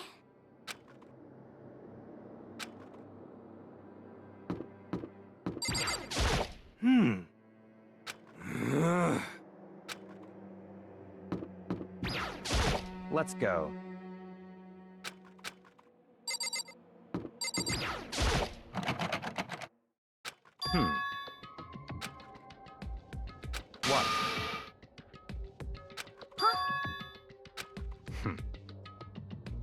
but... So, in other words, Hey... what?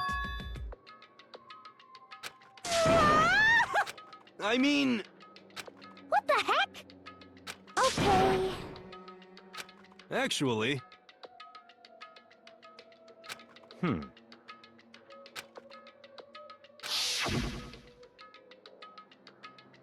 Oh, so then...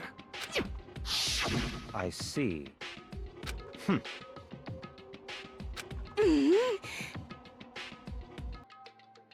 It's all clear now. What? Naturally.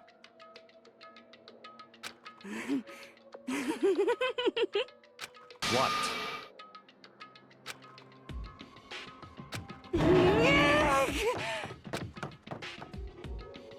Hey...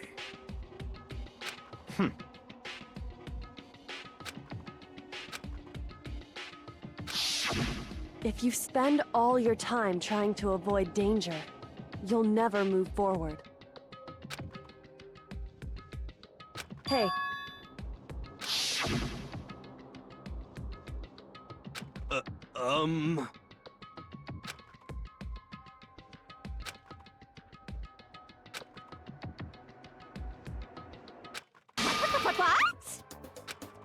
What?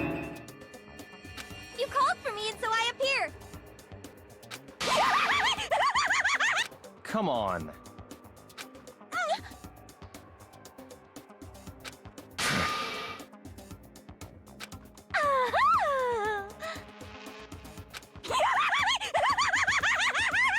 Huh?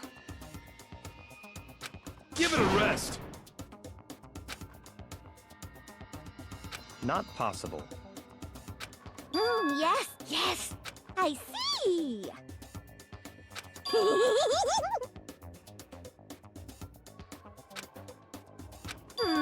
Have you reached that certain age?